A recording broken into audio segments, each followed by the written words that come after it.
Lord of Mysteries, Incarnation of Chaos by author Yu Shang Wu Wang Chuan. Chapter 301-350. Chapter 301 Steam doesn't understand. If Rosal had not fallen, and after becoming a Sequence Zero, had embarked on a path of opposition to the god of steam and machinery, becoming a complete enemy of the god of steam and machinery, then perhaps the rift between them would have gradually widened, until it reached the point where the god of steam and machinery completely regarded him as an enemy. At that time, the god of steam and machinery would naturally no longer harbor any feelings for him. He would unhesitatingly destroy all existences related to Rosal, no longer recalling any past affection. Yet, Rosal fell precisely when they were on the path of opposition, but before the rift had deepened sufficiently, like a story that abruptly ended, leaving only melancholy and regret in one's heart, and even the anger of betrayal became irrelevant in such an abrupt end. Why on earth did you betray me? Was I not important enough to you? For so many years, the god of steam and machinery had been pondering these questions. He could not comprehend Rosal's betrayal, even though he had given him everything he could. He allowed Rosal's youngest son to become an angel, made the Gustav family the most glorious angelic family, and even turned a blind eye to Rosal's promotion to Knowledge Emperor, despite being well aware that Rosal at that level already had the potential to threaten his position. Was that still not enough? The god of steam and machinery did not understand. What he understood even less was why Rosal would rather go half-mad than become a Black Emperor.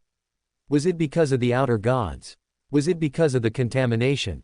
The god of steam and machinery felt this might be the correct answer, but he often had a feeling that his split with Rosal was not solely due to the outer gods' contamination. But if it wasn't because of contamination, then what could it have been? Long time no see, steam. Rosal did not ponder as much as the god of steam and machinery, but at this moment, his expression was also somewhat complex. After all, for Rosal, the god of steam and machinery was also a special existence, not some unimportant cat or dog. This was his greatest patron, and also a deity he had personally supported. Most of Rosal's life after his transmigration was intertwined with the steam church and the god of steam and machinery. Even if he truly treated everything as a game, it did not mean Rosal felt nothing about it all. People also invest genuine emotions when playing games. How could a game played for decades not evoke feelings? Even a paper character, if you've been pushing him for decades, he becomes an indispensable part of your life. Rosal once thought he would be friends with the god of steam and machinery for life, believing that even if he became independent in the future and no longer worked for the god of steam and machinery, they could still be allies. But facts slapped Rosal in the face. The god of steam and machinery did not want him to become independent. The matter of Bonneva became a permanent rift between them, and the contamination from the outer gods pushed everything into the abyss. Rosal ultimately broke with the god of steam and machinery. The god of steam and the son of steam turned their backs on each other. So, at this long-awaited moment of reunion, Rosal's heart was filled with many emotions and melancholy. You two, are you not going to say anything else? Roland looked at the two who had fallen silent after exchanging greetings, raised an eyebrow, and then said, "If you feel uncomfortable speaking with an outsider present, I can temporarily withdraw." There's nothing uncomfortable about it. Rosal was the first to break the silence. He sighed, and then his gaze became resolute. Rosal looked at the god of steam and machinery and said, "I'm too lazy to bother with past matters with you. This time, I'm here to see you for only two things. First is to introduce my current boss, Mr. Lucifer, to you. He hopes to cooperate with you to jointly promote technological development. Of course, there might be some other content, which I'm not clear about." Wait, what do you mean by, "I'm too lazy to bother with past matters with you"? Before Rosal could finish speaking, the god of steam and machinery interrupted him with a dark expression. "Shouldn't that line be mine to say?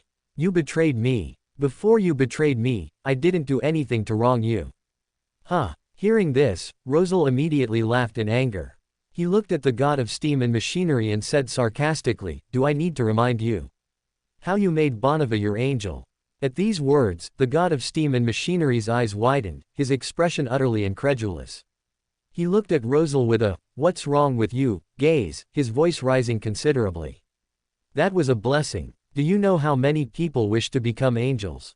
Rosal Gustav, don't be ungrateful.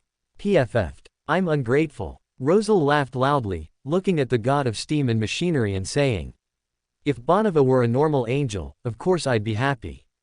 But do you dare thump your chest and say he's a normal angel? A divine angel without humanity, without self, completely loyal to you. Do you dare say that when you bestowed this so-called blessing, you didn't have even a tiny bit of intention to control me through it?" The god of steam and machinery was momentarily speechless. He wanted to retort, but felt a little guilty, because the god of steam and machinery could not deny that when he allowed Bonneva to become an angel back then, there was indeed a hint or two of wanting to use it to keep Rosal. The god of steam and machinery was not a dull fellow, so he had long since realized that Rosal was not the type to be subordinate to others. The god of steam and machinery did not want to lose Rosal, so when Rosal's youngest son was born, and when Rosal was already itching to break away from the steam church, the god of steam and machinery chose to let Bonneva become an angel. In the god of steam and machinery's vision, Rosal would understand his high regard for him because of this blessing and abandon the idea of leaving the steam church. However, the truth was, Rosal did settle down for a period, but that was not abandonment but rather dormancy. "So you see, this is your so-called blessing." Rosal said this with a mocking expression, though it was unclear whom he was mocking. The god of steam and machinery fell silent. After a few seconds, he spoke again, his voice slightly hoarse. "This is a blessing. 2 angels can ensure the eternal glory of the Gustav family. Is that not good? I admit I did hope to use this to dissuade you from leaving the steam church, but this was also the best thing I could give you. But I don't need this so-called best thing." At this moment, Rosal seemed to finally burst out, unable to hold back. He looked at the god of steam and machinery, his expression a mix of mockery and anger, and a touch of weariness as he said, "I never cared about the so-called glory of the Gustav family. I only care about my children, I only love my children, and you almost stifled him." Chapter 302, Unable to Understand, Destined to Break Up. "Steam, before you give me what you call your best, why do you never ask me if I need it?" Rosal's expression was hard to describe at this moment. He looked at the god of steam and machinery, seemingly asking and answering himself. "Ha! Of course you wouldn't ask, because you are a high and mighty god. I once thought we were friends, but that's not true. You never treated me as a friend. What am I? A subordinate, a believer, a subject. Hey, faced with a god's grace, a believer can only kneel and kowtow. How could they question it?" The god of steam and machinery opened its mouth. It seemed a little confused, and a little at a loss. Finally, the god of steam and machinery looked at Rosal and said, "Shouldn't it be this way?" "Ha! You're right, it should be this way." Rosal sneered, looking at the god of steam and machinery. "Unfortunately, I've never liked kneeling and kowtowing to people, so we're destined to break apart, because we were never on the same path from the beginning." The god of steam and machinery pursed its lips. It couldn't understand why Rosal was so angry, nor what Rosal was truly bothered by. After thinking for a few seconds, it said, "You don't need to kneel now. You are already a Black Emperor. We are equals now." Rosal couldn't even manage a smile at this moment. He looked at the god of steam and machinery with a twisted expression, suddenly feeling that his past anger had been unnecessary. They were fundamentally different from the start. He couldn't understand the god of steam and machinery, and the god of steam and machinery couldn't understand him. This was a difference caused by their upbringing. If the Evernight goddess, Lord of Storms, and other existences could somewhat understand Rosal's thoughts due to their statuses, transmigrators, and having once followed an old survivor, then the god of steam and machinery was clearly a genuine, native. It wouldn't understand what equality in personality means, nor what respect among friends means.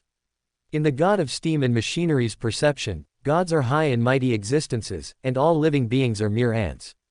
"Boss, I'm starting to suspect that your decision to cooperate with it was a mistake. The Evernight goddess and the others can probably understand your thoughts, but this fellow probably can't understand at all," Rosal suddenly said, looking at Roland, who was watching the show. Roland raised his eyebrows upon hearing this. What Rosal could see, he naturally saw even more clearly, but Roland didn't care about it at all, just smiling and saying, "It's fine, I don't need it to understand my thoughts. I just need it to be obedient enough." Did Roland need the understanding of the god of steam and machinery? No, he didn't. Roland only needed the other party to diligently advance the tech tree. After all, compared to others, Roland had no respectful thoughts towards the god of steam and machinery. The other party was neither a good person like the ancient sun god, nor did it fight against outer gods in the future like eternal blazing sun and other gods, which would have made Roland respect it a little more. The god of steam and machinery's only contribution to this society was establishing the steam church, but even on this point, there was much to be said. The steam church was supported by Rosal, and the Industrial Revolution was also initiated by Rosal. The god of steam and machinery basically lay back and won, yet it reaped the greatest fruits. And after Rosal died, the steam church basically stopped playing its proper role. Apart from maintaining order in the Beyonder domain and eliminating dangerous Beyonders and monsters, the tech tree pushed by the steam church over the years was minimal, with the most prominent part actually being helping the Ruin royal family build ironclad warships. But we all know what kind of entity the Ruin royal family is, and it's hard to say whether this move amounted to aiding evil. Moreover, while the Industrial Revolution greatly boosted productivity, it also widened the gap between rich and poor, making countless impoverished people necessary sacrifices. And the steam church, as the entity that released the giant beast, and the god of steam and machinery, as the biggest beneficiary of the Industrial Revolution, failed to make active compensations in this regard. It can be said that if the blame for the current state of society is thrown onto the seven gods, other true gods might be somewhat unfairly blamed, as they all reside in the astral world for a long time, and some existences like Earth Mother and Eternal Blazing Sun are basically not lucid for much of the time. If they truly feel powerless to change reality, then the god of steam and machinery is indeed not too wrong to bear the blame. It was the god most capable of interfering with reality in the last 100 or 200 years, and also the god who had the greatest impact on reality in the last 100 or 200 years. Precisely because of this, if Roland mainly showed respect towards other true gods, his attitude towards the god of steam and machinery was somewhere between respect and indifference. If the god of steam and machinery cooperated well with him, then he would show some respect. Otherwise, Roland could demonstrate on the spot what a fist the size of a sandbag looked like. Of course, Roland also had no intention of killing the god of steam and machinery. Firstly, he still had uses for the other party, and secondly, the steam church did have some merits, maintaining order in the Beyonder domain like other true god churches, and the positive aspects of the Industrial Revolution could not be ignored. 6. Rosal suddenly wasn't angry at all, because he saw something in Roland's words that made him even feel a little pity for the god of steam and machinery. Did I misunderstand what you are discussing? What does, "I just need it to be obedient enough," mean? The god of steam and machinery finally couldn't help but ask, clearly filled with questions. The god of steam and machinery looked at Roland, deliberating. "I thought Lord Lucifer was here to seek cooperation." And, obedient enough, was clearly not an adjective that should appear in a cooperation. This kind of description is more suitable for a superior's demand of a subordinate. Steam, out of our past relationship, I'll remind you, it's best to be polite when speaking to this one, otherwise, don't blame me if you get beaten, Rosal suddenly interjected at this moment. Although he had strong opinions about his old superior, Rosal still somewhat cherished their old relationship and didn't want his old superior to court disaster. The god of steam and machinery's eyes flickered upon hearing this. It re-examined Roland, and after a few seconds, said, "Lord Lucifer, I am very curious, what kind of existence are you to make Evernight Goddess and Rosal hold you in such high regard? Can't you tell?" Roland looked at the god of steam and machinery with a slight curiosity, saying, "I thought Sequence 0's could at least perceive a bit of my essence." The god of steam and machinery seemed to hesitate upon hearing this, then said, "I can vaguely sense some terrifying power on you, but I cannot see anything more." Chapter 303, On the Sun God's Filter on Amon. That is to say, he is not as clear as the night and the others, Roland understood. The god of steam and machinery clearly wasn't completely unaware, he had at least noticed the Nia shard within him, just like Bethel. But the god of steam and machinery clearly hadn't realized what this meant. Otherwise, even if he didn't immediately bow down, he would at least be more vigilant. But why was there such a difference? Because of the pathway. That was indeed possible. Wasn't Bethel able to detect the anomaly precisely because he possessed the authority of sealing? Roland speculated in his heart. then looked at the god of steam and machinery and suddenly asked a seemingly unrelated question, "Do you know Grisha?" Who? The god of steam and machinery was clearly a bit confused. He was once revered by the world as the creator, and also called the sun god, Roland reminded with a smile. As soon as these words were spoken, the god of steam and machinery clearly reacted, nodding and saying, "I once had a few encounters with that Mr. Sun God, but I am not familiar with him." The god of steam and machinery was not some young angel. Although he became a god relatively late, he had also been active in the third epoch. Therefore, the god of steam and machinery had once been fortunate enough to meet the ancient sun god, but at that time, his sequence was not very high, so he truly couldn't be said to be familiar with the ancient sun god. However, the god of steam and machinery felt that he would probably never forget that sun god. The other party was truly a legendary figure, anyone who had seen him could not easily forget his demeanor. Then you two can get to know each other today. After all, you'll be on the same side from now on, Roland said with a smile. What? The god of steam and machinery was stunned for a moment, not quite understanding Roland's words. His movements suddenly froze, and then he stared wide-eyed at the figure that had condensed beside Roland. The god of steam and machinery was not familiar with that figure, but he wasn't exactly a stranger either. He was exactly as he was in his memory. Sun god. How is that possible? The god of steam and machinery instantly suspected whether he had fallen under an illusion. This made him meticulously check his own condition, confirming that there were absolutely no traces of illusion on him. So this wasn't an illusion. The ancient sun god opened his eyes at this moment. Having become familiar with the summoning process, his gaze swept around, then became strange. After glancing at Amon, he looked at Roland and asked, "What has Amon done again?" Amon's lips, which had been upturned since the ancient sun god was summoned, flattened at this moment. He raised a hand to push the monocle on his face, looking at the sun god and saying faintly, "Father, I thought there should be more trust between parent and child. Recently, I have been very diligently learning what humanity is from Lucifer.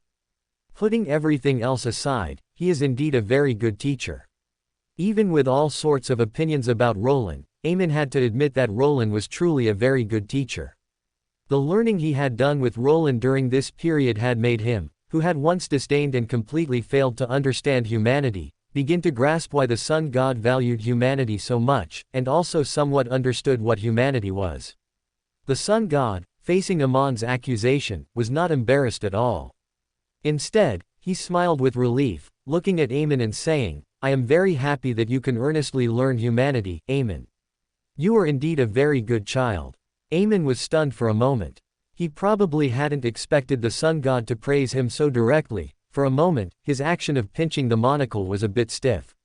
Hiss, that filter must be 800 layers thick. Rosal, who was nearby, felt goosebumps rise on his arms when he heard this. He looked at the sun god with a strange expression, not expecting his fellow savior to be such a doting parent. "What right do you have to say that about him?" Roland glanced at Rosal, not understanding where he got the courage to complain about the sun god. When it came to doting on children, weren't the sun god and he two of a kind?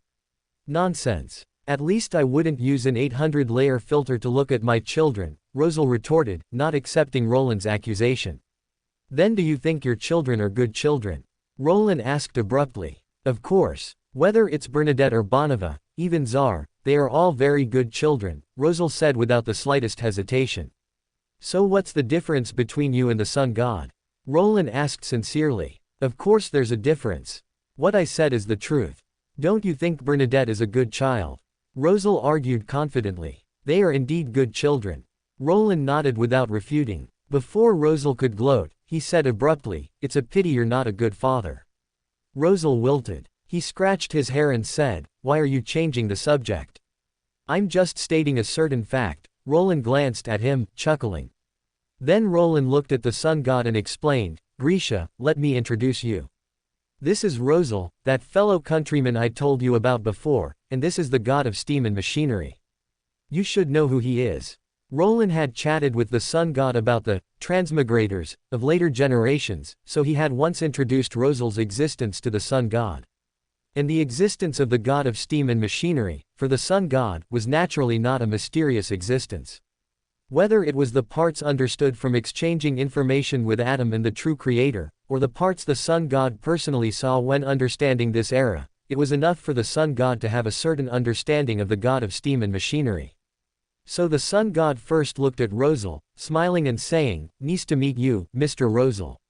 I am Grisha, and I am very happy to meet you." After a pause, he gazed at Rosal, seemingly seeing something, and said with some profound meaning, "And congratulations on getting rid of the influence of the outer god's pollution. It's an honor to meet you, Mr. Grisha. If you don't mind, can I call you Old Grisha from now on?" Rosal also curiously sized up the ancient sun god. When he heard the latter part of the other party's sentence, his expression stiffened, and unpleasant memories instantly flooded his mind. Those unbearable memories were so fresh, it was as if they had just happened. Damn it, they really did just happen. Why do I feel like it was a long time ago? At this moment, Rosal fully experienced what it meant to live a year in a day. That heartbreaking memory was only a few short hours, yet it made Rosal feel as if several years had passed. "Excuse me, did I say something I shouldn't have?" The ancient sun god naturally noticed the change in Rosal's expression and said with a slight apology, also with a hint of probing. Because he was truly curious about the pollution within Rosal. The outer god's pollution within him clearly hadn't disappeared, yet it had achieved a perfect balance with another type of pollution, which was simply incredible. Chapter 304 Luo Lin decided to solve the problem with his fists. "It's not your problem. I just recalled some unpleasant memories." Rosal shook his head, forcing down the sickly look on his face, then glanced at Roland and said, "As for the pollution, I have to thank my unreliable boss for that. Although he's not very dependable in other areas, when it comes to this matter, he's more reliable than anyone else." "Are you praising me or mocking me?" Roland glanced at Rosal with a half-smile. Rosal's eyes widened dramatically, as if in disbelief, and he said, "Of course I'm praising your majesty. How can you doubt your servant's loyalty? My gratitude towards you is like a surging river, endless, your majesty." Faced with Rosal's exaggerated and insincere acting, Roland couldn't help but burst out laughing, PFF'd. Then he waved his hand and said, "All right, little Rosal, you may withdraw." "Wait, why, little Rosal?" Rosal heard the keyword and immediately became displeased. Roland looked at him earnestly and said, "I said I would appoint you as the Grand Eunuch of the Directorate of Ceremonial, and I will not go back on my word." Or how about you go back on your word? Or give me another official position. I think Prime Minister sounds quite good. Rosal raised his hand to object. Then wouldn't I become a tyrannical ruler who changes decrees at dawn and dusk? Improper, improper. Roland firmly refused. Aren't you a tyrannical ruler? Rosal looked at Roland with a puzzled expression and said, "So you're also the Grand Eunuch of the Directorate of Ceremonial?" Roland looked at him with a smile. "Fine." Rosal surrendered, raising both hands and saying, "All right, I really can't win against you. So you, this cyber traitor, are completely unqualified." Roland shook his head, then looked at the ancient sun god who was curiously watching them, and said with a smile, "I resolved the pollution within Rosal."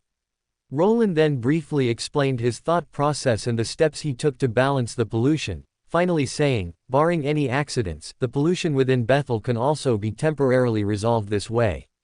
Torzan is a bit more troublesome. I'm not familiar with the mother tree, so I plan to find more samples to study before performing the operation on Torzan." After listening quietly, the ancient sun god said with a touch of emotion, "They are truly fortunate to have met you. The pollution from outer gods is not something that can be easily resolved. Even the ancient sun god himself, not yet a true god, could not resolve the outer god's pollution. It could be said that the only person in this world who could solve this problem was Roland. Even if the ancient sun god did not know the future, he could guess that whether it was Rosal or Bethel, if they had not met Roland, their best outcome in the future would probably be demise. A slightly worse outcome, becoming complete playthings of the outer gods, was not impossible. "Be confident, you are also very lucky," Roland said with a smile, without any embarrassment. The ancient sun god was stunned for a moment, then also smiled and said, "Indeed, I am also very lucky." Without Roland, he could only walk towards a predetermined end, knowing nothing of the future. It would be impossible for him to help his future self and save the future world as he could now. Lord Lucifer, are you an old one? Just then, the god of steam and machinery, who had been listening in, finally couldn't help but speak. He looked at Roland and asked. No, I am just an ordinary sequence 2. Roland smiled and shook his head. Yes is yes, no is no. Roland was not going to pretend to be something he wasn't, nor did he need to. Indeed, exceptionally ordinary. The kind that can summon the ancient sun god from the past and make the mother goddess of depravity shriek. Rosal suddenly interjected, his expression teasing. The god of steam and machinery was stunned for a moment, his gaze falling on the ancient sun god beside him with a hint of realization. He had been wondering how the ancient sun god appeared here and if he had already resurrected. Now, hearing Rosal's words, the god of steam and machinery instantly understood. The ancient sun god had probably not resurrected, he was a being summoned from a past era. But wasn't this even more outrageous? Question marks almost appeared above the god of steam and machinery's head. If the ancient sun god's resurrection was incredible but traceable, after all, Adam had been trying to resurrect his father for a long time, and perhaps he had succeeded. Then this trick of summoning someone from a past era was truly beyond the god of steam and machinery's comprehension, making him momentarily doubt if he had been tricked. Could it be that these guys were colluding to deceive him? Is this sun god truly the sun god? Could it be Adam in disguise? The god of steam and machinery looked at everyone with some suspicion. It wasn't that he was being unreasonable, it was just that some things sounded too incredible. Roland naturally saw what the god of steam and machinery was thinking, which made him smile. He glanced at Rosal and said, Rosal, it seems your old flame doesn't appreciate your efforts. Roland could, of course, tell that Rosal was using teasing to remind the god of steam and machinery of his unique qualities. Bah, bah, bah. What old flame? My sexual orientation is perfectly normal, alright. Rosal retorted with a dark face. Not refuting it means you're reminding him. Roland looked at him with a chuckle. Rosal's lips twitched. He then looked at the god of steam and machinery, and upon seeing the suspicion in his eyes, he suddenly sneered and said fiercely. Alright, actions speak louder than words. This guy has always been so suspicious. No matter how much you tell him, it's not as quick as beating him up. I suspect you're putting in personal bias, and I have evidence. Roland glanced at Rosal, smiled, and said, but it's not impossible. Roland could, of course, tell that a large part of the reason Rosal proposed this suggestion was due to personal grievances. He probably wanted to beat up the god of steam and machinery a long time ago but never had the chance. But Roland was not going to refuse this proposal. After all, firstly, he was protective. No matter what, Rosal was his employee, and helping an employee vent anger was what a conscientious boss should do. Secondly, Roland was actually a bit annoyed. The god of steam and machinery was clearly not as smart as the Evernight goddess, yet he kept doubting and doubting. Compared to continuing to argue with him, Roland felt it was better to solve the problem with his fists. Roland never had much patience for people he disliked. Roland then looked at the sun god and said, Grisha, I'll trouble you. You don't need to kill him, just teach him a lesson. Prove to him that you are the sun god from ancient times, not some nobody. Chapter 305, Attacking the Steam Kingdom. The ancient sun god looked at Roland with a strange expression, then his gaze fell on the god of steam and machinery, and he smiled apologetically, saying, Sorry, Your Excellency. The ancient sun god was a good person, but that never meant he wouldn't beat people up.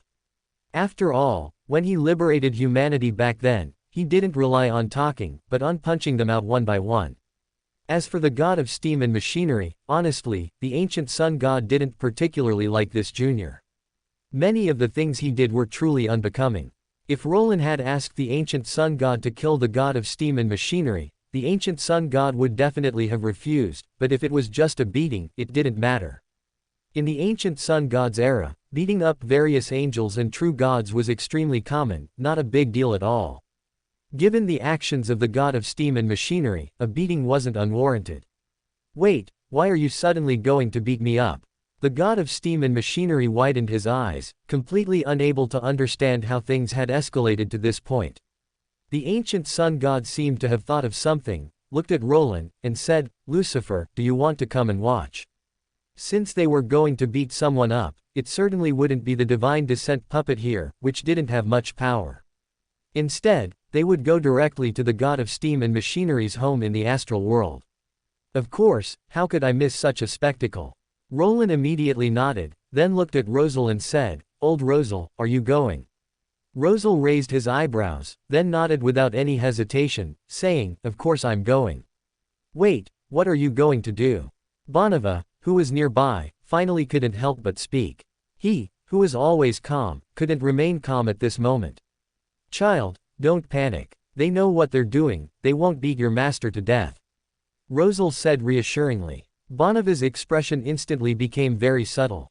He probably struggled for a moment, or perhaps weighed the difference in strength between friend and foe, and finally said, "I want to go too."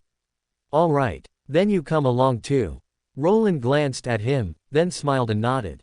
Although it was a bit devilish to have Bonava, a steam believer, watch steam get beaten, the other party had, after all, voluntarily offered to go, and besides, perhaps after seeing his master get a beating, Bonava's faith in steam would collapse. Roland felt it was worth a try.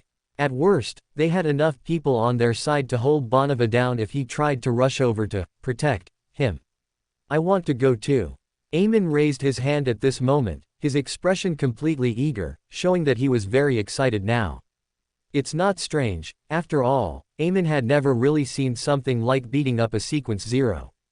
When he was born, most of the ancient gods were already gone, and the sun god's actions were no longer as frequent as they once were. And after the sun god's fall, with no existence above sequence 0, although the wars between sequence 0s were also interesting, they were basically give and take, evenly matched. It was rare for one existence to unilaterally pin a sequence 0 to the ground and beat him up. The sun god naturally had no objection to this, he didn't mind how many people watched at all. As for the steam puppet jumping around beside them, no one cared about it anymore. So very quickly, in the astral world, outside the divine kingdom domain belonging to the god of steam and machinery, a group of uninvited guests arrived. HMPH. This means he's refusing to receive us. Roland looked at the closed entrance to the divine kingdom and raised his eyebrows, saying, "That's normal, isn't it? After all, steam isn't stupid. We've made it clear we're coming to beat him up, so he certainly can't let us in." Rosal looked at the divine kingdom before him, also looking eager to fight. He, of course, still had an inseparable affection for the god of steam and machinery, but his desire to beat him up was also real. After all, if he didn't get revenge for Bonava's matter, Rosal really couldn't swallow that anger. "It doesn't matter, opening it is not difficult for me." The ancient sun god showed a gentle smile and said, "God and the astral world have a close relationship." Although the ancient sun god was only half a god, forcibly opening the gate of a divine kingdom was truly not difficult for him. "Wait, don't be in a hurry to open it." Roland, however, stopped the sun god's next action. Then a loudspeaker appeared in his hand. Roland smiled and handed the loudspeaker to Rosal, saying, "You know what I mean, right? HMPH. You're really well equipped." Rosal raised his eyebrows, then took the loudspeaker, cleared his throat with a light cough, and then spoke into the loudspeaker. "God of steam and machinery, open the door. I know you're in there. You have the guts to brainwash a child, do you have the guts to open the door?" The god of steam and machinery felt his head was numb. He completely didn't understand why things had suddenly escalated to this point. One second everyone was laughing and joking, the next second everyone was preparing to beat him up. What the hell? He hadn't done anything excessive. The god of steam and machinery felt very wronged. Besides being wronged, he was also a little worried. They wouldn't really come and beat him up, would they? Could he beat them? The god of steam and machinery was unsure. He had never been a god particularly skilled in combat, so he chose to close the divine kingdom's external passages before they arrived. And just at this moment, the god of steam and machinery suddenly heard a familiar voice from outside. "God of steam and machinery, open the door. I know you're in there. You have the guts to brainwash a child, do you have the guts to open the door?" The god of steam and machinery. What kind of commotion is this? The god of steam and machinery pursed his lips. He moved to the edge of the divine kingdom where the commotion was coming from, and his mood was very complex as he listened to Rosal's shouting outside. The god of steam and machinery knew that Rosal truly wanted to beat him up, just because of the boon he had once bestowed upon him. Why? The god of steam and machinery still didn't understand, but he already vaguely had a feeling that perhaps he had really done something wrong. Just as the god of steam and machinery was lost in thought, the shouting outside suddenly stopped. This made the god of steam and machinery pause for a moment. Just as he was about to secretly observe outside, he suddenly heard a loud bang. The sound carried a wave of air, exploding in the god of steam and machinery's ears, making him wonder for a moment if he had gone deaf. And on the originally impregnable divine kingdom barrier, a gap appeared. The god of steam and machinery was dumbfounded. "Sorry, Your Excellency, god of steam and machinery, the method was a bit rough." The ancient sun god showed him an apologetic smile, while retracting his right leg that he had just kicked out. That's right, the ancient sun god had just used a simple and unpretentious whip kick to break open the barrier of the god of steam and machinery's divine kingdom. Originally, he had a more civilized way, but Roland said that since they were here to beat someone up, they had to have the momentum of beating someone up, so it was temporarily changed to this rough form. Welcome to Fanfic Audiobook, your go-to place for immersive audiobooks. If you enjoy the content, don't forget to like the video and subscribe to our channel for more amazing stories. And please support the author by link in description. Chapter 306 The Mother Tree runs away quickly. Is this a question of crude methods? God of steam and machinery swallowed with difficulty, asking weakly, "If I say now that I believe you are the ancient sun god, can I escape this ordeal?" The ancient sun god did not answer this question, but looked at Roland. "My apologies, Mr. Steam, but as the saying goes, since we're already here and have already come knocking, it's naturally impossible for us to just leave," Roland said with a gentle smile towards the god of steam and machinery. His words, however, were very cold. "Moreover, strictly speaking, the reason we decided to beat you up is because of the messed up things you did in the past. Everyone has to pay the price for their actions, don't they?" The god of steam and machinery was stunned for a moment. He instinctively looked at Rosal. Rosal met the gaze of the god of steam and machinery without flinching, and said generously, "Steam, perhaps you genuinely meant well, but I must seek justice for my child." Bonava frowned, wanting to say something, but was stopped before he could speak. Amon placed his index finger to his lips, making a shushing gesture, and said, "This is a matter between your father and the Lord you believe in. You should leave it to them to resolve it themselves, which is also what they wish for." Bonava was stunned for a moment. He looked at Rosal, then at the god of steam and machinery. Neither of them looked at him, but Bonava suddenly understood that Amon was right. This was their matter, and it had to be resolved by them. "All right. Good. I've wanted to beat you up for a long time too, Rosal." The god of steam and machinery suddenly laughed. He looked at Rosal and said, "I've been holding a grudge about what happened back then too." Rosal had held a grudge against him because of Bonava, but how could he not have also held a grudge against Rosal because of the betrayal? Without a fight, neither of them would be content. "That's right, that's the attitude a man should have." Rosal smiled, then looked at the ancient sun god, and said politely, "I'll trouble you, Mr. Grisha.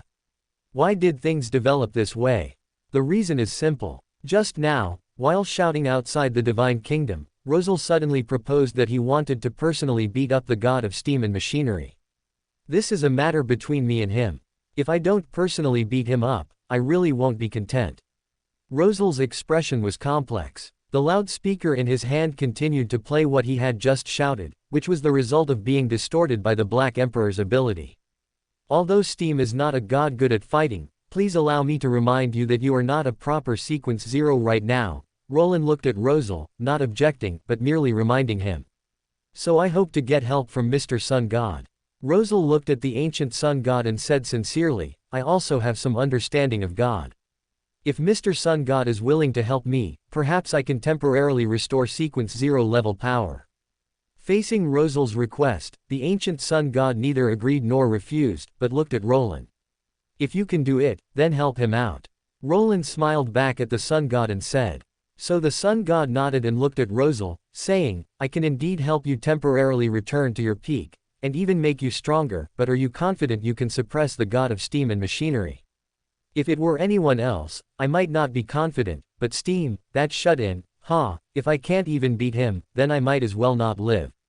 Rosal said very confidently. Since he said so, the sun god naturally said nothing more and nodded. And so, the previous scene unfolded. Let's fast forward to the present. Facing Rosal's request, the ancient sun god raised his hand, and as golden light fell upon Rosal, his aura changed in an instant. If the previous Rosal only had the status of sequence 0 but not the corresponding power, then the current Rosal temporarily returned to his peak, truly becoming a Black Emperor. This was a method belonging to half of God, utilizing the audience's authority of fantasy. In addition, the sun god also used the power of the sun, knowledge, and other pathways to buff Rosal, greatly enhancing his power. The god of steam and machinery quietly watched this scene, neither intervening nor being able to intervene, but he wasn't idle either.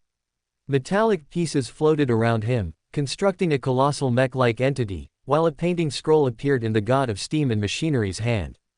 On it were various scenes, the history related to steam, the traces he had left in the human world. Roland stared at the two on the verge of battle, then suddenly shook his head and said, how could steam possibly win? His ultimate moves are all about Rosal. Yes, in the historical scroll presented in the hand of the god of steam and machinery, there was no shortage of Rosal's traces.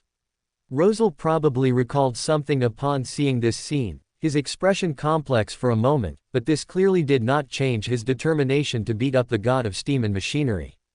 Coincidentally, the other party thought the same. And so the divine war began. This was a clash between the perfected and the Black Emperor, an engagement of machinery and rules. Both participants in the battle used their full strength, yet simultaneously avoided lethal blows.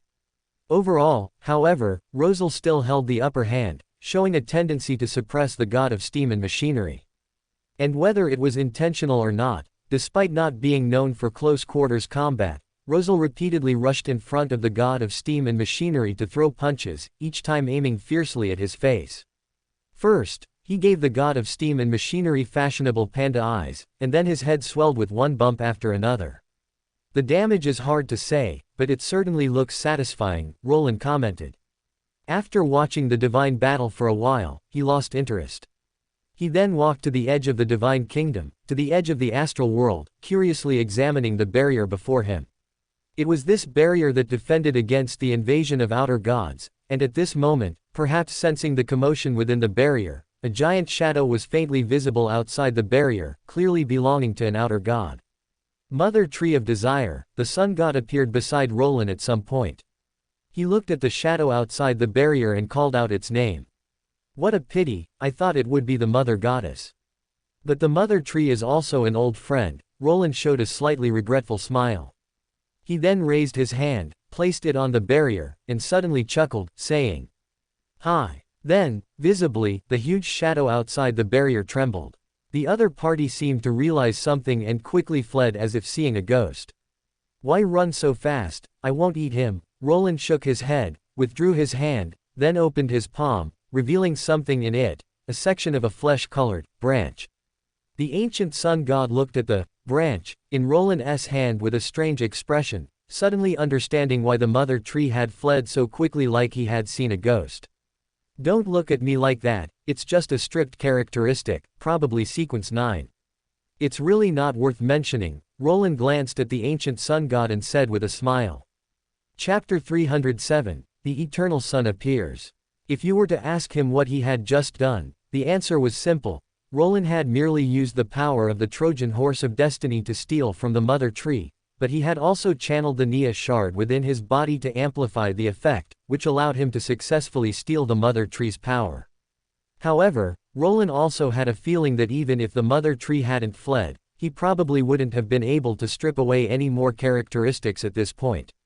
As for why Roland was able to use the power of the Trojan horse of destiny, the reason was simple. Just now, Lucifer's incarnation had finally successfully transformed, becoming a genuine sequence 2.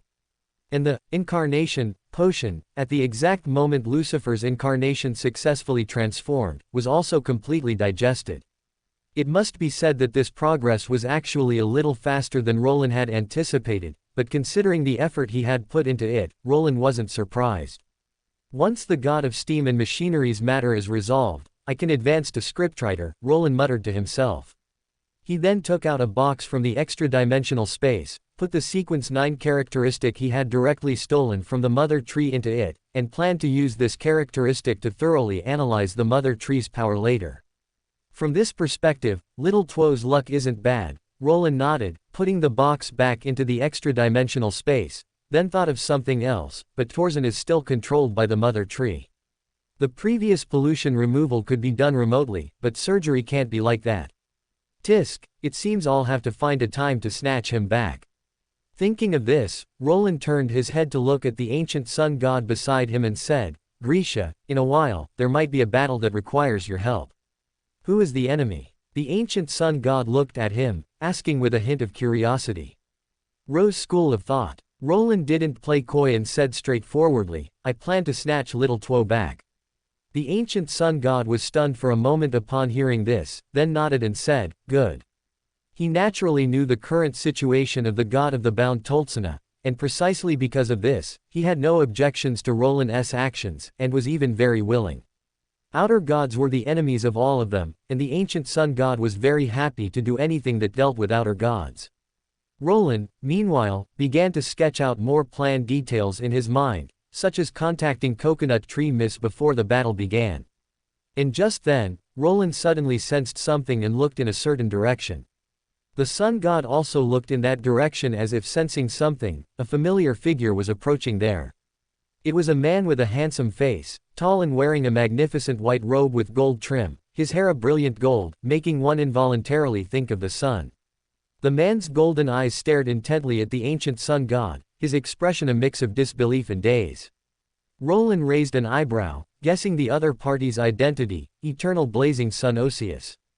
It wasn't strange for him to appear here. After all, the 7 gods' divine kingdoms were basically all in the astral world, and even if they weren't neighbors, they weren't too far apart. And Roland hadn't deliberately concealed the commotion from the god of steam and machinery's side, so it was perfectly normal for others to sense it. Roland didn't care about this, or rather, he deliberately let people sense it. If at first, due to insufficient strength, lack of allies, and other reasons, Roland needed to keep a low profile, now he had no need to be low-key at all. Among the 7 gods, the Evernight goddess, the Lord of Storms, the Earth Mother, and the god of steam and machinery already knew of his existence. Among the remaining 3 deities, the god of war was a minor character who would die sooner or later, so there was no need to care about him. As for the 2-5 dragon, as a dignified god, Roland also believed that he would make the correct decision after learning of his existence. And eternal blazing sun, Roland was already somewhat interested in him, so he naturally didn't mind him knowing of his existence. Of course, Roland didn't deny that he was more curious about eternal blazing sun's reaction to seeing the ancient sun god. Who are you? Eternal blazing sun finally spoke. He stopped at a distance from the ancient sun god, his golden eyes looking at the ancient sun god. His expression could still be called calm, but the hand beneath his robe was already tightly clenched. The ancient sun god did not avoid eternal blazing sun's gaze, but instead looked directly at him. He suddenly sighed and said with a smile, "Long time no see, Osius." Eternal blazing sun's body stiffened. It was clear that at this moment, eternal blazing sun's mood was incredibly complex. He looked at the sun god and said, "You're back." "No, I've merely come to this era from the past for a brief time."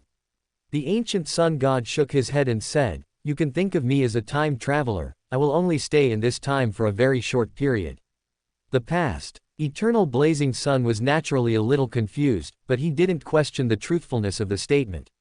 Instead, he seemed to have realized something and said, "No wonder I can vaguely sense that power of the sun within you, even though I haven't lost my uniqueness." His gaze then fell on Roland and he said, "Is it his power?" "Hi." Roland smiled and greeted him, saying, "I am Lucifer, of course, you can also call me Lucifer. Also, please use he to refer to me, I prefer to be treated as a human." "You are very dangerous. I can feel the power within you, it is extremely dangerous, enough to overturn this world," Eternal Blazing Sun said, looking at Roland for a few seconds. "Honestly, steam is really a bit embarrassing. It feels like every other god has seen more than steam has," Roland said with a laugh, then added frankly. "I do possess the power to overturn this world, but fortunately, I have no intention of overturning this world." At least for now, I stand on your side. Eternal Blazing Sun didn't say whether he believed it or not upon hearing this, only looking at the ancient sun god. He does stand on the side of humanity, at least for now, the ancient sun god nodded and said. Eternal Blazing Sun seemed to sigh with relief, or perhaps not.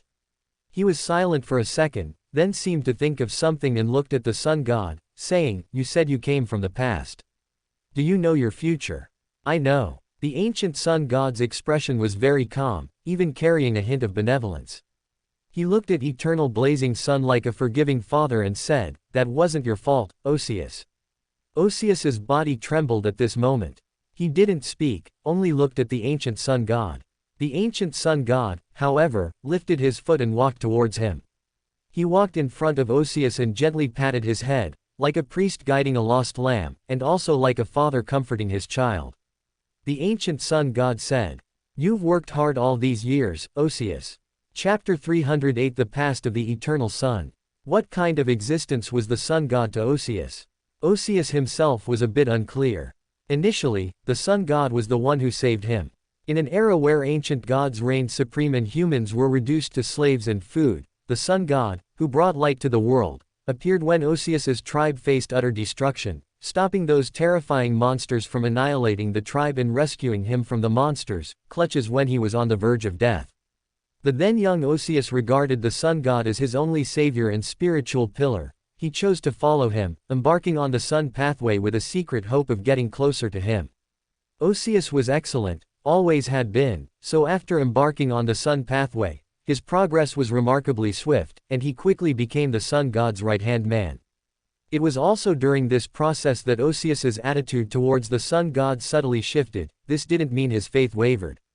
Osius, through the accumulation of daily interactions, witnessed the kindness beneath the sun god's majesty, and because he was quite young when he first started following him, Osius inevitably came to regard the sun god as a father. But Osius never dared to tell others about this secret little thought of his. After all, the Lord was such a great existence, what right did he have to be his child? More and more people gathered around the sun god, and some annoying ones also appeared. Osius disliked Leodoro. He was too crude, appearing to lack intelligence. He also detested the old dragon who arrived at the Lord's side latest but still became one of the Lord's closest angels, not understanding why the Lord granted him such kindness. As for Medici, although his words were annoying, Osius could barely tolerate him out of respect for his loyalty to the Lord. Later, when the sun god had his own true children, Osius's mood was inevitably complex, yet he felt no jealousy. He was simply drawn to a spontaneous curiosity about the divine children. Osius was a man of action. Since he felt curious, he naturally approached the two divine children up close. The results, however, were not satisfactory. The Lord's eldest son, Adam, always gave Osius a strange feeling, while the youngest son, Amon, was a complete scoundrel, making Osius even have a premonition that his existence would bring shame upon the Lord. Unfortunately, the divine children were entrusted to Medici and Ouroboros's care, leaving Osius no room to intervene. Otherwise, he would have surely corrected Amon's various behaviors that shamed the Lord. But setting aside these unpleasant aspects, Osius was quite satisfied with his life. He followed his Lord, his father, to end the dark and chaotic era that once belonged to the ancient gods, becoming the savior of humanity. He became a pure white angel, becoming one of the Lord's most trusted existences. What life could be more beautiful than this? But fate never seemed to be merciful. Osius couldn't recall when exactly he started struggling to suppress the dormant original will within him. He began to do things that even he couldn't comprehend after regaining his senses, and even his daily habits started to change. Another consciousness seemed to have awakened within Osius. It didn't directly occupy his body but influenced his every action. These days continued for a long time until one day Osius opened his eyes and found that he had no memory of the previous day.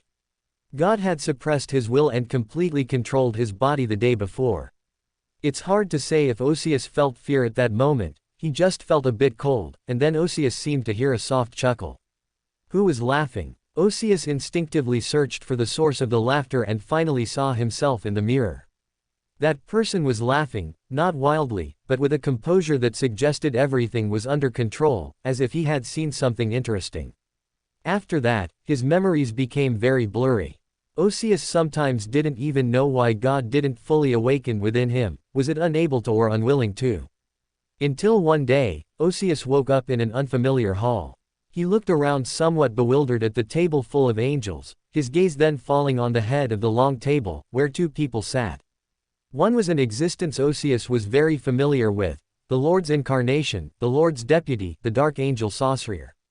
The other was also an existence Osius was very familiar with, the Evernight goddess Amonizes, who had cooperated with the Lord early on but had not submitted to him.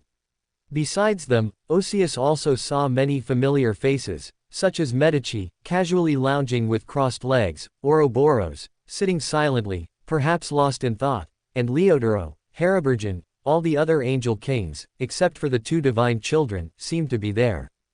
Besides them, Osius also saw some not so unfamiliar existences, such as the former god of dawn and the former goddess of harvest. What were they doing? Osius was very puzzled, but he didn't voice his question. It wasn't that he didn't want to ask, but that he couldn't. He could only quietly be an observer. Then Osius learned that God had not only awakened within him but also within the Lord. And now, those led by Sauceryer and the Evernight goddess had formed an organization called the Rose of Redemption. Their goal was to save the Lord. They would kill the Lord and then resurrect him, thereby helping the Lord escape God's influence. But, why am I here? I shouldn't be here. Osius rarely felt such panic, but he could do nothing. He just heard laughter again. Laughter tinged with disdain, as if waiting to watch a good show. At this moment, Osius felt as though he had fallen into an abyss. He knew this plan could not continue. But he could do nothing. Osius was like a puppet, manipulated onto the stage, knowing the story would inevitably lead to tragedy, yet unable to change anything. He couldn't even maintain prolonged lucidity, only sinking into madness and chaos. Until tragedy struck, until the Lord's blood spilled across the land, and the immense destructive power brought by the fall of God nearly annihilated the eastern continent. On the chaotic battlefield, Osius finally regained his lucidity, first seeing the incredulous gazes of the others. What were they looking at?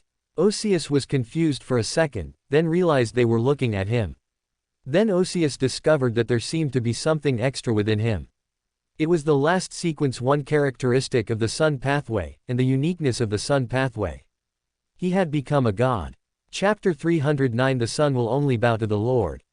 Osius's mood at this moment was not joy, but endless shock, disbelief, and fear that almost completely enveloped him.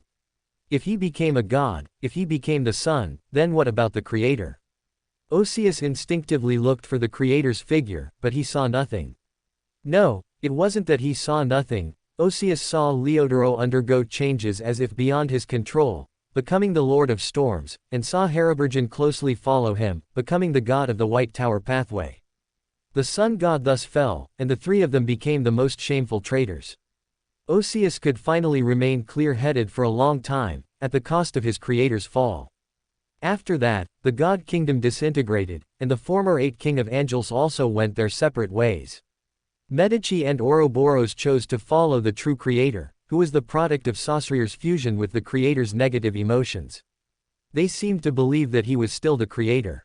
Adam and Amon did not make the same choice as Medici and the other, they seemed to not acknowledge him as the creator. Coincidentally, Osius felt the same way. How could that be the creator? That wasn't even Sauceryer anymore. Osius could not admit that such a mad god could be the former sun god, nor could he forgive himself for causing the creator's complete fall, but he hated Leodoro and Harabergen even more for also causing the creator's fall. Perhaps they were as helpless as he was, but what did that matter? Osius hated himself, so how could he not hate them? But what Osius hated most was God, the original creator who had revived within him and manipulated everything. But it was laughable that no matter how much Osius hated the other party, he could do nothing to him. He was so small and powerless before the other party. Even after advancing to sequence 0, his situation seemed to have not changed in the slightest. No, it was different.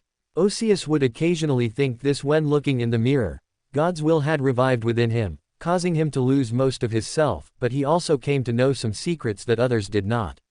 So Osius knew that God seemed to be preparing to cooperate with the mother goddess of depravity. How could I let you do that? At least, You can never use my body to do these things again.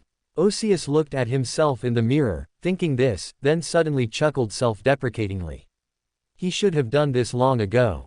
If he had chosen to end himself before everything happened in the third epoch, would everything have been different? Osius didn't know, he just silently prepared. The proud son was unwilling to bow to God again. He would rather face death than become a vessel for God to wreak havoc on this world. But Osius hadn't expected that in this era approaching the apocalypse, while he was preparing for the coming end, he would meet the person he theoretically could never see again. Even more unexpected was that after knowing everything, that person would look at him so calmly and tell him, "That wasn't your fault." But how could it not be his fault? It was clearly his fault. "You've worked hard all these years, Osius." Osius heard the sun god say this, and the other party even patted his head as usual, as if nothing had changed. "Why, don't you hate me?" Osius's voice was dry. He looked up at the sun god, his eyes too complex to describe, his voice sounding like an accusation. "Why don't you hate me? You should hate me. I caused all of this, I caused your fall, I became God's puppet."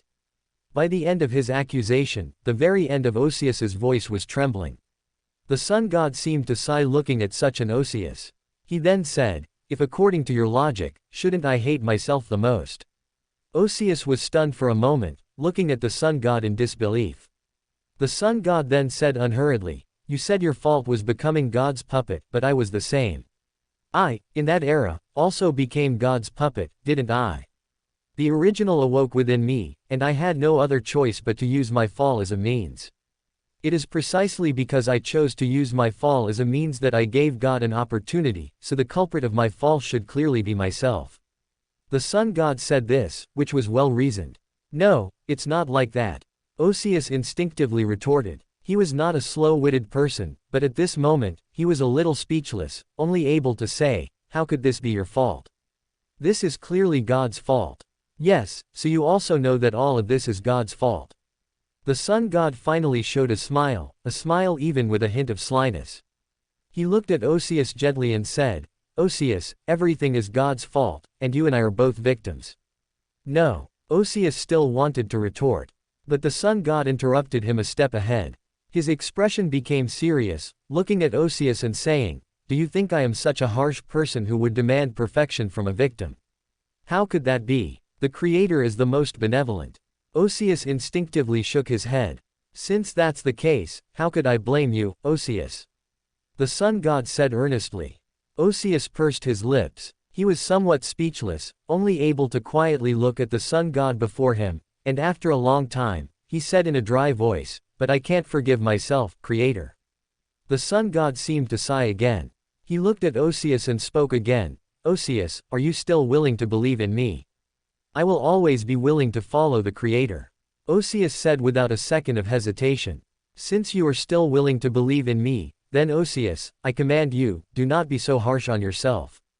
The sun god looked at Osius and said earnestly, "I do not wish for the child I watched grow up from a young age to live in pain because of a mistake he shouldn't bear." Osius's body trembled. He fell into a long silence, then suddenly said, "No, Creator, you cannot approach me again, you cannot trust me again. The original is awakening within me again. I am not worthy of your trust. I don't even know if my current actions are due to my own will or his will."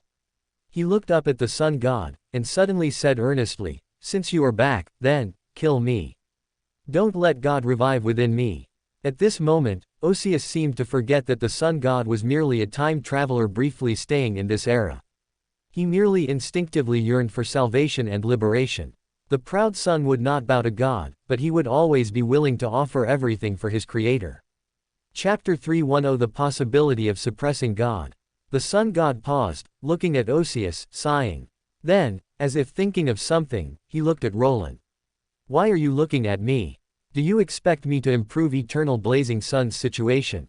Roland met the sun god's gaze unflinchingly.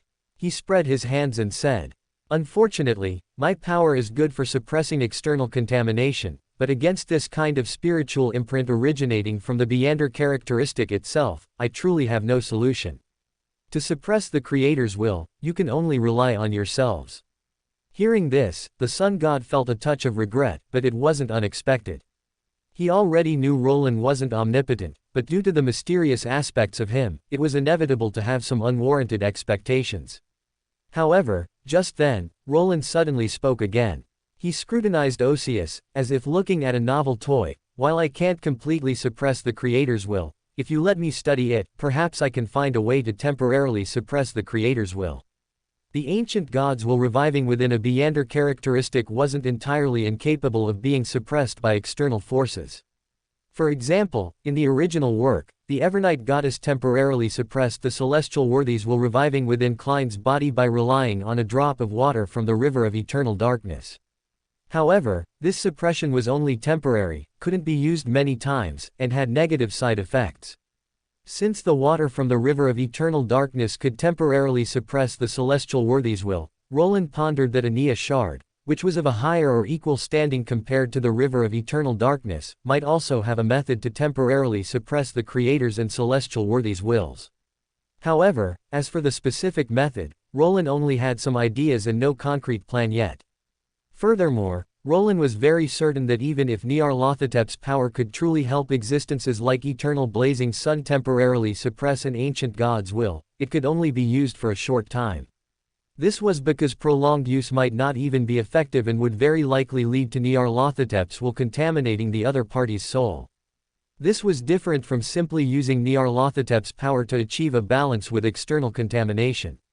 Contamination was ultimately an external substance and not one with the soul, so Roland could control the extent, preventing Nyarlathotep's power from truly contaminating the soul of the person involved. Even so, it still inevitably caused some effects. However, the spiritual imprint on a Beander characteristic was already, to some extent, inseparable from the person involved. Therefore, if Nyarlathotep's power were truly to be used against it, Nyarlathotep's power would inevitably invade the deepest parts of the person's soul. This was not a good thing. Referring to Rosal, it was clear that not everyone could withstand Nyarlathotep's power. In fact, it could be said that in this world, apart from Roland himself, no one could endure long-term deep infiltration of Nyarlathotep's power. Once that was truly done, it would be hard to say whether the person who survived after a period of time would still be the original individual or another Nyarlathotep. Nyarlathotep's power was incredibly strong, and precisely because of this strength, Roland had to be extra careful, as mortal souls were too fragile in the face of this power, and a slight misstep could lead to collapse. Thinking of this, Roland looked at the sun god and Osius, not concealing anything, and with a rare serious expression, said, I can try to help Osius suppress the Creator's will, but I cannot guarantee success. Moreover, even if successful, this solution still carries considerable danger, so it can only be applied for a short time. If you truly want to suppress the Creator's will, you must rely on your own strength. The sun god seemed to breathe a sigh of relief upon hearing this.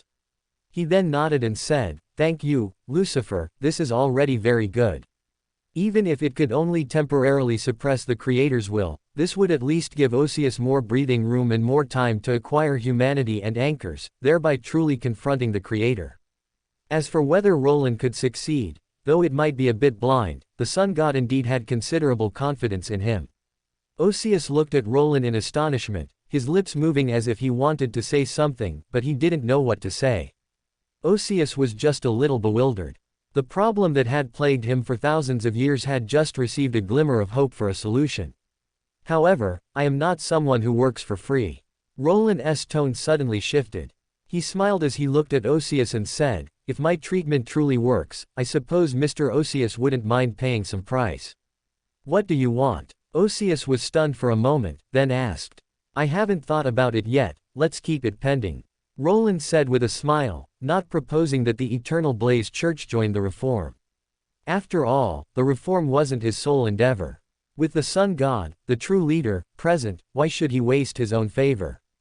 Osius was different from the Evernight goddess and the Earth Mother. While the latter two had a good relationship with the sun god, their personalities dictated that they couldn't possibly join the reform just because of a word from the sun god. Roland also didn't want them to be too close to the sun god. Otherwise, what if they truly united to attack him? But Osius was different. He was already a staunch supporter of the Sun faction and hadn't experienced Adam's betrayal like Medici, which would complicate the situation. Roland could tell that Osius even felt great guilt towards the sun god because of what happened back then. In this situation, he was destined not to be able to pull him into his own camp, so Roland simply didn't bother. As for whether the sun god could persuade Osius to join the reform, Roland glanced at the sun god, having considerable confidence in his morality and initiative. Moreover, Roland believed that the sun god would definitely not let go of an ally like Osius, because relying solely on the true creator to confront him in this era would be a bit too much to ask. The sun god trusted him, but also remained wary of him, so he would definitely not let go of a loyal follower like Osius. Roland didn't care about this either. He merely looked at Osius with interest and suddenly said, "Mr. Osius, would you mind if I examine your soul?" Osius clearly hesitated for a moment. He instinctively turned his head to look at the sun god. After seeing his approving attitude, he nodded and looked at Roland, saying, "You may." So, Roland then extended his power and began to examine Osius's state with great interest, focusing on studying the sun characteristic within him. Throughout the entire examination process, Osius's brow was furrowed, because the sensation was too strange. It was like defenselessly handing over his vital points to someone else. Even though this other person was trusted by the sun god, it still made Osius feel very uncomfortable, as if the creator was crawling all over his body. This was truly too strange. Chapter 311 God, how about we make a bet? Found it, so you were here, indeed you were here. Osius suddenly heard Lucifer say this, as if he had discovered something surprising, and then he saw that the other party was looking at him with a half-smile. "Are you still going to hide? If you don't come out soon, perhaps you'd like to experience absolute madness." Osius swore that he was certain Lucifer's eager expression when he said that was absolutely real and not feigned. The other party seemed genuinely prepared to do something terrifying. "Lord, what kind of existence have you allied with?" Osius grumbled in his heart, then he suddenly realized something belatedly. Who was Lucifer talking to? Could it be? Just then, Osius suddenly found that he could not control his own body. This feeling was very familiar, like every time he had been possessed by the revived god in the past, yet also very unfamiliar, because his consciousness was still clear, merely reduced from a main perspective to an observer. "You won't do that. My consciousness exists in every characteristic related to me. If you truly contaminate me with your madness, all existences related to me, all high-sequence beyonders related to God, will be infected by that madness. You wouldn't want to see that happen." Osius heard himself speak, his voice still familiar, but with a calm and elegant feeling, as if he had the upper hand. Osius then saw Lucifer raise his eyebrows after hearing his words, and he spoke as if finding it interesting. "How interesting, you're threatening me with this. Why don't you ask this Mr. Sun God next to you if I'm capable of doing something that would take everyone down with me?" The Mr. Sun God next to him heard this and looked down at his nose, neither admitting nor denying. After all, in this situation, he felt that any answer he gave would be strange. However, the Sun God took a deep look at Osius. No, he should now respectfully address the other party as God. The sun god was not unfamiliar with God's existence, but it was his first time interacting with him so clearly face to face. However, the sun god could also tell that the god before him was not complete. The other party might have revived a part, but there was still a significant distance before his true return. "Of course you would do that. I can see that you never loved this world. In that regard, we are no different," God said, then suddenly changed the subject. "But that would be too boring, Mr. Roland. You wouldn't want such a boring thing to happen. Destruction is simple for you, but it's meaningless to you." Roland raised his eyebrows, not surprised that God could call out his name. After all, with God's omniscient and omnipotent characteristics, this was not strange. Roland just smiled at him and said, "You're scared, Mr. God. It seems my madness is indeed enough to infect you." After half a second of silence, God did not deny this. He also smiled and said, "I don't deny that, but I also don't understand, Mr. Roland. You are already in existence above all things in the world, not even the beginning might be greater than you. Why would you cast your gaze upon these mortals? They don't even fully believe in you, accepting your blessings while plotting to stab you in the back." Roland heard this and lowered his eyes, seemingly touched by the words. Osius immediately grew anxious at the sight. He didn't know what Roland was, but from the glimpse he had caught, and God's attitude at this moment, Osius could imagine what kind of disaster would occur if Roland were truly persuaded by God to abandon humanity. While Osius was anxious, Roland finally looked up again. He smiled and said, "You praise me so much, I'm almost embarrassed." He said this, though his expression showed no sign of embarrassment. Roland then nudged the sun god next to him with his elbow and said, "Hey, Mr. Grisha, did you hear that? Even God can't stand what you've done. Don't you have anything to say?" The sun god seemed a bit helpless but was not anxious. He looked at Roland with gentle eyes, and after thinking for a few seconds, he said, "Shall I lend Saucereer to you? You're on fire." Roland's eyes instantly lit up. He gave the sun god a thumbs up and said, "I knew it, sun god, you understand me best." However, the sun god then changed the subject, emphasizing, "It's only a temporary transfer, not a gift to you." Roland nodded perfunctorily. Temporary transfer is temporary transfer. Didn't Medici also start as a temporary transfer back then? Now he's already his number one tool man. As long as someone is lent to him, when they are returned is just a matter of Roland's word. The sun god shook his head helplessly at this. How could he not see that Saucereer, once lent, might never return? But it just happened to be the right time, giving Roland an opportunity to exert leverage, so he could only offer a chip that would satisfy the other party. However, it might not be a bad thing. Roland, having obtained what he wanted, looked at God with satisfaction and smiled. "Are you satisfied with what you've seen, Mr. God?" God looked at him quietly, and after a second of silence, he said, "Human nature indeed always surprises me, but I still don't understand your choice. I can see some traces of your existence. The power you are currently using doesn't seem to entirely belong to you, yet you can perfectly accommodate it, so your essence can only be higher than it. If I haven't guessed wrong, you were once greater than you are now, but you voluntarily gave up your power and chose to become immortal." God looked at Roland, a rare expression of curiosity and doubt on his face, and said, "Have you ever regretted it?" Before Roland could answer, God seemed to have found the answer and said, "I guess you regretted it, so you chose to embrace power again." "No, I have never regretted embracing humanity." Roland shook his head. He looked at God and smiled. "I just understood a principle. To protect my humanity, power is indispensable."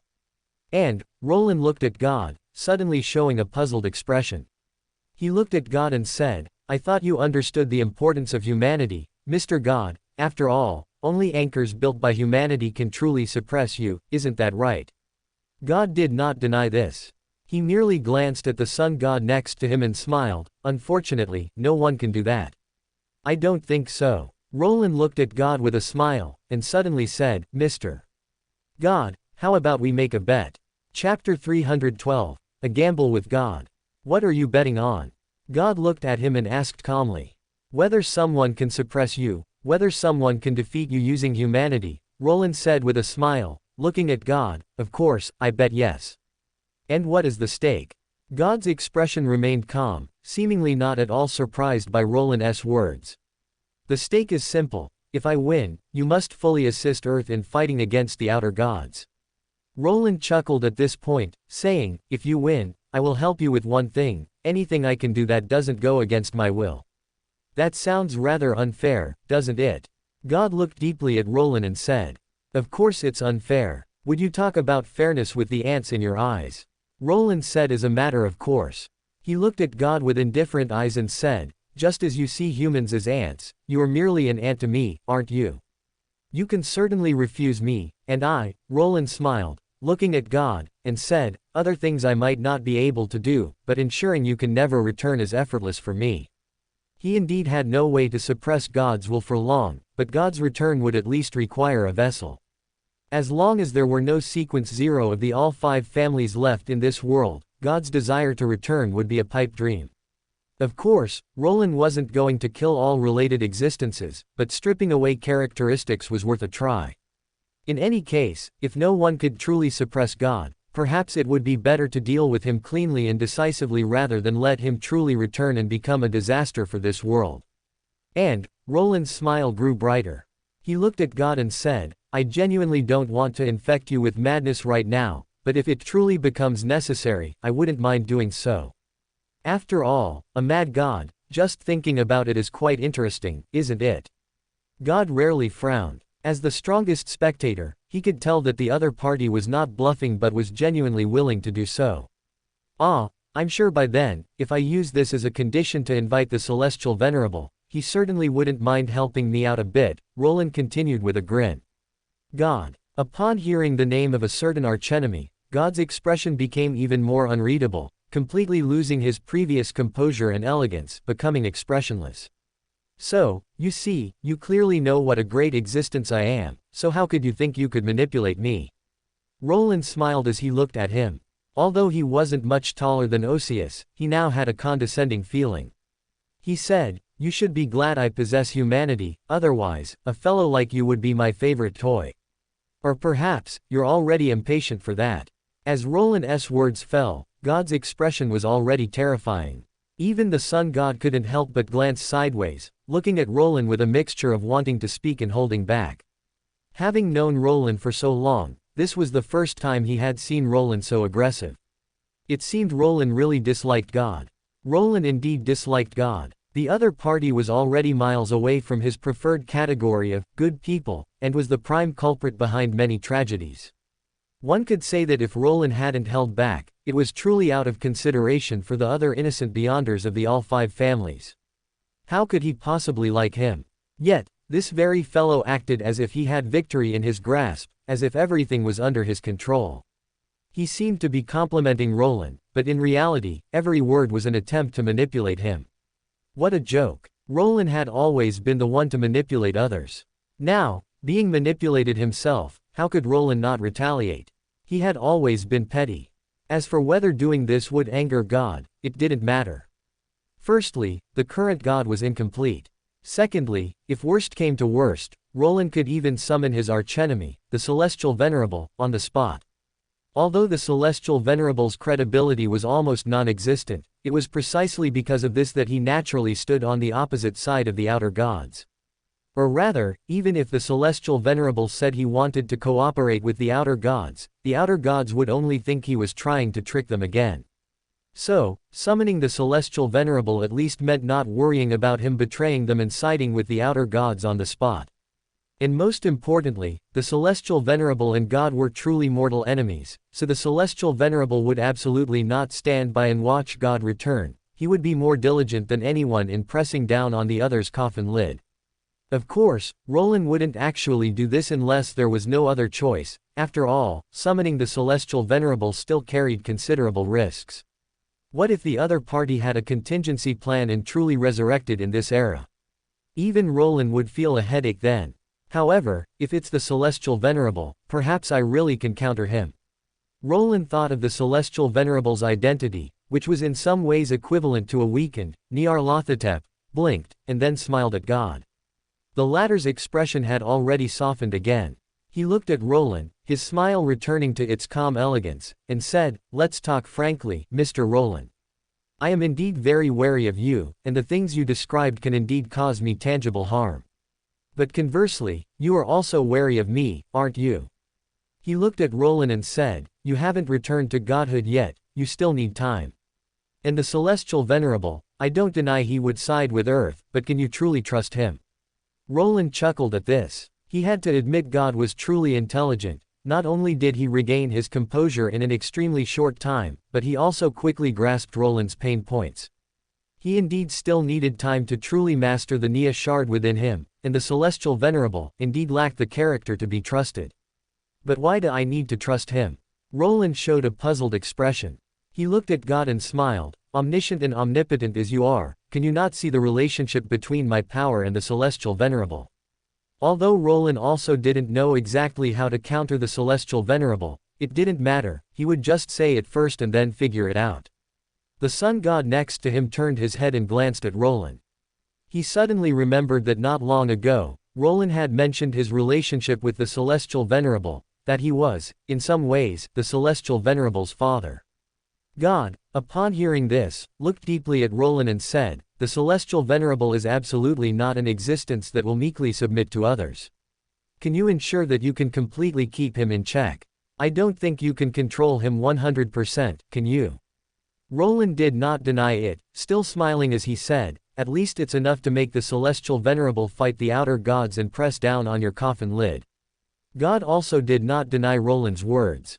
He seemed to sigh, then continued, "We both have things that make the other wary, and neither of us is willing to bow down to the other. What kind of outcome can such negotiations have if they continue? That depends on you," Roland said with a smile, his unspoken meaning being, "I certainly won't bow down." Chapter 313 God can only bow his head. "You are truly a very willful existence, even more willful than my old friend," God said with a sigh. Then, looking at Roland, he suddenly asked, "Actually, I can sense another power within you, different from the celestial worthy, yet closer to me. May I be so bold as to ask, where does it come from?" Is he referring to Time Shadow? Roland raised an eyebrow, smiling as he looked at God, and said, "It comes from an existence infinitely greater than you. Perhaps you wish to know his name." "No, there's no need to inform me of that one's esteemed name." God shook his head, finally looking at Roland and saying, "I accept your wager. I still don't believe anyone can achieve this." Roland wasn't actually planning to reveal Bubble's esteemed name. After all, some names shouldn't be casually spoken. What if he really summoned the other party? Although he would certainly be fine, this world might not be. So Roland just smiled at God, saying, "You've finally made a wise choice, Mr. God. Then let us wait and see." God seemed to smile upon hearing this, and then he said, "Then shall we sign a contract?" "Sure." Roland nodded indifferently. Thus, under the witness of the strongest notary, the wager was officially established. After signing the wager, God took a deep look at Roland, then closed his eyes. Osius opened his eyes, his gaze still a bit dazed. Clearly, the information overload from everything that had just happened was a bit much for his brain. God is not trustworthy, although his credibility is much better than the celestial worthies, Sun God said at this moment. "I know. I don't trust him, but I believe our Mr. God is a smart person." Roland smiled. Did he trust God? Of course not. But Roland believed that with God's intelligence, after knowing his existence and stance, he would absolutely not form any alliance with outer gods like in the original story, unless Roland forced him into a corner. However, this doesn't mean God will side with Earth. Just as Roland is wary of God causing trouble, God is equally wary of him causing trouble. Therefore, God will never easily intervene to help them. And the reason Roland proposed the wager was not simply to humiliate God, but to provide a common ground for cooperation, a bridge, and even a guarantee for both sides. If God loses the wager, it means a new God will be born. In such a situation, how would he help Earth resist the outer gods? Naturally, by relying on the summoning of Time Shadow.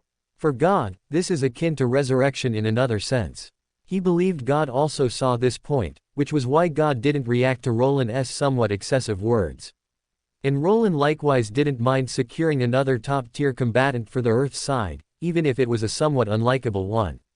So the wager was destined to be established, only the content might differ.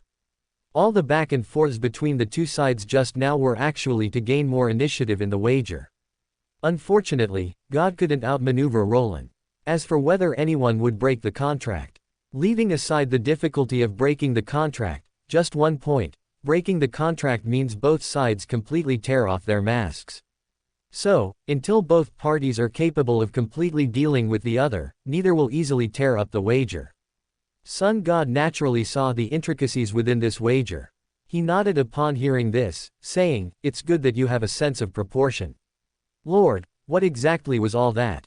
Osius couldn't help but ask. He wasn't actually stupid, but everything that had just happened was a bit too much for his comprehension. "It's not important." Sun God didn't explain anything. Some things aren't suitable for too many people to know, so he just looked at Osius gently and said, "What's important is how to help you suppress God's recovering will." Upon hearing this, a look of shame appeared on Osius's face as he said, "These past few years, I've actually been researching how to suppress God's recovering will, but I haven't made much progress. Is there a possibility that your research direction was wrong?" Roland pinched his chin and said, "I bet your research direction definitely wasn't related to humanity." "Ah, indeed." Osius chuckled awkwardly. He really hadn't researched methods of using humanity to suppress God, and had always been thinking of other methods, such as using the primordial God Almighty in the mirror or something. This was actually the consensus of most Sequence 0s or King of Angels. Although everyone relied on anchor points to maintain their humanity, so far, no one truly believed that humanity alone could contend with God or the celestial worthy. For example, Adam was previously single-mindedly focused on creating elaborate schemes.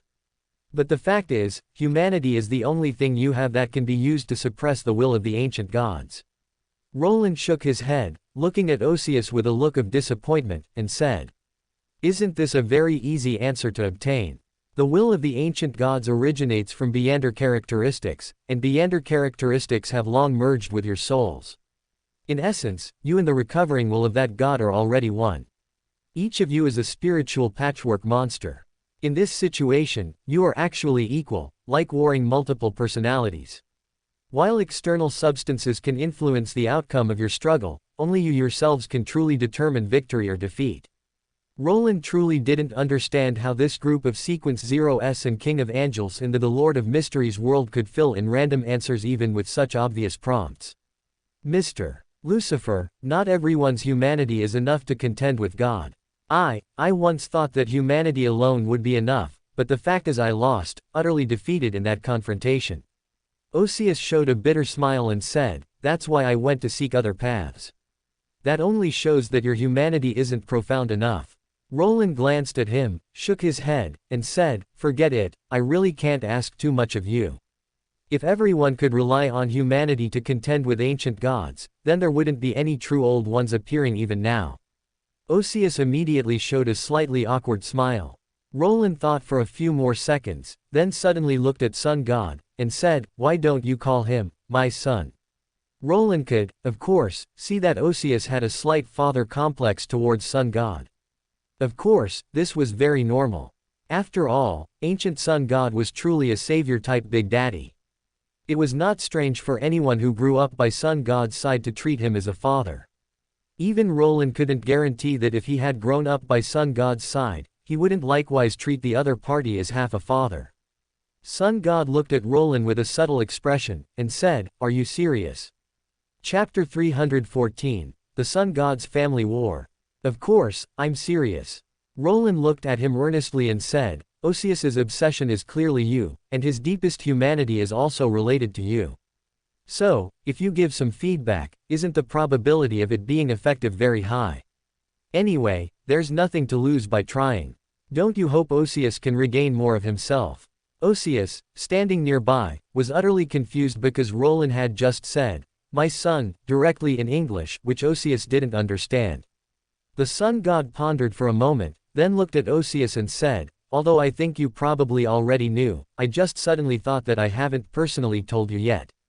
"What?" Osius asked in confusion, wondering why his heart rate was starting to accelerate. "I've always been very grateful that I was able to save you in time back then, Osius." The Sun God looked at Osius with gentle eyes and said, "You were the first child I saved, and also the first child I raised by my side. I have always regarded you as my eldest son." Osius visibly stiffened all over. His eyes widened at that moment, and his hands and feet seemed to not know where to go. He felt a little lightheaded. What did he hear? Was he hallucinating? The Lord said, he regarded him as his eldest son. One couldn't blame Osius for reacting so strongly. After all, he wouldn't even dare to dream such a big dream normally. It was comparable to Medici suddenly not being sarcastic and starting to sweet talk. Anyone would be stunned for a while. "Hiss, it's all stiff, why don't we bury it?"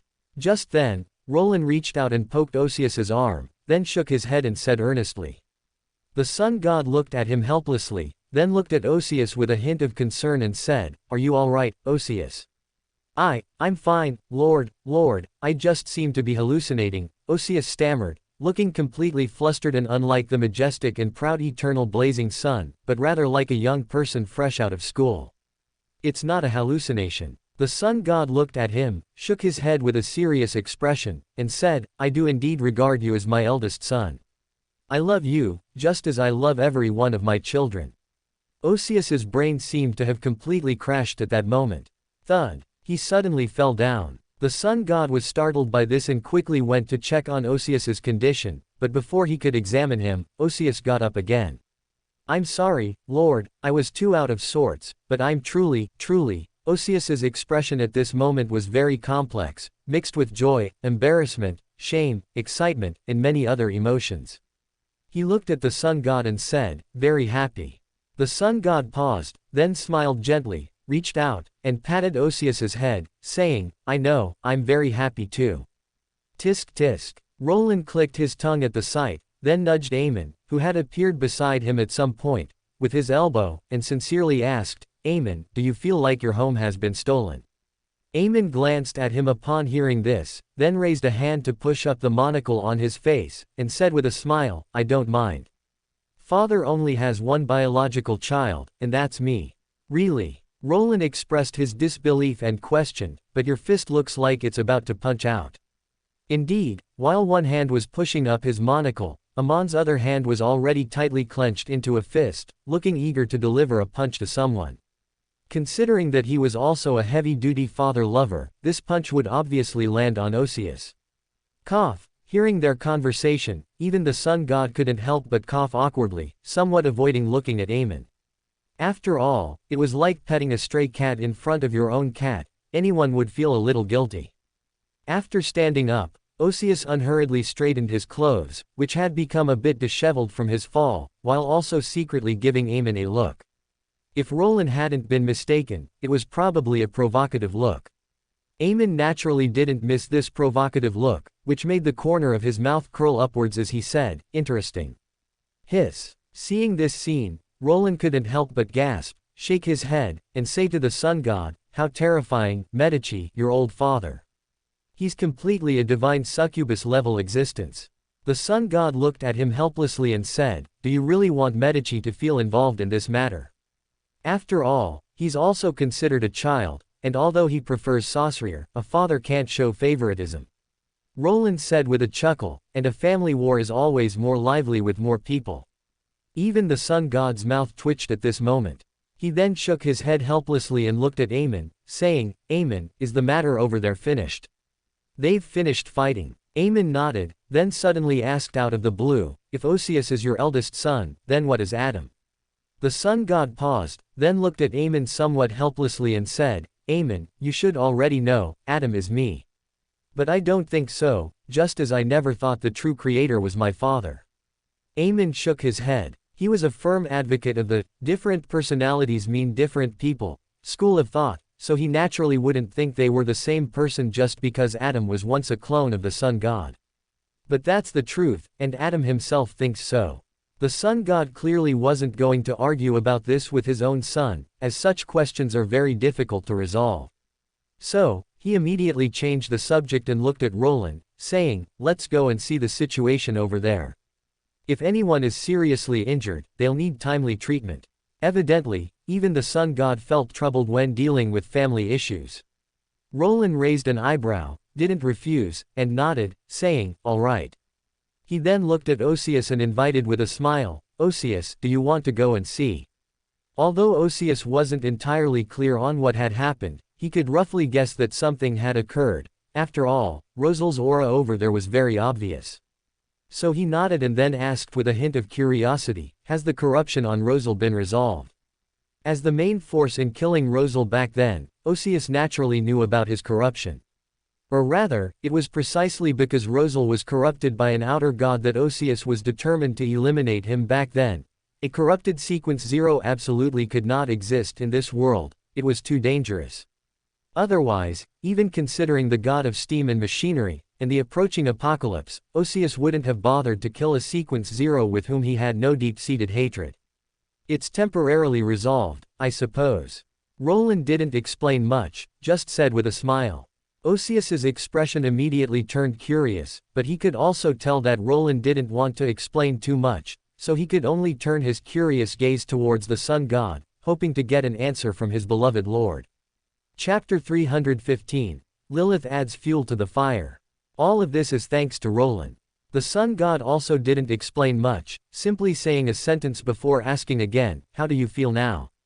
Osius was stunned for a moment, then realized that the question was probably about his human state. This made him cough lightly, then he said, "I feel very good. At that moment, my humanity was more abundant than ever before, even completely suppressing God. I told you this would work," Roland said with a beaming smile.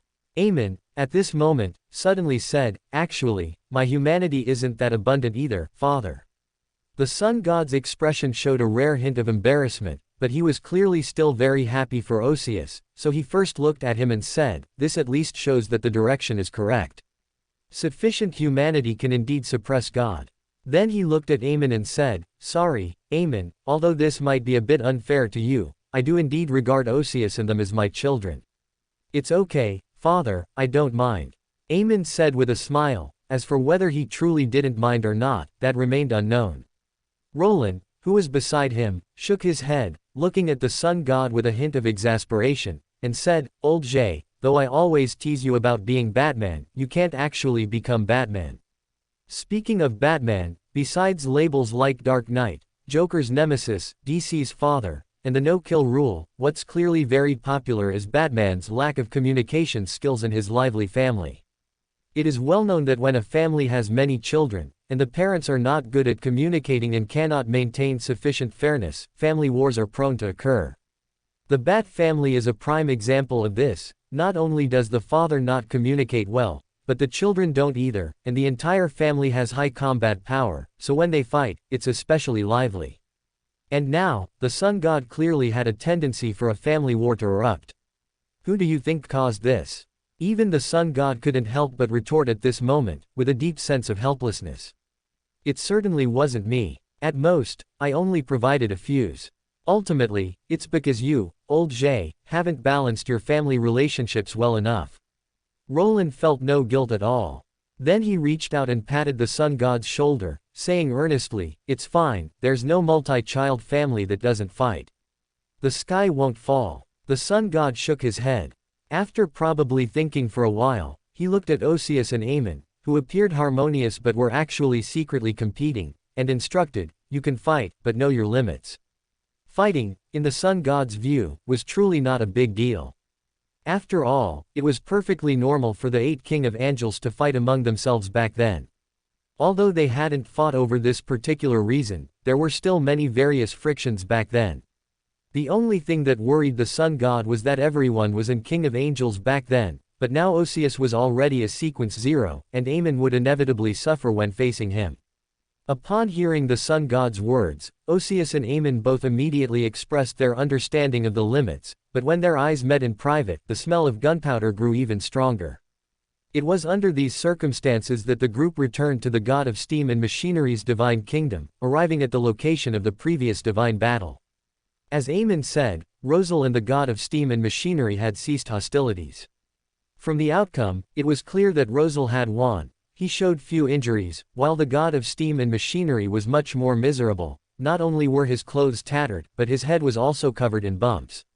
But in a sense, Rosal also lost, because his youngest son, Bonava, was carefully applying medicine to the god of steam and machinery, which made Rosal's face dark, pacing back and forth beside the two, his expression practically gritting his teeth. "Where did you get the medicine?" Roland glanced at the medicine in Bonava's hand and immediately asked curiously. "Earth Mother just came over for a while, watched the battle, and left this box of medicine," Amon explained simply. Roland raised an eyebrow and commented, "This sister really has a knack for fanning the flames." As for how Lilith knew about the fight here, it's a joke. The commotion was so great that anyone could feel it. Perhaps all the other 7 gods were currently hiding somewhere, secretly peeking. However, so far, only Osius and Lilith have openly appeared. "Boss, you're finally back." Rosal naturally noticed the returning group. He was about to ask Roland to help talk some sense into the god of steam and machinery, when he paused, his gaze falling on Osius. "Long time no see, eternal blazing sun." Osius, however, greeted him with a normal expression, and at the same time, he observed Rosal with some curiosity, mainly to assess his condition. The contamination seemed to still exist, but what was suppressing it? "It has indeed been a long time, eternal blazing sun." Rosal snorted, but also responded to Osius. He naturally knew that Osius had killed him back then because he was contaminated. Rosal didn't feel much resentment about it, after all, it was originally part of his plan. But if you want him to greet eternal blazing sun with a smile, he certainly couldn't do it. Not retaliating for what happened back then was already Rosal's concession, considering they were all working to protect the Earth. After all, Rosal truly couldn't be called a good person. Since you both know each other, I don't need to introduce you further. Roland naturally saw the less than good atmosphere between the two. He had no intention of mediating, simply looking at the god of steam and machinery and saying, Osius has already surrendered. God of steam and machinery, do you have anything else to say? The god of steam and machinery glanced at Osius, unsurprised by his choice. After all, the sun god had appeared, and given Osius's obsession with him, this choice was perfectly normal. But this also meant that he truly had no allies left.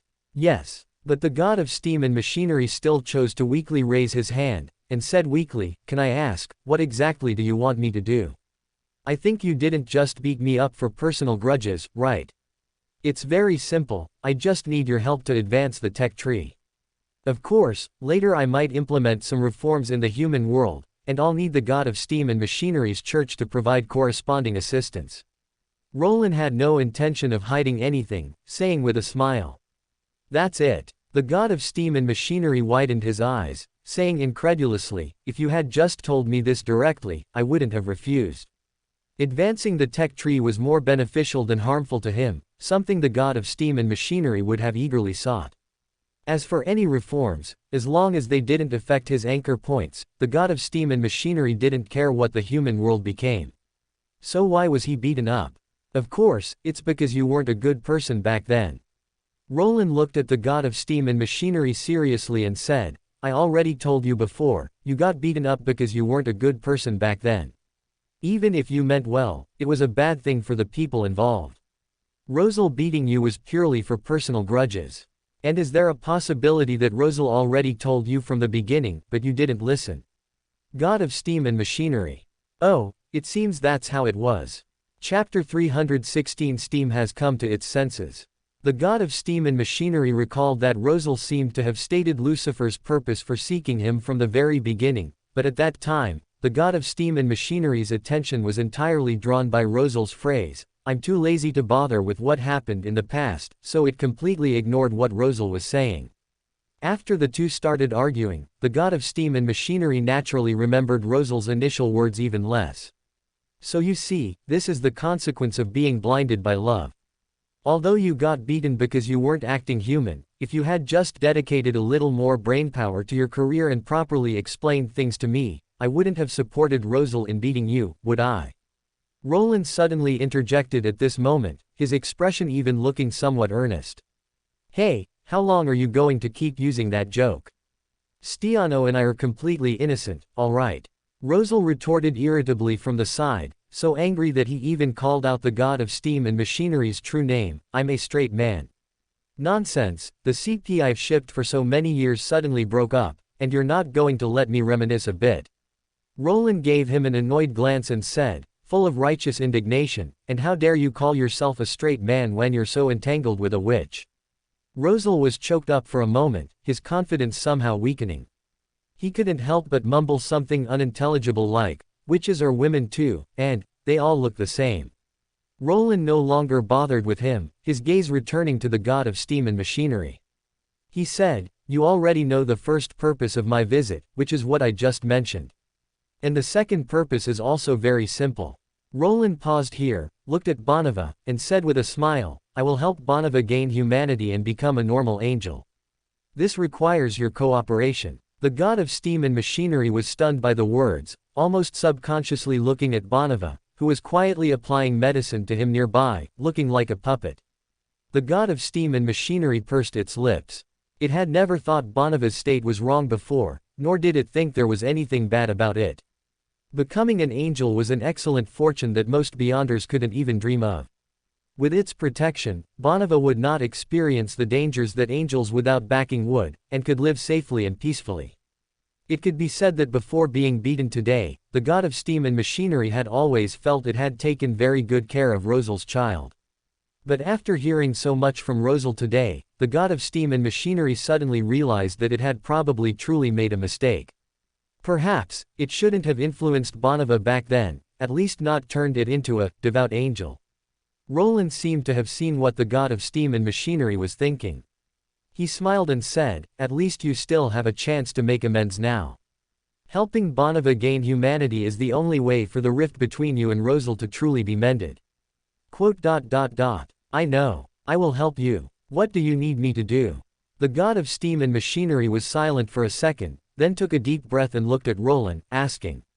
Very simple. First, stop your influence on Bonava in terms of divinity, will, and other aspects, Roland said with a smile.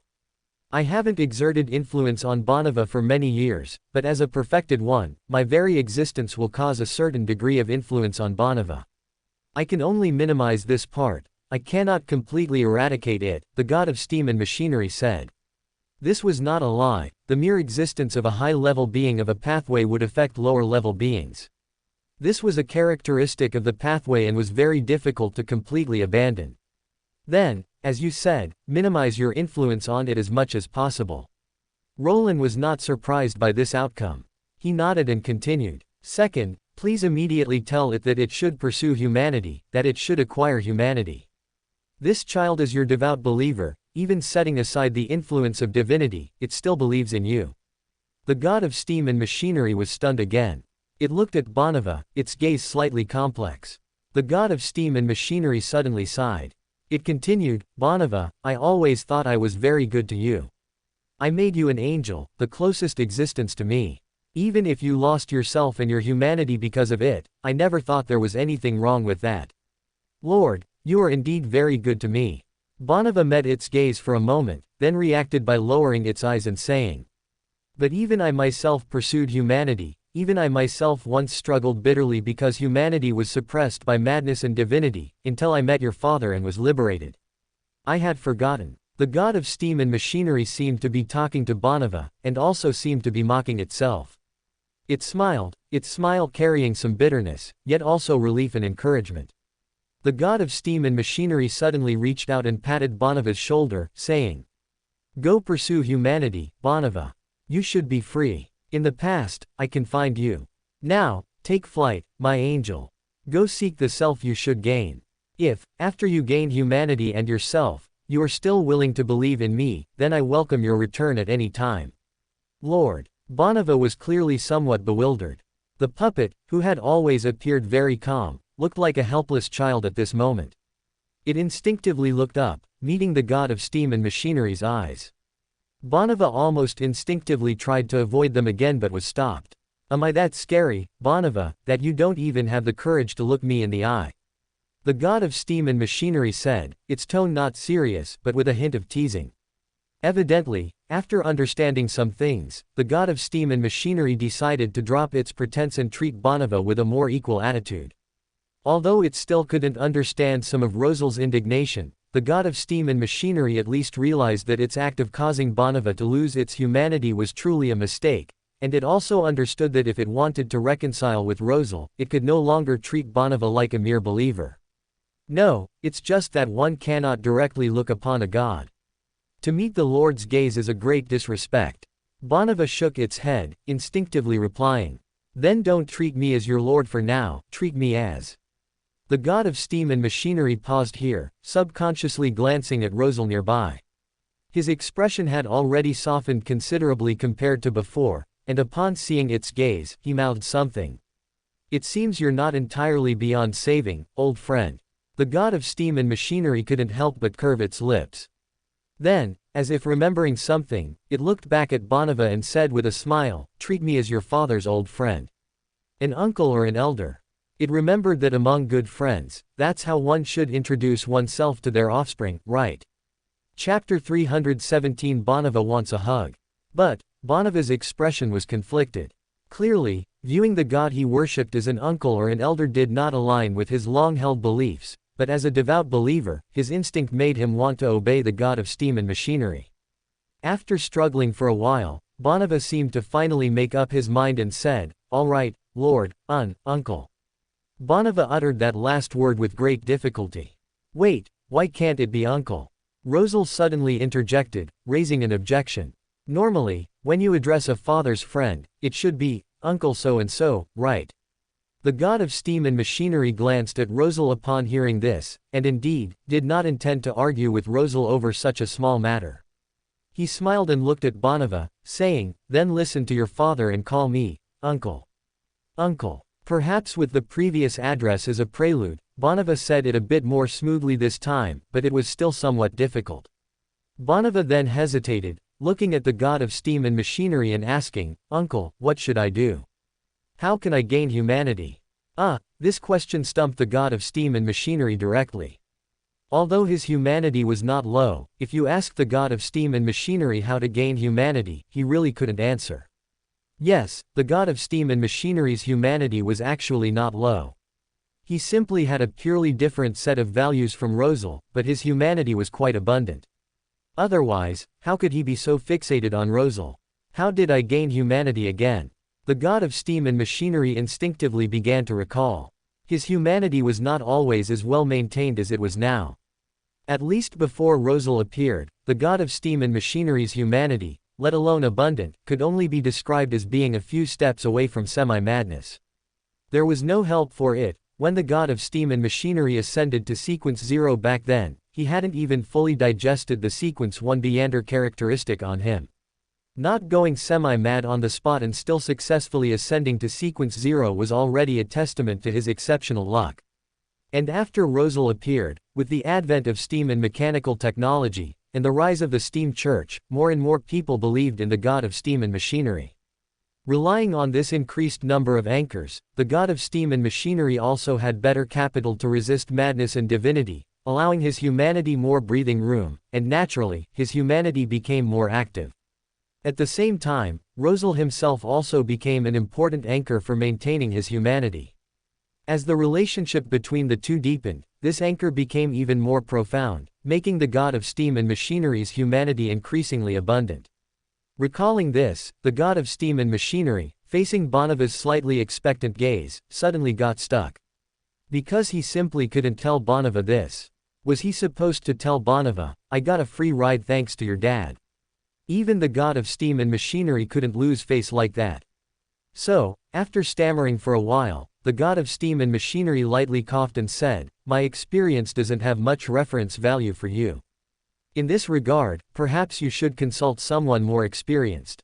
The god of steam and machinery said this and looked at the people around, his gaze sweeping past Osius, not daring to look at the sun god, then skipping over Amon, hesitating between Roland and Rosal, then seeming to think of something, he looked firmly at Roland and said, Mr. Lucifer, since you have decided to help Bonava gain humanity, then you must have sufficient experience in this area, I presume. As for why he didn't choose Rosal, the reason was simple. Although the god of steam and machinery unconditionally trusted his old friend's abilities and had just experienced how abundant his old friend's humanity was, considering Rosal's actions after becoming an angel, the god of steam and machinery felt it would be more reliable to consult Roland.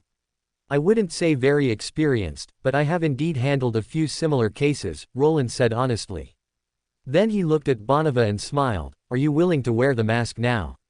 Bonava looked back at him, this time no longer refusing, and nodded, saying, although I still don't understand the meaning of humanity, since both Lord and Father wish for me to obtain it, then I should try.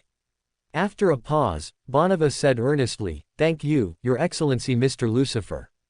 It's no trouble. Helping you gain humanity isn't meaningless to me either. Roland smiled, then raised his hand and snapped his fingers. Snap. How is it? How is it? Bonava, how do you feel? Bonava hadn't reacted yet when Rosal, who was beside him, leaned over and asked nervously. It's a bit strange. Bonava's expression was somewhat bewildered. He probably seriously sensed his own situation before saying, I don't know if this is what you call love, but... Bonava pursed his lips. He looked at Rosal and said, Father, I suddenly want to hug you. Is this love? Unlike the former Adam, Bonava was not completely devoid of emotion. His humanity was merely overly suppressed, leading to sparse emotions, coupled with always being with the god of steam and machinery, which resulted in a lack of clear understanding of many feelings, making him appear like a purely divine puppet. It was precisely because of this that when the god of steam and machinery minimized his influence on Bonneva, and when the persona mask began to take effect, Bonneva's humanity truly began to take root and sprout. Although Bonneva still didn't understand what familial affection was, just as he used to be happy about Rosal's return, he now instinctively wanted to give his old father a hug. Rosal's eyes widened immediately. He stepped forward without any hesitation and tightly embraced his youngest son. Unlike the previous hug where Rosal was proactive and Bonneva merely didn't refuse, this time Bonneva finally responded to his old father like a true child. Roland also curved his lips at the sight. No matter when, he was always willing to see such beautiful endings. This was one of his few hobbies and the joy he tirelessly pursued. So what kind of mask is it exactly? Osius quietly asked at this moment. As an outsider, he truly knew nothing. In fact, not only him, but even the god of steam and machinery was quite bewildered, not understanding what Roland had done, as Bonneva's humanity suddenly felt much more abundant. One of my abilities, Roland glanced at them, not intending to hide it, and explained with a chuckle. After listening, the expressions of Osius and the god of steam and machinery became complex, probably thinking, my goodness, there's such a buggy ability in this world. The higher one stood at the pinnacle of the extraordinary pathways, the more one would understand the importance of humanity and anchors, and the more one would understand just how buggy the persona mask was. Chapter 318. Rissel, I remembered some happy things. Actually, I also think it's quite a persona mask. This is almost one of my most useful abilities. Roland naturally saw what they were thinking and said with emotion. He has gained many abilities so far, but not many of them have been of great use. After all, Roland's involvement in matters is basically not something that low to mid-sequence individuals can participate in, so many abilities have no place to be used. But thanks to the power of the Chaos Pathway, some of Roland's abilities are still of great use. For example, Incarnation allowed Roland to gain true Sequence 2 level combat power, instead of having to borrow power through favorability for a short time like before. However, in terms of ease of use, Persona Mask is really not much lower than Incarnation. After all, the ability of Persona Mask is truly to Persona Mask in this world that emphasizes humanity and anchor points. If Incarnation provides direct combat power, then Persona Mask is basically the best ability to win over allies and help allies stabilize their state. Don't you see, relying on the Persona Mask, Adam has even evolved into version 2.0. The only problem is that if the masks continue to be given out like this, they will run out sooner or later. Roland muttered in his heart. The number of Persona Mask he can use is not unlimited. At Sequence 6 level, he can only use 10, and for this thing to take effect, it basically has to be permanent. So Roland has always used it very cautiously, and currently has only given them to Adam, Ask, and Bonneva. As for Amon, although Roland has been giving him various talk therapies, he has not made him wear a mask. Fortunately, after being promoted to scriptwriter, the upper limit of Persona Mask should increase by another wave according to common sense. Roland thought this, and then noticed that Osius was looking at him, hesitating to speak. This made him look at Osius and ask with a smile, "What's wrong, is there anything, Osius?" "Perhaps I also need such a mask," Osius said somewhat euphemistically. Roland was stunned for a moment, then raised his eyebrows and said, "Are you sure? Wearing a mask means that once your emotions are full to a certain extent, I will have the ability to control you. But I am also living under the control of God now, like half a puppet," Osius said very directly. He gave a bitter smile and looked at Roland, "And honestly, although I'm not sure what kind of existence you are, I think if you really want to control me, there are probably many ways." Osius is not a fool. Not to mention the terrifying presence within Roland that is visible to the naked eye, and the special ability to summon the ancient sun god. Just the apprehension God showed towards Roland was enough for Osius to understand what kind of existence he was. This is an existence that even God has to bow to. However, this was not the only reason Osius wanted to wear the mask. Osius suddenly glanced at the sun god next to him, then looked at Roland again and said, "Most importantly, I believe in the Lord's choice." Yes, the biggest reason Osius risked being controlled to wear the mask was that he believed in the sun god's choice, and believed in his vision. Roland smiled when he heard this. He also glanced at the sun god and teased, Grisha, your credibility is really good. Should I say you truly live up to your name as the savior who once saved humanity? The sun god did not show any pride because of Roland's words. He just smiled gently and looked at Roland, saying, but I think this is not just because of my credibility, but also because you are indeed trustworthy. If you were truly a lawless existence, even with my credibility as a guarantee, they would not choose to trust you. Hiss, divine succubus, how terrifying. Roland exaggeratedly gasped, then gave the sun god a thumbs up, saying, old Grisha, you know how to talk. The sun god was a bit helpless in response to him, but his smile remained gentle. Roland then looked at Osius and said, since you have made your decision, then as you wish. Of course, he would not refuse to help Osius's request. Confronting God was originally part of his deal with Osius.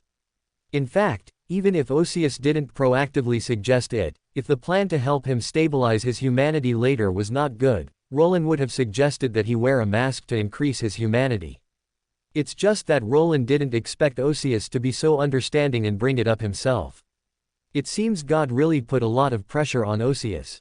However, this was also the first time Roland had given a mask to a Sequence 0 level existence, which made him look at the other party curiously and ask, how do you feel now? It's like an extra anchor point. Its presence is not strong, but it exists unshakably, and it is growing at a very slow but indeed existing rate. After sensing for a while, Osius said, the more one lacks humanity, the more one can probably feel its effect. As long as it's useful. Roland listened with interest, then looked at Osius and said, regarding how to use my power to suppress God's power within you, I already have some ideas, but I still need to practice. Let's set a time later, I need to do a few experiments. Although the previous physical examination of Osius was interrupted because God was found, this does not mean that Roland abandoned his previous idea of using the power of the Nia shard to temporarily suppress God's will in Osius. As for whether God would have any objections to this, Roland didn't care. Their bet didn't stipulate anything in this regard. Moreover, Roland didn't reach an agreement with God by relying on his charity, so why would he be hesitant because he was concerned about God's thoughts? If anything, it should clearly be God who is more afraid of falling out. As for whether God would misunderstand that Roland intended to contaminate him with absolute madness, leading to a lose-lose situation, God is not that stupid. Okay. Osius naturally had no objection to this. He subconsciously nodded, only to find that Rosal, who had finished his father-son time at some point, was looking at him with a schadenfreude gaze. Brother, good luck. Seeing him look over, Rosal not only didn't restrain the expression on his face, but instead walked up and patted Osius's shoulder, saying, Osius. Osius immediately felt as if the other party was crazy, but he was not stupid. He then realized something and had a bad premonition in his heart. He looked at Rosal and asked, what are you so happy about? Of course, it's because I thought of something happy, Rosal said with a smile. What happy thing? Osius's bad premonition grew stronger. My wife is pregnant, bah. Rosal, who subconsciously picked up the meme, spat. He glanced at Osius, probably out of some pity for a fellow sufferer, and finally said, do you know how Lucifer helped me suppress the contamination in my body? How did he do it? Osius asked subconsciously. Chapter 319, Sun God's Broad Thoughts. He used his power to balance the corruption within me, and for that, I endured the most difficult hours of my life, Rosal said, his expression twisting slightly as the painful memory resurfaced. It took Rosal several seconds to compose himself again. He looked at Osius with a gaze of pity and said, although I don't know how he plans to help you suppress the will of God, I guess it must be related to his power. As someone who's been through it, let me warn you, buddy, that's another kind of madness, completely different from the madness you're familiar with. You'd best not try to understand it, it's terrifying. Thanks for the warning. Osius naturally saw that Rosal was not exaggerating. His expression became a bit more serious, and he couldn't help but ask, why did you try to understand madness? Roland also looked at Rosal with curiosity. Although he could now use the power of the Nia shard very skillfully, it was the first time he had heard someone comment on this power in such a way. How should I put it? Because that madness isn't just madness, it contains so many things. Knowledge, mysteries, power, When you face it directly, besides the danger, your most intuitive feeling might be its fatal allure, Rosal said with a wry smile. Anyway, I've suffered enough from it. Osius's expression immediately became even more solemn, and he nodded, saying, I understand. Roland, on the other hand, uncharacteristically looked at Rosal, wanting to speak but hesitating. As a true person of the Cthulhu-esque world, Nyarlathotep herself, Roland already understood what was going on. In his world, knowledge related to the extraordinary was toxic, and the greater the existence, the more it was, to some extent, knowledge itself. So, after directly facing a great existence, if you were lucky enough not to go mad, gaining knowledge and power was normal. And the Nia Shard undoubtedly possessed such characteristics to some extent. Power itself contained infinite knowledge. But Roland hadn't expected Rosal to actually try to understand this knowledge. Isn't that just a typical way to court death? By the way, did Bethel and the others court death like that? Roland suddenly felt a little uncertain, but thinking that nothing had happened to any of them, he felt relieved. Anyway, no matter what, if no one courted death, then it wasn't a big problem.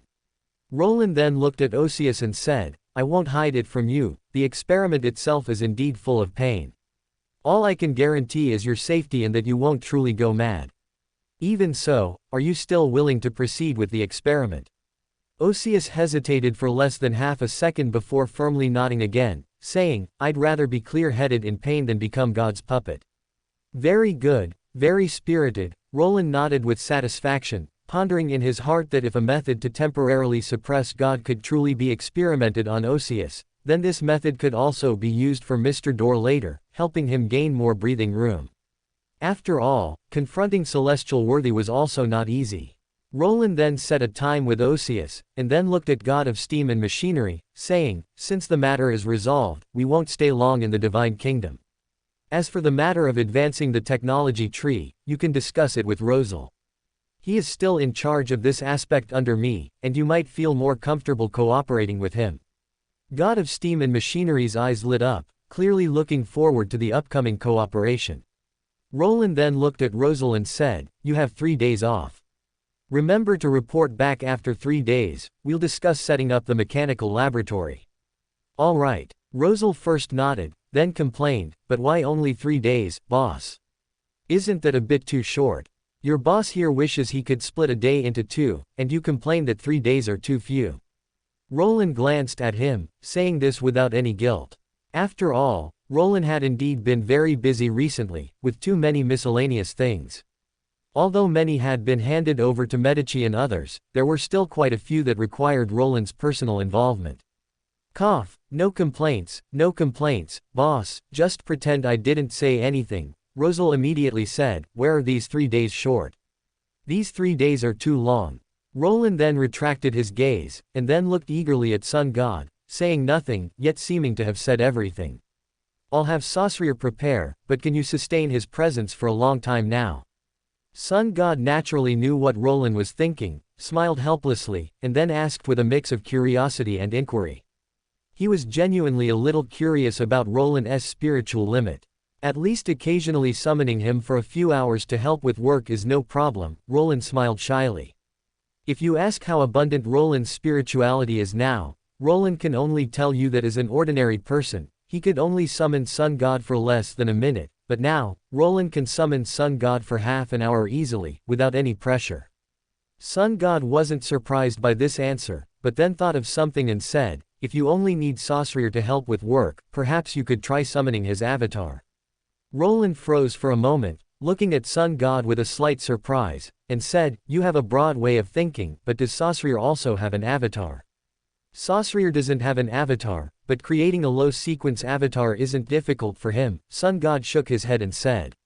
Although not avatar specialists like the Marauder or Seer pathways, for beings of this level, creating avatars was indeed not difficult. The only question is this permissible? Sun God looked at Roland, asking. I think your idea isn't sudden. Roland glanced at Sun God, understood something, and said meaningfully. Sun God did not deny it, saying, I need to better grasp the situation of this era, and compared to power, what I lack more in this era is a mind and emotions. It seems you're not very satisfied with your 2 current selves. Roland glanced at Sun God, then pondered for a while, pinching his chin, and said, "But it might actually work, at least we can try." Time's shadow didn't stipulate that the summoned person had to be the main body. Rather, the fact that Sorcerer could be summoned already indicated that avatars could be summoned separately. Then, Sorcerer's avatar could theoretically also be summoned. "I understand, thank you for informing me," Sun God seemed somewhat relieved, saying. Roland smiled, feeling a bit of anticipation. After all, he really needed a sorcerer to help him with the increasing amount of work. Chapter 320 Sorcerer at Work. There was no other way, Roland's business was expanding rapidly. Initially, Medici alone was enough to handle the revolution, and Roland could be a happy hands-off boss, primarily working only when absolutely necessary. However, later, in order to quickly condense his incarnation, Roland reclaimed City of Silver and Moon City. Although these two cities had strong self-management capabilities and Amon's spontaneous help, which shared much of the work, Roland still had to prepare in advance to properly settle them after bringing them out of the forsaken land of the gods. Originally, this job was quite easy, and Roland had already prepared an island for the people of the forsaken land of the gods to settle. Who would have thought that due to Earth Mother's sudden sneak attack, Roland had to change his original plan, moving the settlement location from the Five Seas to Loan, and many things had to be rearranged, which simply added a lot of workload. Besides that, Roland also successively cooperated with Earth Mother and Evernight Goddess, securing a large amount of aid. Although this was a joyous occasion, how to arrange the aid sent by the other side became a problem. Fortunately, most of this work was handed over to Medici. There's even less to say about reclaiming the Numinous Episcopate afterward. Roland was working overtime at the Numinous Episcopate a few days ago, and now if he returns there, once a certain Red Angel catches him, being dragged into more overtime is a certainty. As for establishing biological laboratory, mechanical laboratory, and other matters, even if Roland confirmed the people in charge, it was impossible for him to truly ignore everything. He had to at least control the general direction and some important details, so there were still many things to deal with. Not to mention that now there's also a god of steam and machinery church to liaise with, and even later, for the Eternal Blaze Church, can he really expect those fools from the Aurora Order to handle it? This work will most likely eventually fall to their side, even if the other party sends a person in charge like the Night Church. The various tasks to be handled will still not be few. You can't expect the person in charge from the other side to spontaneously master Das Kapital and Marxist philosophy, can you? Even if he can be a hands-off boss in the later stages, Roland's side will definitely have to arrange them in the early stages. Frankly speaking, even Roland wouldn't think that, under these circumstances, one Medici could handle it all. So Roland is truly in great need of a sorcerer now, practically thirsting for talent. For this reason, when there's no need to summon others, Roland really doesn't mind having sorcerer as a permanent resident, provided that the spiritual consumption for him is low enough. However, Roland glanced at Sun God and said faintly, "You really don't take any losses, old Jay." "I just prefer win-win situations," Sun God said with a smile. He looked at Roland and said, "In this regard, we are the same." Roland smiled and did not refute. After all, he actually liked win-win situations. Roland then nudged Sun God with his elbow and said with a smile, "Then why don't you hurry back? I'm in a rush. If Sorcerer doesn't come to help share the work, Medici will really die from overwork." "You really are." Sun God shook his head helplessly, clearly wanting to say something but not knowing what to say. "Then goodbye, Sun God," Roland said with a smile, then cancelled the summons to Sun God. Third Epic, Eastern Continent, a study in the Divine Kingdom. Sorcerer was working. This was not surprising, as it was well known that Sorcerer was always working. Thanks to a certain main body who severely exploited his clones, Sorcerer alone undertook 80% of the Divine Kingdom's work, truly achieving year-round work without rest. It could be said that if Sun God himself disappeared for a period, the Divine Kingdom might experience panic but still operate normally, but if Sorcerer disappeared for a period, the Divine Kingdom would most likely come to a complete halt. This was the true value of the Heavenly Kingdom Vice-Monarch. Just then, Sorcerer sensed something, looked up, and indeed saw a familiar main body. "Lord, what happened again? Is there new work to deal with? If it's not particularly urgent, it might have to wait, I still have." Saussure asked skillfully, his hands not even stopping their work as he spoke. The entire process was smooth and effortless, showcasing the qualities of a top-tier tool. I just went to the future, Sun God said, looking at his clone. In a few words, he summarized what had just happened in the future. Finally, he looked at Saussure, his gaze falling on the documents that made even the Dark Angel seem somewhat weak and helpless, feeling a rare moment of guilt, yet still saying. Roland did not reject this plan, he said we could try it. Saussure was uncharacteristically silent. He pushed aside the parchment in front of him slightly, so that he could better accuse a certain unscrupulous main body with his gaze.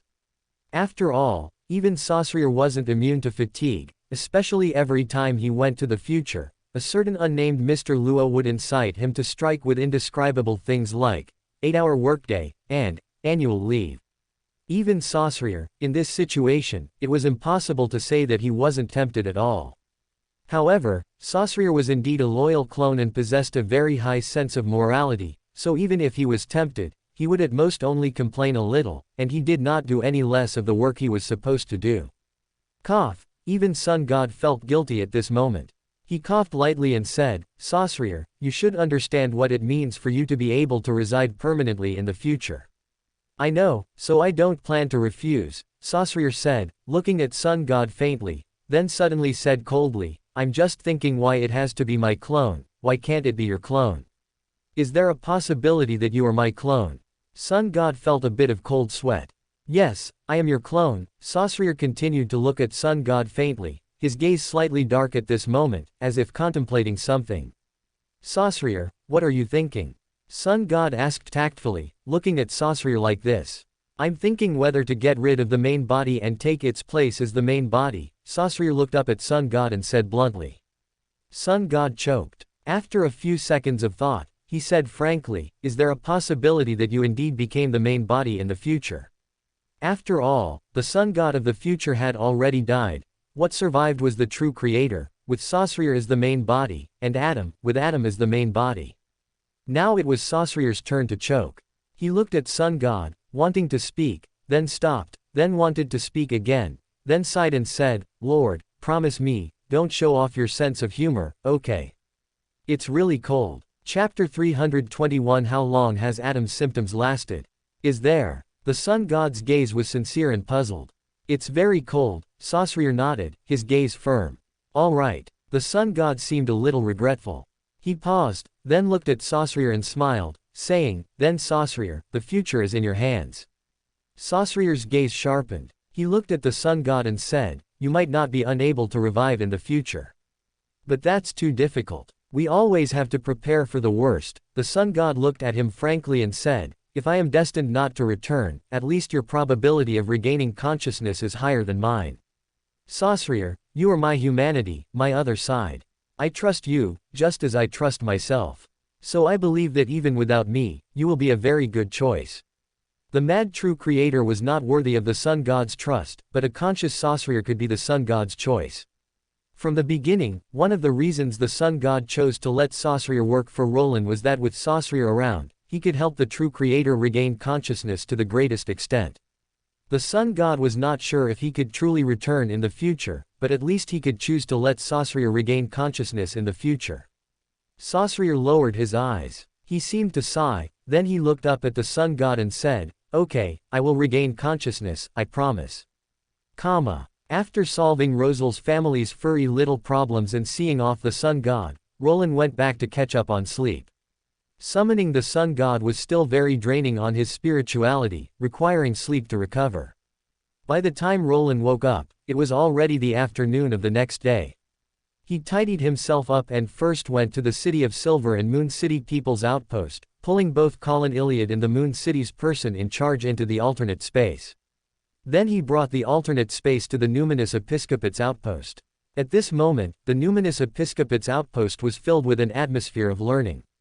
Most of the Numinous Episcopate members in the outpost were undergoing ideological re-education, while a small number who had already completed their training were promoted to teachers or were handling various tasks.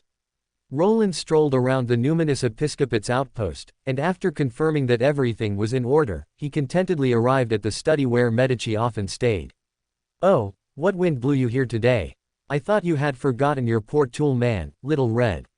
Medici knew who had come without even lifting his head, and his first words were full of sarcasm. How could that be? I could forget anyone but you, little red. Without you, who would help me deal with mountains of work, who would help me fight battles, take care of children? Roland looked at Medici with the deep affection of a boss looking at a top-tier workhorse, his expression very sincere. Just as the West cannot lose Jerusalem, I cannot lose you, little red. This was the absolute truth. What unscrupulous capitalist wouldn't love a top-tier tool man like Medici? Medici. Damn it. The more he listened, the angrier he got. How could he, the dignified Red Angel, suddenly fall to such a state? Medici began to reflect. After reflecting for a long time, he gritted his teeth and said, indeed, it's all Adam's fault. If it weren't for Adam, he wouldn't have been boiled in a hot pot. If he hadn't been boiled in a hot pot, he wouldn't have been rescued by Roland, and he certainly wouldn't have fallen out with the sun god over being boiled in a hot pot, ultimately getting on Roland's pirate ship. Here, at this moment, Roland thoughtfully handed over a small dagger and sincerely said, go for it, little red. I support you in stabbing his kidney again. Medici cast a sharp, knife-like glance at Roland, annoyed, but took the dagger from his hand. No other reason, his hands were itching, and he felt like stabbing someone's kidney. But haven't we already settled things between us? Adam, who had appeared at some point nearby, spoke, looking at Medici and saying, Medici, you haven't developed some special hobby, have you? That's not good. Scram. Medici finally couldn't stand it anymore and threw the dagger in his hand. Adam quickly dodged the dagger, which was clearly aimed at his kidney. He seemed to look at Medici with some helplessness, then shook his head and said, your temper is getting more and more volatile, Medici. Alas, I didn't teach you that way before. Do you believe I can be even more volatile? Medici looked at him, his tone as cold as if he wanted to kill. I believe you, Adam nodded frankly. You bastard. Medici was a bit choked up and could only grit his teeth. Roland, meanwhile, watched this scene with relish, like a spectator up close. He looked at Adam, then at Medici, and finally turned to the latter and sincerely asked, how long has he had this symptom? Roland could, of course, tell that Adam was much livelier than when they last met. However, this liveliness did not seem to be purely due to Adam's humanity. Roland could see that there was an element of performance in this liveliness. It was probably Adam intentionally trying to emulate the former angel of imagination. Who knows? I wouldn't specifically pay attention to him. Anyway, he's been having these episodes for a while. Medici rolled his eyes in annoyance, saying disdainfully, it's so fake. How sad, I've clearly tried so hard to emulate the angel of imagination. As expected, a substitute is always a substitute, simply not as good as the original. Adam spoke with a faint sigh. Medici immediately showed a disgusted expression. Roland also raised an eyebrow. After thinking for a few seconds, he sincerely said, why don't you just be normal? I'm scared. While a lively angel of imagination was certainly charming, Adam, who was clearly not lively but pretended to be, gave off a somewhat artificial feeling. It was rather unsettling. Upon hearing this, Adam's fake lively expression subsided considerably. He returned to his faint smile, looking at the two with a slight hint of confusion, and said, I thought you would prefer me in that state. Roland was silent for a second, then looked at Adam and sincerely said, put yourself in my shoes. If Amon suddenly started acting all cutesy with you, wouldn't you find it strange? Adam thought for a while upon hearing this, then shook his head and said, I wouldn't find it strange. That would only mean he needs something from me. Even Roland was choked up at this moment. He looked at Adam, thought for a moment, then said, what if Medici suddenly acted cutesy with you? As soon as these words came out, Medici's face next to them darkened. Adam's expression also became subtle. He pondered for a moment, then nodded and said, that would indeed be very strange. So what exactly are you thinking?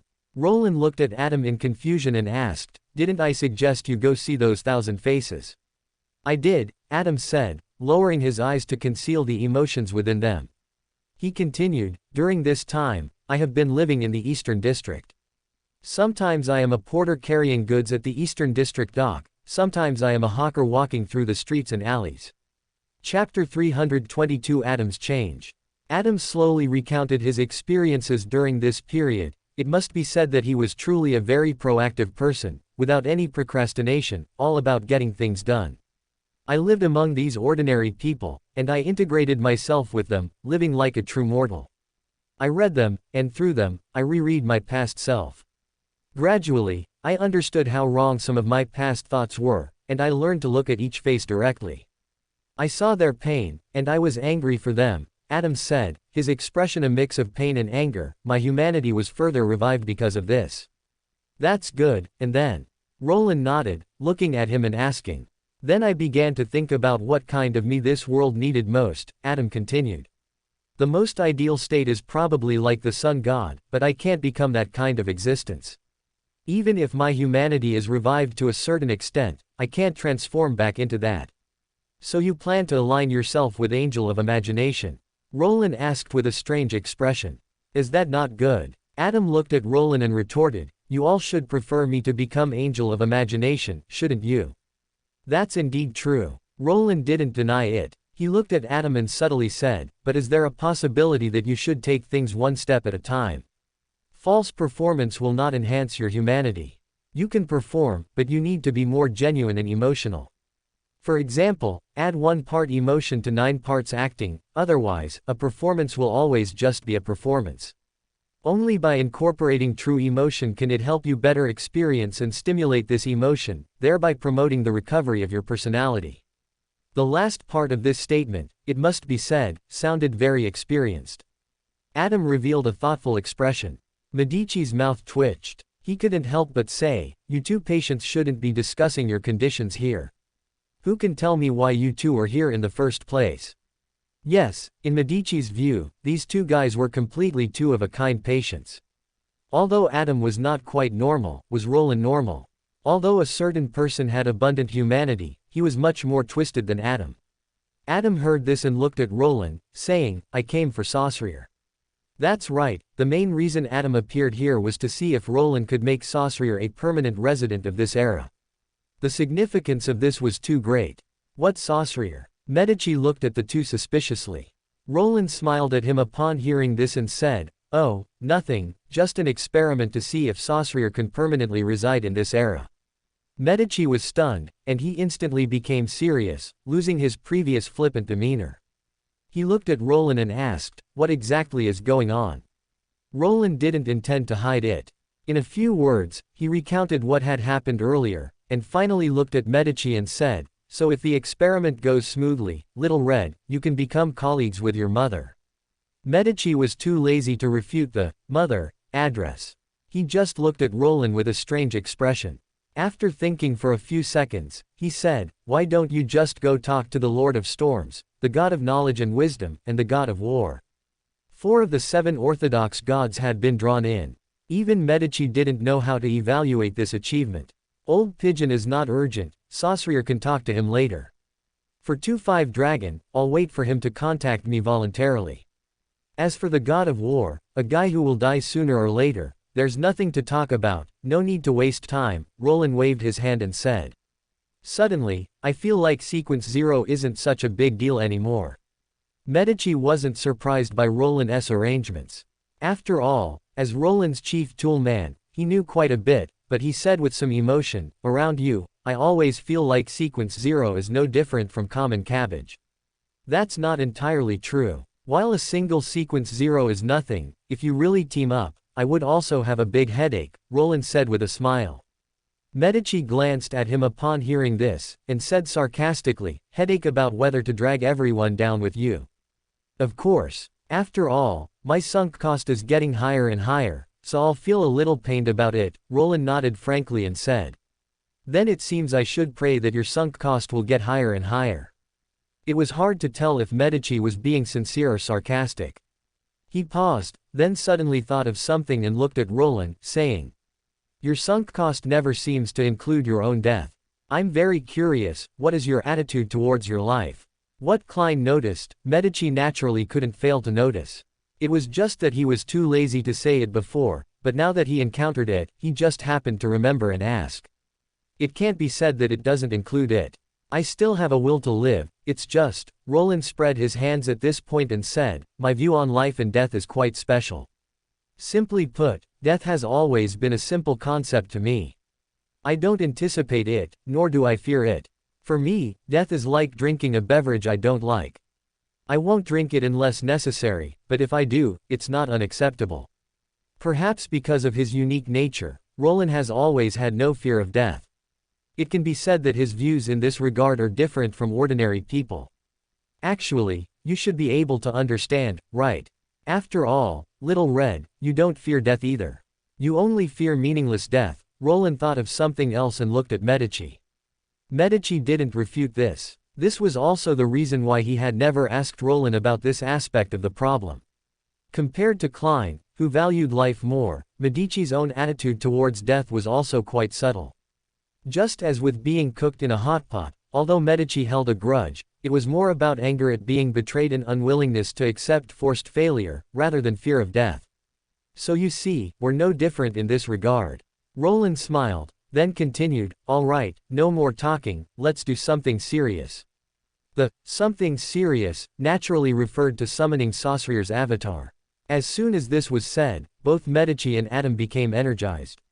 Roland himself was also full of anticipation for the results of the upcoming experiment.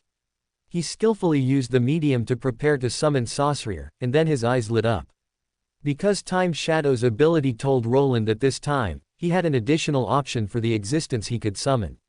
This made Roland choose to summon Saucerier's avatar without any hesitation. With a crisp snap, a figure rapidly outlined itself in the air. Chapter 323 Saucerier. I work 2 jobs. The person had a face very similar to Saucerier's, only he seemed more youthful, wearing the same luxurious robes, but his aura was much weaker, almost imperceptible in any special way. The other party then opened his eyes, and after a moment of confusion, the familiar colors of Roland and others appeared in his eyes. He looked at Roland and said, long time no see, Mr. Lucifer. It seems the experiment was successful. So you're also Saucerier. Roland looked at the young man in front of him curiously. As the summoner, he could sense that the other party's strength was very weak, probably only sequence 9. I share one consciousness with the main body. You can think of me as an incarnation-like existence, the younger version of Saucerier said. I do not possess an independent personality. Got it, so Saucerier is currently playing 2 accounts at once, right? Roland said, stroking his chin. You can understand it that way, Saucerier nodded. Doesn't that mean you'll have to handle 2 jobs at once from now on? Roland looked at Saucerier and asked curiously, can your CPU really handle it? Saucerier's mouth twitched slightly at the words. He smiled helplessly and said, not at the same time. I cannot perceive my past self now, which means the 2 sides are not synchronized. That's good, but even so, you're still truly working 2 jobs. Roland said with a hint of emotion, finally revealing his true intention, why don't you just switch to my side? 1 job is always easier than 2. Saucerier. This Yan Kingdom map is too short. Saucerier looked at Roland with a wry smile and subtly said, thank you for your concern, but I don't have any thoughts of completely switching jobs for now. And please believe in my ability, even if I work 2 jobs, I won't delay your work progress here. Alright, then I'll ask next time. Roland sighed with a slight regret. Saucerier decided to ask about the main business. He said, in my current state, how long can I stay in the future? Oh, that. Basically, you can stay permanently. Sequence 9 consumes very little for me, and under normal circumstances, my spirituality will also naturally recover. Currently, consumption and recovery are basically balanced. Roland stroked his chin and spoke, then looked at Saucerier and said, congratulations, Saucerier, you have successfully achieved resurrection in this era. Saucerier breathed a sigh of relief when he heard this, then looked at Roland and said in a teasing yet helpless tone, like working 24 hours. Not to that extent. I'm very humane, how could I make you work overtime 24 hours a day? Roland said confidently. Then how long is my workday? Saucerier looked at him and asked. That depends on the workload, our working hours are quite flexible. Roland blinked, spouting a bunch of internet jargon. Saucerier shook his head upon hearing this and said helplessly, don't worry, I'm mentally prepared. What should I do now? Of course, you're coming with me to save the forsaken land of the gods. Roland smiled and looked at Saussure, saying, I plan to take some people from City of Silver and Moon City today, about 2,000 in total. By the way, I plan to inspect the forsaken land of the gods and choose a suitable place to build a biological laboratory. That's right, since the Incarnation potion had been digested, Roland naturally planned to complete the scriptwriter's advancement ritual today, and then consume the potion to advance to sequence 5 inches scriptwriter. As for why he chose to build a biological laboratory in the forsaken land of the gods, firstly, it was to avoid interference from the mother goddess, and secondly, Roland found that the forsaken land of the gods was actually a good place for biological experiments. Firstly, there were enough experimental materials, and secondly, the forsaken land of the gods was full of monsters, so even if something unexpected happened, it wouldn't affect innocent people. So Roland finally decided to build the biological laboratory in the forsaken land of the gods. Anyway, with the true creator and the sun god there, it would be very convenient for them to enter and exit the forsaken land of the gods. Saussure was stunned when he heard Roland's words. He naturally knew about City of Silver and Moon City. Now, hearing that Roland was finally going to take the first batch of people out of the forsaken land of the gods, his eyes softened, and he nodded, saying, good. Then let's go. Roland smiled, then thought of something and looked at Adam, saying, do you want to go? Adam nodded without hesitation when he heard this, saying, perhaps there's something I can help with. Roland then looked at Medici, originally wanting to ask something, but hesitated and said, Little Red, you're not going, are you? You still have a lot of work to deal with. Medici. It's hard, my fist is hard. Since you know I still have a lot of work to deal with, why don't you hurry up and get lost? Medici said grumpily, with a very foul expression. Don't be angry, I'm just kidding. Work doesn't take that much time. You can come if you want. Roland said with a grin. He could naturally tell that Medici really wanted to go along, most likely for Saussure, and perhaps Medici himself also had some special feelings for the two cities in the forsaken land of the gods. After all, the forsaken land of the gods symbolized not only the past of the sun god and them, but also Medici's own past. Medici's expression softened slightly then. So the group set off and soon arrived near City of Silver in the forsaken land of the gods. Today's City of Silver was completely different from before. Thanks to the artificial sun created by the sun god, there were many more plants besides black-faced grass near City of Silver, including some crops that were clearly intentionally planted. Children were still playing in the newly cultivated fields. It could be said to be quite prosperous. Roland and the others admired this scene and soon arrived at the city wall. Apparently, City of Silver had already received the notice, and a person in charge immediately came to greet them. Your Highness Lucifer, all the people on the list are ready and can follow you to the new world at any time. The person in charge first bowed, then respectfully said, though his tone inevitably carried some anticipation and excitement. Although with the departure of the advanced team, quite a lot of news about the outside world had been continuously sent back to City of Silver, and the living environment in City of Silver had greatly improved due to the mini-sun, no amount of news or improved environment could compare to actually going out. They had been trapped in this dark place for far too long, and not a single person didn't yearn for the outside world. This was not just because they longed for a better life, but also the obsession of all the people of City of Silver. Even if only a portion of people could go out this time, for City of Silver, it was already of extraordinary significance, the first step for the citizens of City of Silver to truly go to the outside world and live there. Chapter 324 The Angel of Destiny witnesses everything. You all did very well, you didn't betray my trust, Roland said, nodding and not stingy with his praise after hearing the person in charge's words. He then smiled and added, oh, right, I brought your old friend over. You haven't seen each other in a long time, so you'll probably need a good chat. He snapped his fingers and pulled a person out of a different space. Colin Iliad, the chief of City of Silver. Chief. The current person in charge of City of Silver's eyes lit up the moment he saw Colin Iliad, his expression showing undisguised excitement. This was not strange. Compared to Roland, the revered and feared angel, Colin Iliad, though only a demigod, was the true leader of City of Silver and its backbone for so many years. Many people in City of Silver had already come to see him as their spiritual reliance. The current person in charge of City of Silver was one such person. He was originally an admirer of Colin Iliad. This time, he had temporarily assumed the role of interim person in charge when the chief and others were to explore the outside world. Now, seeing the true backbone finally return, it would be strange if he weren't excited. Colin Iliad nodded at the person in charge, signaling him to calm down, then looked at Roland, awaiting his instructions. You can chat with your old friends, or you can go comfort those who are about to depart. I need to go to Moon City to pick up the people there. You have plenty of time before I return, Roland said with a smile. He knew that Colin Iliad definitely had many things to deal with. After all, there were no telephones in this era, and even though they could contact City of Silver through Fool, given Colin Iliad's personality, he wouldn't really treat Fool as a phone booth.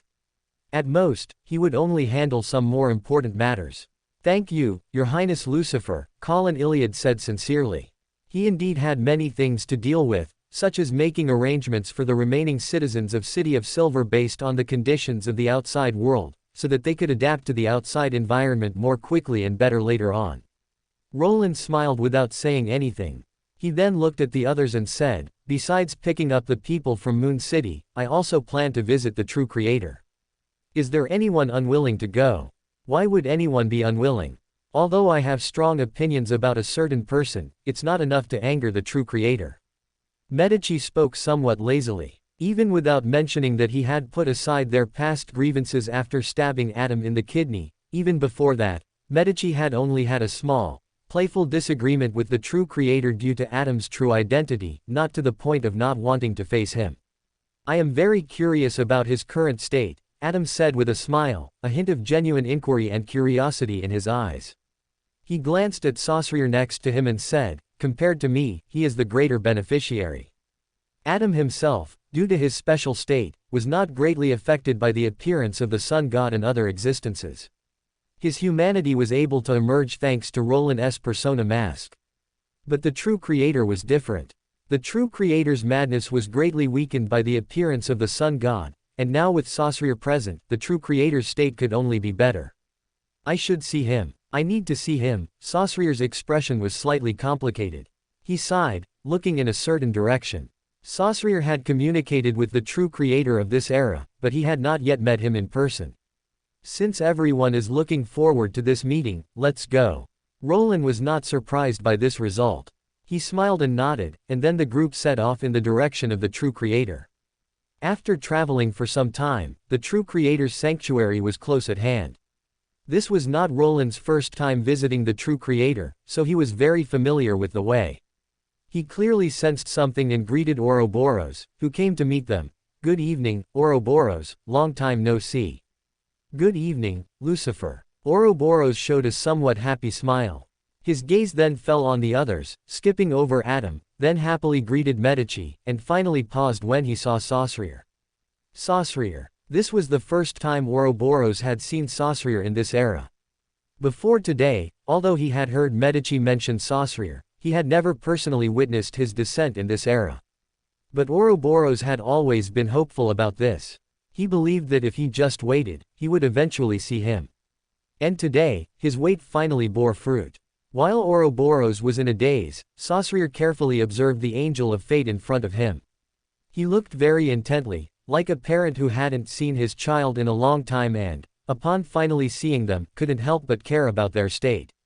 After confirming that Ouroboros had neither turned into a bad child like Amon, nor fallen to Medici's level to become a strange evil spirit, nor become a puppet of an ancient god's will like Osius, Saussure finally smiled and said to Ouroboros. Long time no see, Ouroboros. I'm very happy that you still look the same as before. I am also very happy to see you like this, Saussure. Ouroboros also smiled. His expression, rarely, was somewhat nostalgic, and also seemed a little sad as he said, I can barely remember what you looked like. Ever since. He paused here, seemingly unwilling to mention a certain word, and skipped directly to say, I found it very hard to see your face clearly again. At first, I could still look at your murals. I drew many, many murals of you based on my memories of your appearance, but later those murals were destroyed, and my memories, after many restarts, are no longer so clear. Even though I've always been by your side, I find it very hard to recall your face, Sorcerer. What does it feel like when those around you either leave, fall, or become unrecognizable? Fate Angel Ouroboros could be said to be the one who experienced it most profoundly. He was one of the earliest followers of the Sun God and the angel who accompanied the Sun God the longest, from the second epoch to the present, from the rise of the Sun God to his fall, and then to the birth of the true Creator. Ouroboros was even the only existence to accompany the true Creator from his birth to the present. He witnessed the true Creator's past glory, when he allied with Solomon to suppress the 6 gods and dominate the northern continent, and also witnessed how the true Creator was defeated and sealed by the 6 gods after the successive falls of Medici and Solomon. Chapter 325 The State of the True Creator. Ouroboros was also the only one who witnessed how the true Creator became unrecognizable. The true Creator at the very beginning was far less insane than he was at the end of the 5th epoch. At that time, although the true Creator was already semi-insane, he could still control himself most of the time and still had the side that Angel of Fate was familiar with, otherwise he would not have been able to ally with Solomon and become the official god of the Solomon Empire. However, later, with the loss of believers and the fall of old friends, the true Creator's anchor points became fewer and fewer, and he became increasingly inclined towards madness until he was no longer lucid. Ouroboros witnessed all of this but had no ability to stop it. He could only pray to the Lord and to fate, hoping that everything would develop in a good direction, and hoping that one day in the future, the true Creator could regain his lucidity and return to the appearance he was familiar with. Ouroboros sometimes hated itself and questioned fate. Although he was an angel of fate, he could not change the fate of those around him and could only be powerless in the face of the vortex of fate. Fate seemed to favor him, allowing him to live from the 2nd epoch until now, and it also seemed to be just playing a joke on him, making him a powerless bystander. Sorcerer listened quietly. He looked at Ouroboros's expression, which was sad yet tinged with self-reproach, and sighed, saying, "This is not your fault, Ouroboros." He then raised his hand and pressed it on Ouroboros's head, saying, "I am here now, and everything is already developing in a good direction, so don't be afraid, Ouroboros." Sorcerer could tell Ouroboros's fear hidden beneath his joy. He had experienced too much, and in the face of long fate, he had almost lost everything he once possessed. Therefore, even though things seemed to have improved now, Ouroboros, while joyful, still couldn't help but feel a hint of hesitation and fear. He was afraid that this might be another joke of fate, afraid that he might lose everything again after experiencing another gain. Ouroboros was never a very indifferent person. Although he looked very dull and his humanity was indeed not that abundant, he truly cared about everything he possessed. It's just that Angel of Fate is not good at expressing his emotions, so most of the time he can only choose to be silent, choosing to express himself through things like murals. Sorcerer understood Ouroboros. He was so familiar with this child who had followed him since childhood, so while comforting, he couldn't help but feel heartbroken. Sorcerer originally thought Ouroboros was doing quite well, but now it seemed that this, well, was just an illusion. Snake of Fate, I didn't know you were such a timid person before. Don't disgrace the Lord, okay? Medici spoke at this moment, his words sounding a bit sarcastic, but his tone was not. He looked at Ouroboros and said, "Let me tell you a truth, if fate really wants to play a joke on you, you give it 2 slaps, instead of kneeling there praying or hiding in a corner crying. That's useless." Ouroboros turned his head to look at him, not angry, because no matter how unintelligent he was, he understood that Medici's words were actually comforting him, so he just looked at him and said seriously, "Thank you, Medici." HMPH. Medici chuckled softly, and then, not knowing what he thought of, he glanced at Roland, who was watching the show while eating melon seeds, and said, "And even if you don't believe us, you have to believe in the value of a certain unscrupulous lamppost. Fate is just a clown in front of him." Roland, who had somehow taken out a handful of melon seeds and was cracking them, looked up at Medici, raised an eyebrow, and said, "Are you praising me or scolding me?" "I'm just stating a fact." Medici wasn't flustered at all. He even extended a hand to Roland and said, "Give me an apple. Why don't you just change your name to Apple Angel from now on?" Roland rolled his eyes at him, but still took an apple from his spatial artifact and threw it to him. then looked at the others and said, "Do you guys want anything to eat?" No, thank you." Saussure had clearly never seen such a scene. He was stunned for a moment and shook his head. "I want a handful of melon seeds." Adam stated his request. If it were before, he would definitely not have wanted anything, but now he was learning to regain his humanity, so he naturally chose a more down-to-earth approach. Roland generously took out a bag of melon seeds from his spatial artifact and gave them to Adam. Then he looked at Ouroboros and asked, "Little you, do you want anything to eat? Feel free to say. I don't have much else in my space, just all kinds of food." Ouroboros seemed to think seriously for a few seconds, then said, "I want ice cream." Roland looked at him strangely when he heard this and quipped, "You snake of fates have quite consistent tastes." Despite the quip, Roland skillfully took out a 3-scoop ice cream and handed it to Ouroboros. The main reason he carried this item was because of will. For a moment, everyone except Saussure had something to eat in their hands. If it weren't for the forsaken land of the gods looking truly eerie, they would have looked like a group of young people out on a picnic. Ouroboros, who had originally been in a rather low mood, had his emotions interrupted after receiving continuous comfort and being given food, and now his mood seemed to have returned to peace. After eating 2 bites of ice cream, he seemed to remember something and looked at everyone, saying, "The Lord is waiting for you. Then let's go see him," Roland said, cracking melon seeds and making the decision. So the group then followed Ouroboros's footsteps and quickly saw the true creator. "You seem to be in quite good shape." Roland raised an eyebrow, looking at the true creator not far away, who was completely enveloped in a hood, almost merging with the surrounding shadows, and whose aura was much calmer than when he had seen him before, and said with emotion, "Saussure is the best anchor point for me." The true creator's voice came from under the hood, containing no maddening whispers, as if a normal person were speaking. This change made Roland raise his eyebrows again. He knew very well that even if the true creator didn't want to before, his words would inevitably carry contamination. This was a manifestation of his inability to control himself, and now this situation had clearly improved greatly. So this is why the sun god readily agreed. As expected, the older ginger is spicier. Roland pinched his chin and said with emotion, but his expression showed no surprise. "This is good for all of us, and Saussure is indeed very useful, isn't he?" The true creator did not deny it, he even made a joke. Chapter 326 Adam Shinzo and Saussure. "Hiss, you suddenly became so normal that I'm a little unaccustomed to it," Roland said with an exaggerated gasp, then couldn't help but laugh. "But you're right, Saussure is indeed very useful," he said, turning his head to glance at Saussure beside him, and said in a teasing tone, "After all, he is the Heavenly Kingdom vice-monarch personally selected by the sun god." Saussure's smile couldn't help but become a little more helpless. He sometimes felt that he was unlucky, first ending up with such a main body, and then encountering Roland. But what could he do? The true creator's gaze also fell on Saussure. At this moment, it was hard to say what the true creator was thinking. He just silently met Saussure's gaze. "You haven't done well," Saussure said after 2 seconds of staring, his voice not gentle, but rather stern, "especially in the last millennium. You are no different from those truly fallen ones." The true creator did not refute, nor did he try to explain anything. He just said, "So I need you. I must regain my consciousness for the sake of this world." "I know, so I came," Saussure said. There was clearly a certain tacit understanding between him and the future true creator. Without saying more, both sides knew what they needed to do.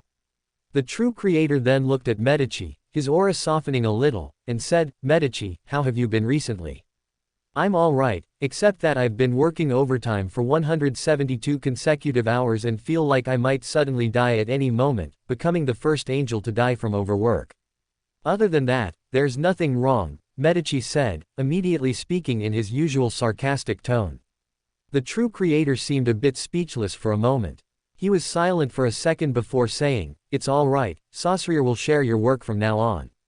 You won't be so busy anymore." This time it was Medici's turn to be speechless. He looked at the true creator with an expression that was hard to describe as either speechless or helpless, but probably because he was facing his former belief, Medici ultimately said nothing and just shook his head. The true creator finally looked at Adam, who smiled and met his gaze. You have gained humanity, the true creator said, his tone certain. I thought that was obvious, Adam said with a faint smile. He looked at the true creator and suddenly said with a hint of emotion, I didn't expect that so many years of struggle between us would end in this way. The true creator was noncommittal. They all knew that the moment Saussure was given to Roland, it already expressed the sun god's attitude. He chose the conscious true creator, or rather, he chose Saussure. Although this was currently only a backup plan in case the sun god could not return, it was already enough to bring the struggle between Adam and the true creator to an end. This is the best choice, the true creator said. I know. I am you, I am him. I will not feel resentful about this, Adam said faintly. Then his expression showed a hint of regret. It's just a pity that I finally understood humanity, but it seems to be of no use. Adam was always rational. Even though he now possessed some humanity, his fundamental nature remained that of the rational Adam, so he would not feel any resentment towards the sun god's choice. But Adam did indeed have some regrets. He finally understood humanity, but he understood it too late. Are you two planning to merge right now with this conversation? Roland couldn't help but ask at this moment, his expression curious. Of course we won't merge now. That's the last resort, and it's not time yet, Adam shook his head. He then smiled and said, I just felt a bit emotional seeing the true creator. This didn't sound like something Adam would say, but if Adam was considered the angel of imagination from back then, it made perfect sense. The true creator, at this moment, said, no, humanity is always useful. Even if we merge, this humanity will become one of the most solid anchor points for the future me. His words were clearly refuting Adam's previous statement. Adam looked up at him, his golden eyes flashing with a slightly complex emotion at that moment. He said, I hope so.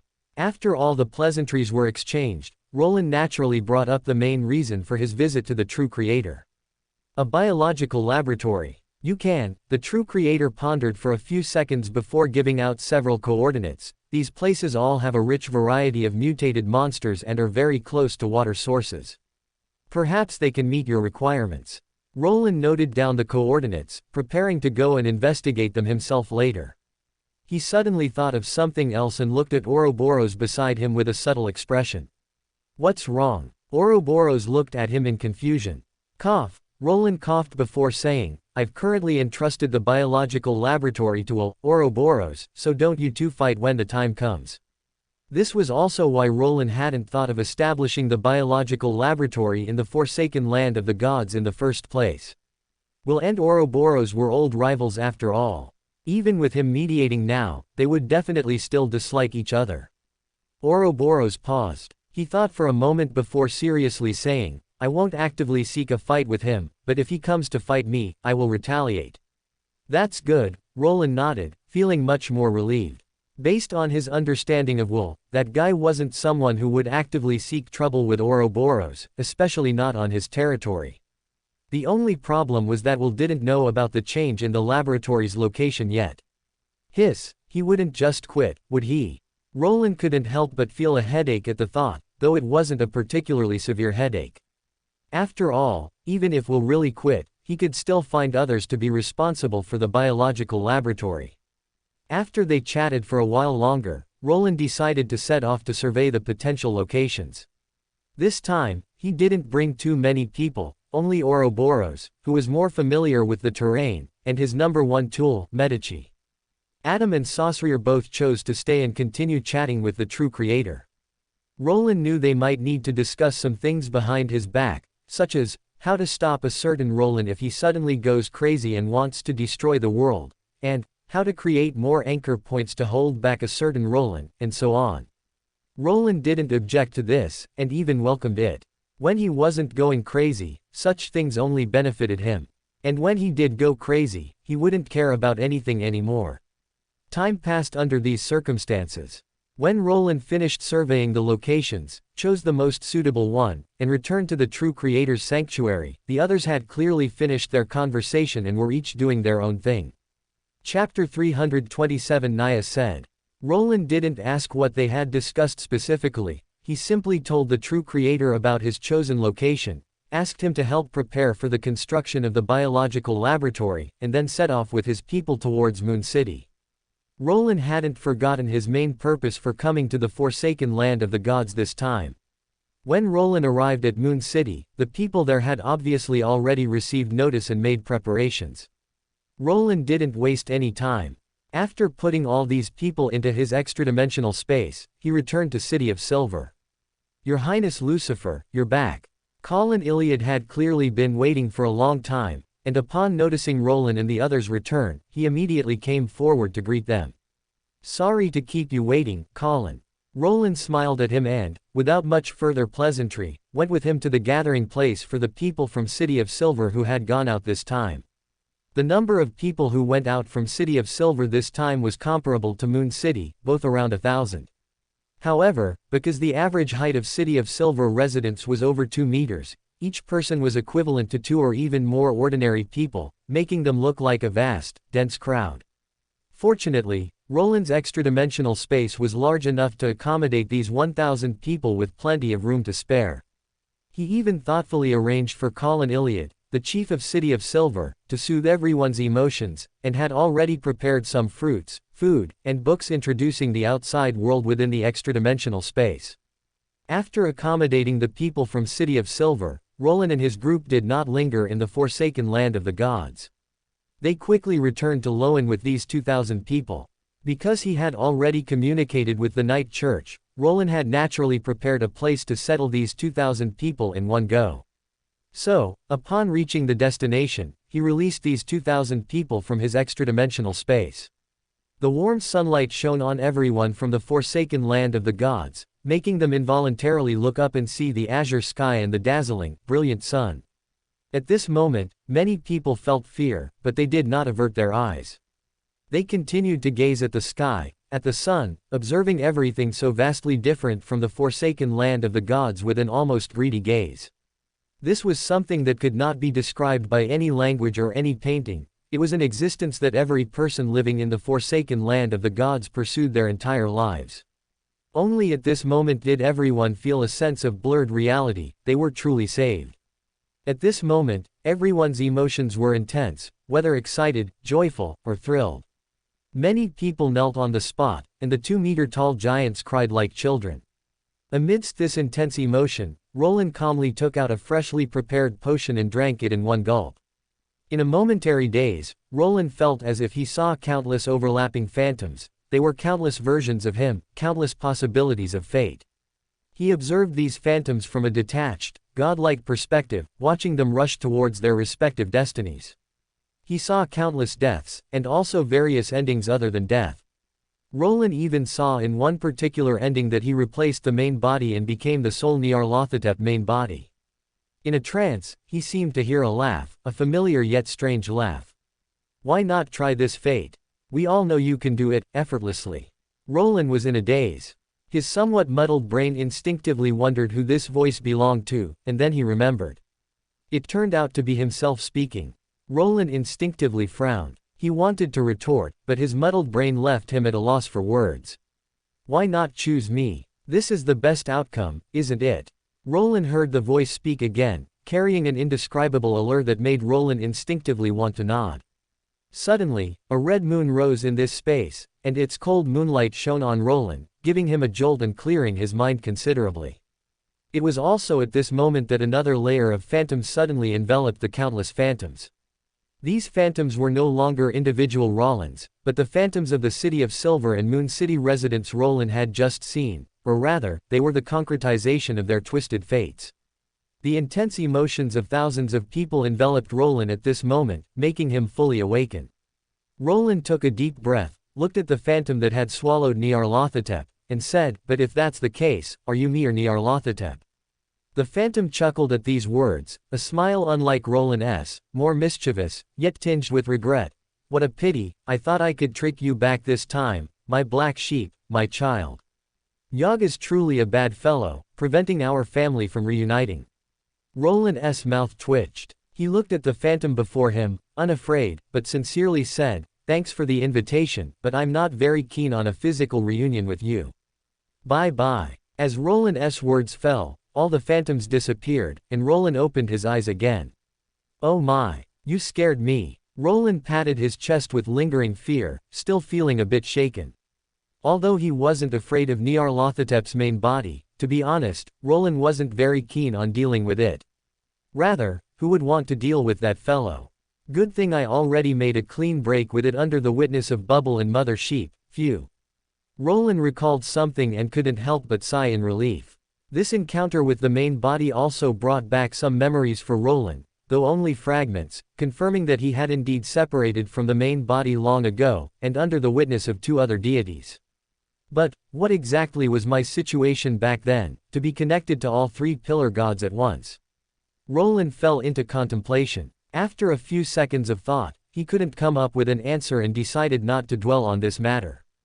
After all, these things were in the past, and Roland never dwelled on the past. Roland then excitedly began to perceive his new abilities. The scriptwriter's potion, first and foremost, naturally strengthened Roland's spirituality once more, making Roland suddenly feel that if his spirituality continued to strengthen like this, perhaps one day, daily summoning of the sun god would not be a problem. It's not entirely out of the realm of possibility to look forward to it. Roland chuckled at the thought and continued to examine his abilities. Just like every previous advancement, Roland's former abilities had been enhanced after this promotion. For example, the Mask of 100 Faces successfully broke through the limitation of transforming from human to beast form. Now, after Roland puts on the Mask of 100 Faces, he can even directly transform into a small kitten. The Persona Mask, on the other hand, gained an illusion experience function. Simply put, it can record a person's specific memories and emotions, allowing the wearer of the Persona Mask to immerse themselves in and experience these memories and emotions. Chapter 328, Interfering with Fate and Making Rules. This illusionary experience does not forcibly change a person's character or emotions, but just as the persona mask itself amplifies certain emotions, if the wearer of the mask wavers in the illusion, their corresponding emotions will also be amplified. Of course, there are prerequisites for recording others' emotions and memories. Either the other party is willing and unguarded, or one must be able to completely suppress the other party's soul and forcibly record them. To be fair, the Persona Mask's ability is quite sinister. It's just that I've always used it as a healing skill, which is why its danger hasn't been revealed. But if it were a more malicious little Naya, tisk. Roland commented in his heart, quite satisfied with this new function. After all, sometimes words alone are not enough. Being able to let others experience the corresponding emotions firsthand is much more powerful than mere words. Moreover, the usage limit for both masks has increased. Now, each mask has 20 usage slots, so Roland doesn't have to worry about running out of masks in a short time. I can even give one to every sequence 0 I'm on good terms with. After all, setting aside my special case, sequence 0's only have 22. Roland teased in his heart, quite satisfied with this number. After all, the number of people worthy of him distributing masks to is not too many, and not all of Roland's friends need masks. Of course, if little K, Medici, or others suddenly want to use this mask to stabilize their humanity as an anchor, Roland wouldn't mind giving each of them one. Anyway, unused masks are a waste. In addition to the strengthened abilities of the 2 masks, emotion manipulation gained another branch skill, puppet show. This ability is very simple. In short, once Roland successfully performs emotion manipulation on someone, he can activate the puppet show skill to issue suggestive commands to them. Unlike the complete control of the persona mask, people given commands by the puppet show skill remain conscious, but they will involuntarily complete the commands Roland issues. The disadvantage is that only one command can be given at a time, and it cannot severely violate the will of the person receiving the command. The advantage is that this skill can be used on hundreds of people simultaneously. As for the Incarnation's ability, although the upper limit for constructing an incarnation has not increased, the difficulty has decreased. Now, it is much easier for Roland to construct an incarnation, with lower requirements. At the same time, because the auxiliary material is Lilith's blood, Roland also gained a power related to the planter pathway, which is the healing skill he has always coveted. Of course, in addition to these strengthened abilities and the abilities brought by auxiliary materials, Roland also obtained the scriptwriter's core skill, storybook. This skill is simple to describe. its core is to interfere with destiny. The storybook ability can be divided into two parts. First, to expand or reduce the probability of a certain direction of destiny occurring. For example, if someone takes a potion to advance, and with all rituals complete, the probability of successful advancement is originally 50%, then Roland can write, someone's advancement failed, or someone's advancement succeeded, in the storybook, to change their destiny. This kind of change is naturally not without limits. The more powerful the existence, the higher the difficulty of successfully interfering with their destiny.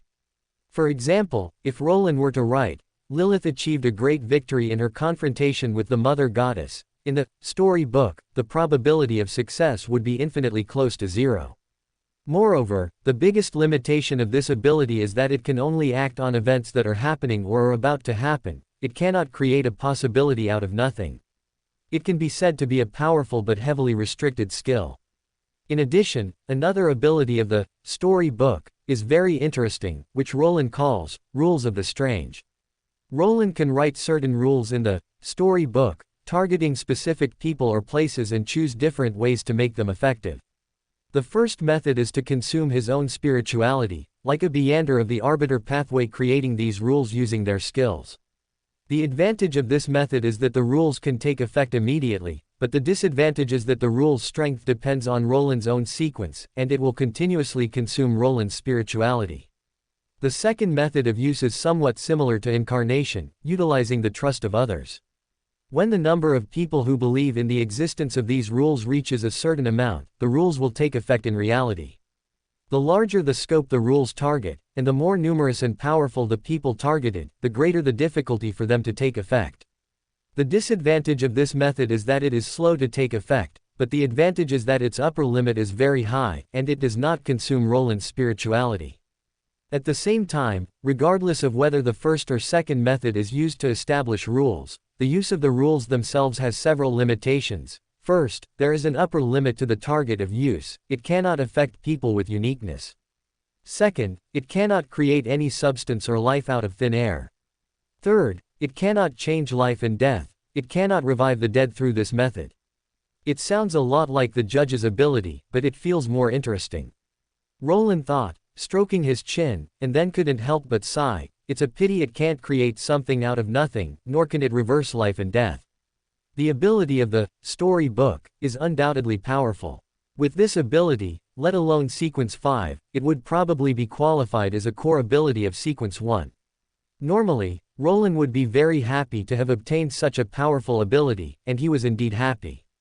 But it was also truly a pity, because if the storybook had no usage restrictions, whether it was used to revive ordinary people or to retrieve the sun god through it, it would be a very good method, such as creating a rule that revives others. Unfortunately, the restrictions are there, so this path is clearly unfeasible. But after all, it's only a Sequence 5 ability. This is already very exaggerated, and I really can't ask for too much. Roland comforted himself in his heart, then he couldn't help but think of another matter, muttering in his heart while stroking his chin. Manipulating emotions, rewriting personalities, interfering with destiny, establishing rules to bind others. Tisk, the Chaos Pathway's abilities are clearly aimed at turning the world into a giant stage. If the Joker and actor stages were Roland performing himself, with himself as the actor on stage. Then from the Mask Maker onwards, it was clearly a change from an actor to a director. But up until now, it has clearly been limited to small-scale performances. Until Incarnation, it seemed that the Incarnation stage had returned to its true nature, changing from a director back to an actor, but this time the performance directly involved a large number of spectators, making countless people a part of the performance. They seemed to be spectators, yet they were tools in Roland's hands to make the Incarnation come true, like puppets who believe themselves free but are actually firmly bound by threads from behind. The scriptwriter doesn't even perform anymore. It directly grants Roland the ability to interfere with others' destinies, allowing Roland to establish rules that forcibly bind others, turning the entire world into a theater in some sense. Chapter 329. Luo Lin has a bold idea. So what's the next step? What can a Sequence 4 Joy Believer bring me? Roland pondered, chewing on the name of the Chaos Pathway's Sequence 4 that he knew, Joy Believer. This sounded somewhat detached from the previous 5 sequences, yet not entirely so. After all, if one were to be precise, a sequence 9 Joker didn't quite align stylistically with sequences like Actor or Incarnation. However, Joy Believer did sound like it was on the same path. It sounds like a very entertaining ability, Roland thought, a few guesses flashing through his mind. And Roland suddenly remembered something else, his expression turning slightly nuanced. The auxiliary materials required to concoct the Joy Believer potion are far too abstract.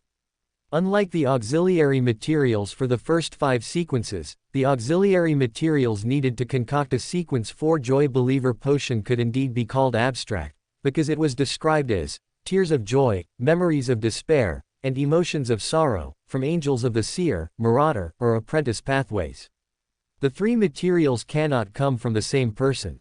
I understand tears of joy, crying from extreme happiness. But memories of despair and emotions of sorrow, does this mean using the Persona Mask's ability to record and then experience them? Roland found it a bit hard to imagine how this could be concocted into a potion. And there are only a few Go-3 family angels. These 3 materials are even required to come from different people. Let me think, tears of joy could probably be tried from Bethel, but then where would I get memories of despair from? Amon, has he ever despaired? Or Pales? Roland felt a slight headache. Angels' emotions were often not that abundant. It was hard to say whether other angels had memories of despair, apart from Bethel, who had suffered greatly from the Mother Goddess. Even Pales, though he had a miserable life, whether he had truly despaired was an unknown. And most crucially, even if Pales had truly despaired, and Roland could obtain memories of despair from him, then from whom would he obtain emotions of sorrow? Oh, right, how could I forget, the Go-3 family also has an Antigonus. Roland's eyes lit up, finally remembering this little dog that had been forgotten for a long time. Roland didn't know if others had ever despaired or been sad, but Antigonus most likely had. After all, this was a little dog who had unfortunately lost control, longed for his home, yet lost everything. That solves the auxiliary materials. As for the ritual, it's not difficult, Roland muttered inwardly. Compared to the somewhat abstract auxiliary materials, the ritual to advance to Joy Believer was very simple: to lead an event involving tens of thousands of people, making at least 1,000 of them develop sufficiently profound emotions towards you, and ensuring that the event is known by at least 100,000 people. This ritual requirement might be difficult for others, but for Roland, it was genuinely simple, as he had always been busy with matters of revolution. Once the spark officially ignites after some time, let alone involving tens of thousands, hundreds of thousands, millions, or even tens of millions of people will be involved. Roland also believes that among these people, there will definitely be countless who love him, countless who hate him, countless who worship him, and countless who want to kill him. Not to mention, Roland also saved City of Silver and Moon City, which was an event involving tens of thousands of people. City of Silver and Moon City now have quite a few of Roland's believers, which can definitely satisfy the second condition. The only issue is visibility. The number of people who know about this event has not yet reached 100,000. As expected of me, completing the ritual is effortless. Roland praised himself delightedly in his heart. Then he finally remembered something else and sensed the digestion of the scriptwriter potion. Just like the previous few potions, the scriptwriter potion was also very difficult to digest, almost equivalent to the digestion difficulty of 6 or 7 normal sequence 5 potions. However, Roland sensed it and found that his scriptwriter potion had actually digested a small portion. Let me think, a scriptwriter, as the name suggests, is someone who writes scripts. Combining with the potion's ability, the acting method is clearly to interfere with others' fates. Roland thought about what he had done since transmigrating to this world and suddenly found it not strange at all. After all, too many people's fates had been interfered with by Roland during this period.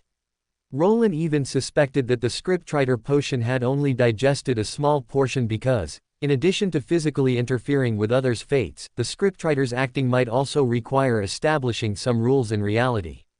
Although I can't revive the dead or interfere with uniqueness, this ability can be used in many places. Various ideas flashed through Roland's mind.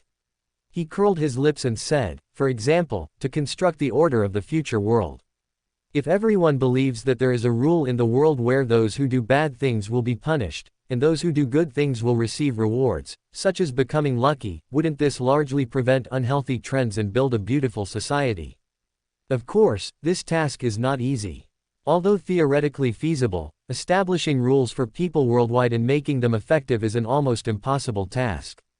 But it doesn't matter, Roland understands the principle of eating one bite at a time.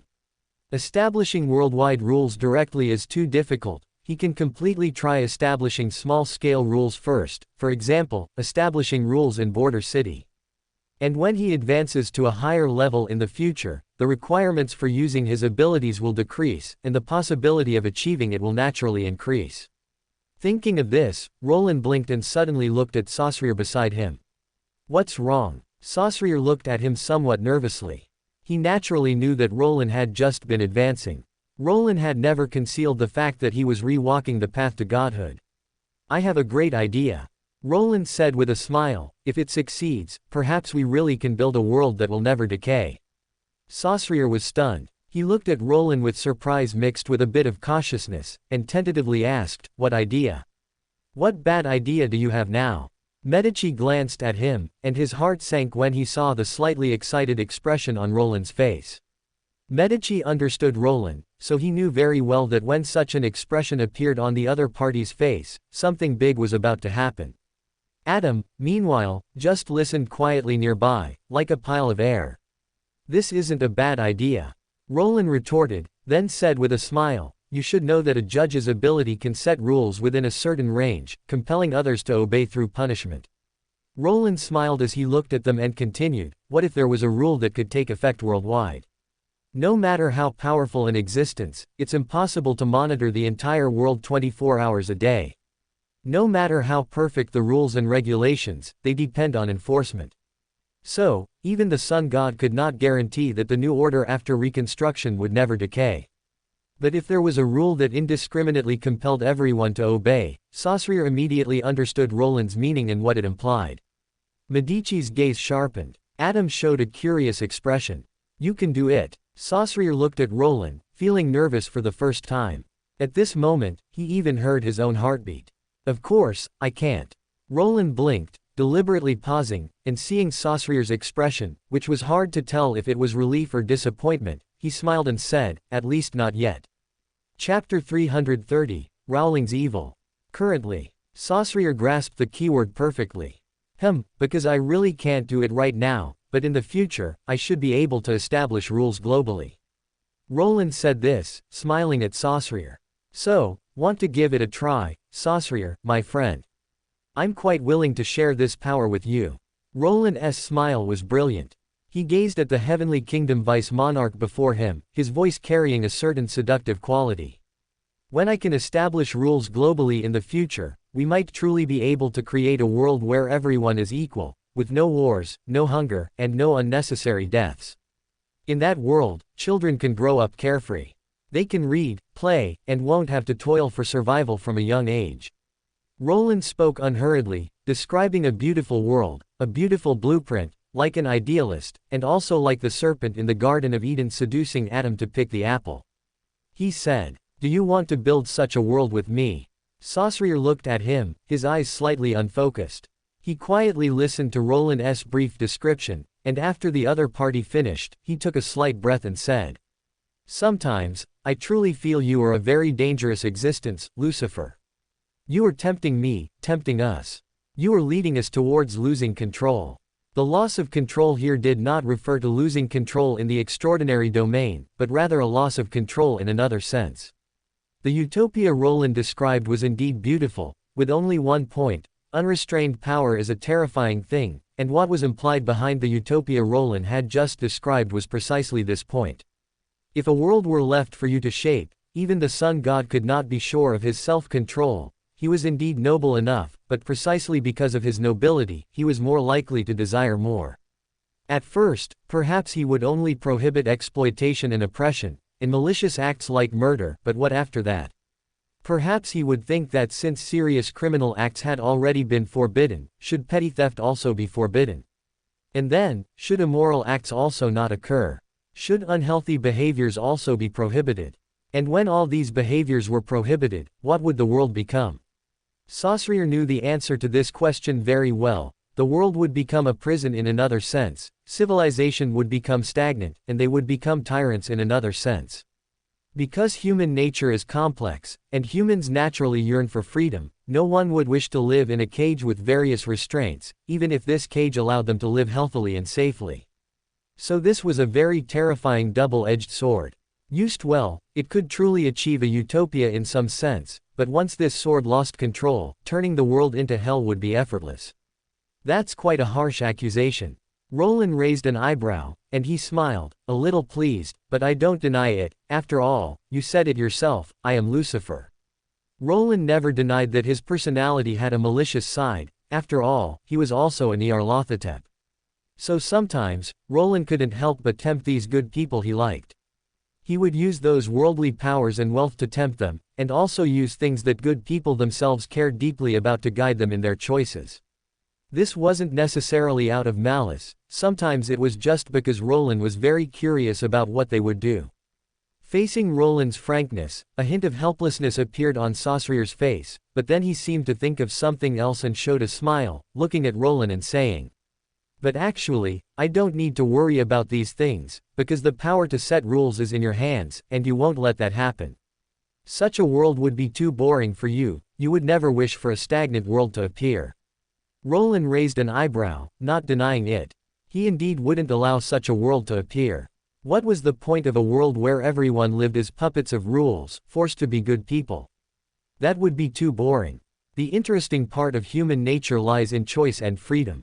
Compared to such a world, what I should be more wary of is you establishing some malicious rules for fun. Saussure met Roland's gaze without evasion. He said, "Of course, I believe you won't do that, because you are not only Lucifer, but also Lucifer, and we will watch over you, we will restrain you, we will be your anchor, your shackles, just as we always have." Roland met his gaze, and he suddenly smiled, saying, "So you were still tempted, Saussure?" Saussure did not deny it. He just looked at Roland and said, "Because I know we will always restrain each other. Unrestrained power is terrifying, but fortunately, they do restrain each other." Roland would not allow the world to become stagnant, and the sun god would prevent Roland from turning the world into a playground. Sometimes I really feel that our relationship is so twisted. We are friends, closely connected allies, we trust each other, help each other, need each other, admire each other, and yet we are wary of each other, always ready to become enemies, even to kill each other. Roland suddenly sighed with genuine emotion.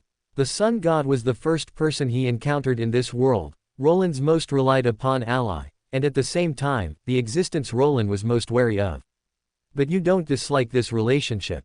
Saussure looked at him, not surprised by Roland's words, nor denying them, simply stating, "Perhaps because it's interesting." Roland smiled, then paused and added, "Or maybe it's because I myself am rather twisted, so I don't dislike this twisted emotion." Saussure couldn't help but glance at Roland upon hearing this, saying, "Have you ever considered seeing a therapist?" "Who? God. He is indeed the most powerful therapist in this world, but he cannot cure me." Roland joked, looking at Saussure and saying, "But don't worry, although I am very twisted, I am also very healthy, at least much healthier than existences like divine puppets or 3-in-1 hot pot. Do you even hear what you're saying?" Saussure looked at Roland, wanting to speak but stopping, then wanting to speak again. Medici, on the other hand, rolled his eyes exasperatedly, saying, "Someone truly has no self-awareness at all." What a joke, his Medici's mental state was far healthier than Roland's. Adam, who was also directly dissed, remained calm, merely smiling and saying, "I think I can no longer be considered a complete divine puppet." Roland, facing their reactions, showed no hint of guilt at all. Instead, he remained super confident and cast a pitying gaze at them, shaking his head and sighing as he watched. Medici. My fist is clenching again. Chapter 331 Inches. If you don't sleep, you'll become a cat.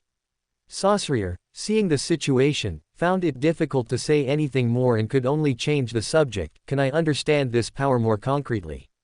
Saussure admitted that he was still very concerned about this matter. After all, under the premise of mutual restraint and not losing control, establishing appropriate rules can indeed make the world a better place. The other two also cast curious glances. Well, Roland smiled, and with a raise of his hand, a book appeared in his hand, existing between illusion and reality. This was precisely the story book. Actually, I don't understand this power too well right now, so I'm just about to test it out. Roland's gaze then fell on the people from City of Silver and Moon City around him, and his smile became even brighter. What could be more suitable for this experiment than the God-forsaken people who had just arrived in the outside world and had not yet established sufficient understanding of it? Let me think, since it's an experiment, let's have some cute little rules. Roland held a quill pen, also between illusion and reality, and after thinking for a few seconds, he wrote a few lines in the story book. Saussure, being close by, naturally saw what Roland wrote, and his expression became subtle for a moment. He couldn't help but ask, "Are you serious?" "Of course, I'm very serious." Roland nodded as a matter of course, smiling. "Doesn't it sound cute?" Saussure didn't even know what to say for a moment. Because Roland wrote this in the story book, Building XX number 1 has the rule, don't sleep, turn into a cat. Anyone located here who doesn't sleep after 11 p.m. will turn into a cat. This will not cause them any harm, but they will only be able to change back after 1 hour. Area XX was naturally where Roland had now settled these forsaken land of the gods' people, and building number 1 was just one of the residences Roland had arranged in advance for these forsaken land of the gods' people. Then what else needs to be done next? Although he felt this rule was a bit absurd, Saussure still asked seriously. Of course, there's something we need to do. My rules don't just take effect out of thin air, they need people to believe in them. Roland said with a smile, seemingly having no intention of hiding anything. Believe, Saussure chewed on this word. Yes, after all, trust is also a kind of power. Roland said with a smile, never mentioning the fact that once the rule takes effect, it will not become ineffective unless he actively cancels it. As the chief of City of Silver and a member of the advanced team exploring the outside world, Colin Iliad had basically grasped the situation of the outside world during this period. It was precisely because of this that when Roland and Saussure informed him of a certain rule, Colin Iliad's first reaction was confusion. Mainly, he had indeed never heard of such an outrageous thing. But Colin Iliad also didn't think Roland would joke about such a matter, so after a brief moment of surprise, Colin Iliad instead began to consider the reason for the existence of this absurd rule. Your Highness Lucifer, is this a rule established by a Beander of the Judge pathway? Or is it a curse from the God-Slayer pathway? Colin Iliad pondered before speaking, looking at Roland, and asking tentatively. You can understand it that way. Roland smiled and did not deny it, only saying, you can think of it as a prank, a rule set here by someone with a mischievous sense of humor. Don't worry, it won't cause any harm. Colin Iliad's expression instantly became hard to describe. Although he already knew that high-sequence individuals mostly had unpredictable personalities, he never expected someone to be bored to such an extent. What was the point of establishing such a rule? Perhaps because cats are cute. Roland said with a smile. Cats are indeed cute creatures. Colin Iliad echoed with a subtle expression, then continued, thank you for informing me. I will tell everyone about this immediately. Roland then smiled. He believed that with Colin Iliad's guarantee, everyone from City of Silver and Moon City here would believe this matter. After all, who made it so that the world of the Lord of Mysteries indeed had rule-based powers, and indeed had curses that could turn people into animals? However, Roland thought for a moment, then called out to Colin Iliad, who was about to leave, saying, regarding this rule, I might need someone to help with an experiment. Of course, it's not mandatory, if no one volunteers, then so be it. Although Roland could also go out and catch 2 bad guys to use as test subjects, if there were volunteers, he naturally wouldn't have to bother. Colin Iliad was stunned when he heard this. He was clearly a bit hesitant, but after a second of hesitation, he said firmly, if your highness needs it, can I? Although he felt this absurd rule didn't sound dangerous, Colin Iliad still hoped to avoid others taking risks. Roland blinked, looking at this sequence 4 strong man in front of him. After thinking for a moment, he nodded and said, you can, but it would be best to have some others, preferably with different sequences. Don't worry, I will guarantee your safety. It just so happened that he also wanted to explore how the binding force of regional rules would differ for people of different strengths. Okay, I understand. I'll go do it now. Colin Iliad didn't decline any further when he heard this. He knew very well that since the people of City of Silver had accepted the other party's protection, they naturally had to pay some corresponding price. Colin Iliad was willing to bear risks for the other people of City of Silver, but he would not truly treat them as hothouse flowers. Rather, City of Silver had no hothouse flowers to begin with. I trust your ability. Roland smiled. Colin Iliad, after bowing, then retreated to do his work. As the chief of City of Silver, Colin Iliad's work efficiency was undoubtedly extremely high. His identity also brought him extremely high prestige, making everyone present believe in the absurd rule of, don't sleep, turn into a cat, existing in Building No. 1. And the recruitment of volunteers also went very smoothly. After all, whether they were from City of Silver or Moon City, they were all warriors accustomed to fighting monsters, and no one would shrink back from such a matter. So, by evening, a large crowd had gathered outside Building No. 1, including both volunteers and those curious to watch the excitement. Of course, Roland and the others were also there. At this moment, Roland was looking at Building No. 1 thoughtfully. In fact, he could sense that as about 200 people became convinced of the rule, don't sleep, turn into a cat, a certain power had already tangibly appeared within Building No. 1. It was just that the power at that time was not yet strong enough, likely only effective on ordinary people, and it was hard to say how many people it could affect. But as more and more people believed in this rule, the power of the rule in Building No. 1 clearly strengthened.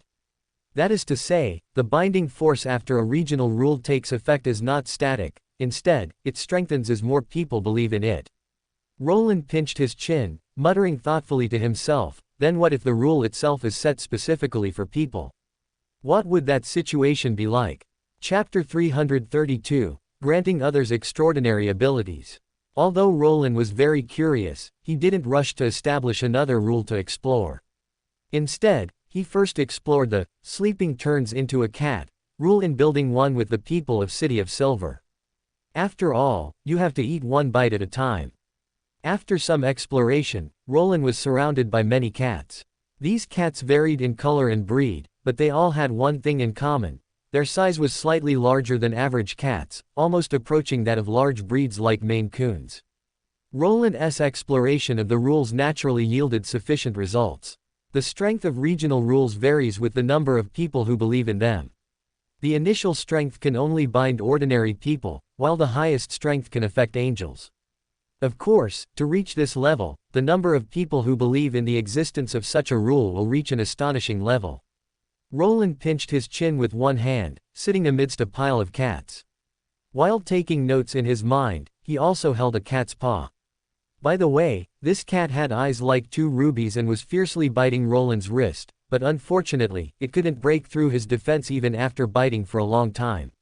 That's right, this cat was a certain Red Angel. After Roland used the people of City of Silver to explore all aspects of the rules, a flash of inspiration led him to explore the upper limit of the rules, or rather, he wanted to explore how many people's belief it would take to reach the upper limit of a rule.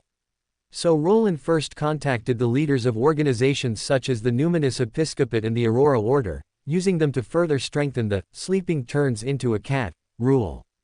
When the number of people who believed in this rule reached 20,000, Medici, whom Roland had coaxed into Building 1, unexpectedly turned into a cat. Medici is currently only a sequence 2, and the requirement is already this high. One can imagine that the requirements for higher sequence beyonders will be even more terrifying. However, the binding force of this rule is also stronger than I imagined. Roland muttered in his heart, his gaze falling on the agitated Medici cat. He suddenly smiled, then unexpectedly picked the other party up and struck a classic Lion King pose. The Medici cat was stunned for a moment, probably not expecting Roland to do this. Then, he struggled violently, but his struggles were as powerless as those of a real kitten. He really turned into a cat. Besides his intelligence remaining, even his abilities are sealed. As long as he isn't attacked from outside, he can only change back when the time is up. Roland put the Medici cat down again, ignoring the cat's attacks and continuing to pinch its paw, while saying with a slight sigh, "A cute little rule," suddenly became terrifying. Initially, Roland also thought this was just a harmless little skill. It wasn't until the first cat appeared that he realized that the city of silver people who turned into cats, besides their intelligence remaining normal, had all other aspects sealed, just like they truly became little kittens. And after experimentation, Roland also confirmed that except when attacked from the outside, the cat would change back earlier, otherwise, it could only wait for the time to end. It can be said that, aside from its cute appearance, this is essentially a very terrifying sealing rule. However, the power of 20,000 people can only seal a sequence too. When Ask came over, it became ineffective because the remaining power in the area was not enough to affect him. Roland continued to write down the key points in his little notebook, so it's very difficult to use regional rules to restrain existences of the angel level. But it doesn't matter, let alone angels, the high sequence beyonders in this world are only so few in total. A list can even be made. At that time, whoever doesn't follow the rules can just be beaten. It's hard to supervise people all over the world, and the total number of high sequence beyonders, who may not even reach 200, is not a problem that is difficult to supervise. Or rather, others find it difficult to supervise high sequence beyonders because their combat power is insufficient, while they themselves have no shortage of combat power. If it's aimed at ordinary people and low to mid-sequence beyonders, there's basically no need to worry about the binding force of the rules, but binding force alone is not enough, punishment and reward mechanisms are also very important. Roland thought of this and suddenly smiled, saying, "Since people can be turned into cats, can rules also make people lucky, strong, or healthy? Can rules even temporarily grant others beyander abilities?" Roland had a strong desire to explore this. Roland is very good at exploiting bugs, and because of this, he has many ingenious ideas. While considering whether he could use the ability of the story book to establish suitable rules to restrain the world, he also thought about whether the ability of the story book could bring some interesting changes to this world, such as the popularization of beyander abilities to a certain extent. Beyander abilities in the Lord of Mysteries world are difficult to popularize. This is not only because beyander characteristics are limited but also because the abilities themselves in this world are very dangerous. It can be said that every beyander in this world is dancing on a tightrope, with the possibility of falling into the abyss at any time. So before this, Roland had at most thought about whether he could develop beyander technology, but he had never thought about truly popularizing beyander abilities. But now with the miraculous ability of the story book, Roland undoubtedly had a wonderful idea. Could he use the power of the story book to achieve a pseudo-popularization of beyander abilities, that is, to allow ordinary people to possess beyander abilities for a short period? Of course, considering the second limitation of ability usage, this might not succeed, but it's still worth trying, isn't it? Roland was very much looking forward to this. Undoubtedly, Roland was a decisive and action-oriented person. After becoming curious about something, he almost immediately took action and began various experiments. And after a wide variety of experiments, Roland finally confirmed some things. It is feasible to grant others beyander abilities that already exist in the Lord of Mysteries world through the story book, but there are huge flaws.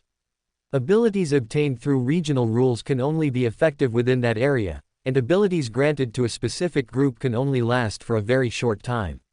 The upper limit for both methods is only sequence 8, and the requirements for them to take effect are very high. Rather than saying they truly possess beyander abilities, it's more accurate to say they are merely borrowing the rules. Granting powers from other systems failed, perhaps because this belongs to creating something out of nothing. Roland pinched his chin, somewhat disappointed but not surprised, and continued to write down the key points in his little notebook. Although there are huge flaws, it must be said that this is actually very useful. At least, after the establishment of law enforcement departments in the future, it can greatly compensate for the shortage of grassroots beyonders. Chapter 333. There are so many things to do. Roland was not prepared to turn this world into a giant cage, and it was precisely for this reason that when he formulated rules in the future, he would inevitably leave a great deal of freedom, making it impossible to rigidly define every aspect. And as is well known, humans are creatures who exploit loopholes and court death, so it's conceivable that even then, while extraordinary events might decrease, they would absolutely still exist. Therefore, official Beyonders would naturally be needed to resolve them. A Sequence 8 level is generally sufficient for such events. Not everyone is Klein, constantly encountering major events involving high Sequence Beyonders. Under normal circumstances, most extraordinary events will not be too high level, falling within the scope of what mid and low Sequence Beyonders can handle. Besides that, the experiment of bestowing luck was successful. Perhaps it's because this world inherently possesses the Beyonder ability to make others lucky. This also can only be maintained for a very short time, but as a reward, it's enough. Experiments in other areas were neither successful nor failures. The strength or health brought by the rules can also only be maintained for a very short time. Roland summarized each ability related to rule oddities in his mind. After finishing, he stretched and found Saussure, who was processing documents. While Roland was experimenting with his abilities, Saussure naturally couldn't remain idle. He had already officially started working and handling various matters. His first task was, of course, to resettle the City of Silver and Moon City people, deal with a series of follow-up tasks related to them, and in this process, further understand the relevant intelligence of this world, so that he could directly take on more important work later. As for Medici, he had naturally long since transformed back into a human from a cat. After grumbling at Roland for a while, he returned to the numinous Episcopate's outpost. Adam, however, still quietly acted as if he wasn't there. "Are the experiments over?" Saussure looked up from his pile of documents at Roland. "Pretty much. At least the most basic data is available. I'll summarize a copy for you now," Roland said generously. He smiled at Saussure and said, "Then you can start thinking about what kind of rules to establish for the future order. Although I can't establish rules globally right now, it's fine to try them out in the border city as a pilot." Roland was not prepared to personally deliberate on how to establish the various rules for the future, as that was destined to be a troublesome matter. The rules could neither be too loose nor too strict, and the grasp of the balance was extremely important, a task that caused headaches just thinking about it. So, Roland decided to generously share the power to formulate these rules with Saussure. He only needed to review them after Saussure had formulated them, and then modify them according to his preferences. "I understand. Thank you, Lucifer." Saussure's expression immediately became much more serious. He naturally understood the importance of this matter. "Then good luck." Roland made a cheering gesture to Saussure. Then, he pulled a blank piece of paper from the table and quickly wrote a few lines, which was the abridged version of the Rule Oddities ability summary. After handing the white paper to Saussure, Roland stretched and said, "I won't disturb you any further. You continue to handle things here. I also have some other matters to attend to. If anything comes up, you can pray to me directly, or contact me through Fool." "Okay." Saussure nodded, naturally having no objections. Most of his attention was now focused on thinking about establishing the rules. If you asked what Roland had to deal with, there was simply too much. Close at hand were things like establishing a mechanical laboratory and researching treatment methods for Eternal Blazing Sun. Further afield were balancing the pollution within Mr. Door's body, reclaiming God of the Bound Toltsana from the Mother Tree, and even further, helping Ask fuse the other half of his soul, accommodating uniqueness, and so on. Besides these pending matters, Roland also had to find a way to acquire the 3 auxiliary materials for the Joy Believer potion. So many things. I have Saussure, but why are there still so many things I have to do personally? Roland felt this shouldn't be the case. He was clearly a hands-off boss, a true slacker, yet somehow he had unknowingly found himself so many tasks. Fortunately, most of these tasks don't take much effort to handle, at least the parts that require my personal attention. Roland comforted himself and then politely raised his hand to knock on the door of the building in front of him. Thump, thump, thump. After the knocking, the building remained silent, and no one came to open the door. Roland's expression remained unchanged. He then pulled out a large megaphone from somewhere. Without him doing anything, the megaphone began to emit noise, various construction sounds, incredibly loud, the kind of noise that could make a sleeping person jump up in a second. "Who is it? Renovating so early in the morning? Are you going to let people sleep or not?" A slightly angry voice echoed inside the house a few seconds later. The door was then opened, and Rosal, still wearing bare pajamas, appeared at the doorway. His originally furious expression froze the moment he saw Roland, transforming into an embarrassed smile. "Good morning, boss." "Good morning, Rosal. Although it's already 3 p.m., I still have to say good morning." Roland smiled and turned off the megaphone in his hand, putting it away again. He looked at Rosal and said, "Surprised to see me?" Well, it's certainly surprising." Rosal scratched his head. He looked at Roland somewhat sheepishly and said, "Boss, I didn't skip work on purpose. I just overslept. I can tell." Roland wasn't genuinely angry. He glanced at Rosal and teased, "But a sequence 0 needs to sleep." "Of course. And life needs a little sense of ritual, more or less." "It feels strange not to sleep," Rosal said self-righteously. At his level, the need for sleep naturally wasn't as high as for ordinary people. Even if he didn't sleep for a long time, it actually wouldn't be a problem. But Rosal had been tormented by the Mother Tree's power for so many years that he had almost forgotten what it was like to be an ordinary person. So, now that he had finally recovered to normal, Rosal naturally wanted to re-experience life as an ordinary person. "It seems you've recovered well." Roland smiled, his gaze sweeping around the room. He said with some confusion, "Oh, where are your children? Aren't you enjoying family time?"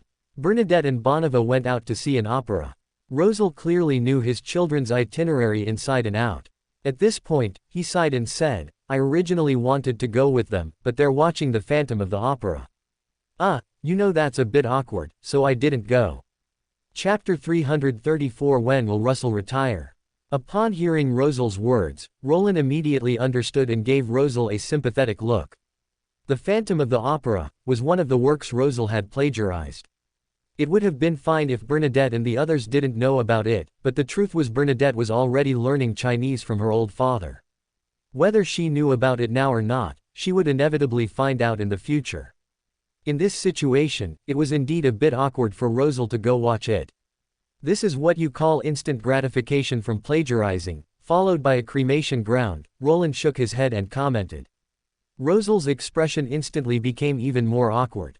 He coughed lightly and said, "Boss, let's talk about something serious, like establishing a mechanical laboratory or something." Roland glanced at him, smiled, and indeed did not intend to continue teasing. He just said, "Are you going to discuss work with me while wearing a bear onesie?" "What do you know? This is a parent-child outfit that Bebe prepared for Bonneva and me. It's a design she personally created based on the manuscripts I left behind back then." When mentioning this, Rosal showed no awkwardness at all. Instead, he was extremely proud, as if he wished the whole world knew about the parent-child outfit his precious daughter made for him. Roland didn't say anything upon hearing this, just watched him with a smile. Rosal, who had been speaking enthusiastically, gradually lowered his voice under Roland's smile. He coughed lightly and immediately said, "Of course, I also know that for a formal work discussion, wearing this is indeed not very good. Boss, please come in for a cup of water and give me 2 minutes, I'll go change right now." After speaking, Rosal immediately welcomed Roland into the house, poured him tea, and then quickly went upstairs to the second floor to change his clothes. Just half a minute later, Rosal reappeared in front of Roland. He had already changed into formal attire, looking completely presentable, and even held a thick proposal in his hand. "This is some of my thinking on the mechanical laboratory. I believe our future direction can be in 2 aspects. 1. Researching the mass production and popularization of extraordinary artifacts, developing a unique extraordinary mechanical technology tree with the characteristics of this world." Rosal was indeed a professional. He clearly had long studied this and enthusiastically began to elaborate on his various ideas. "On the other hand, perhaps we can try to bypass oil as an energy source for technological development.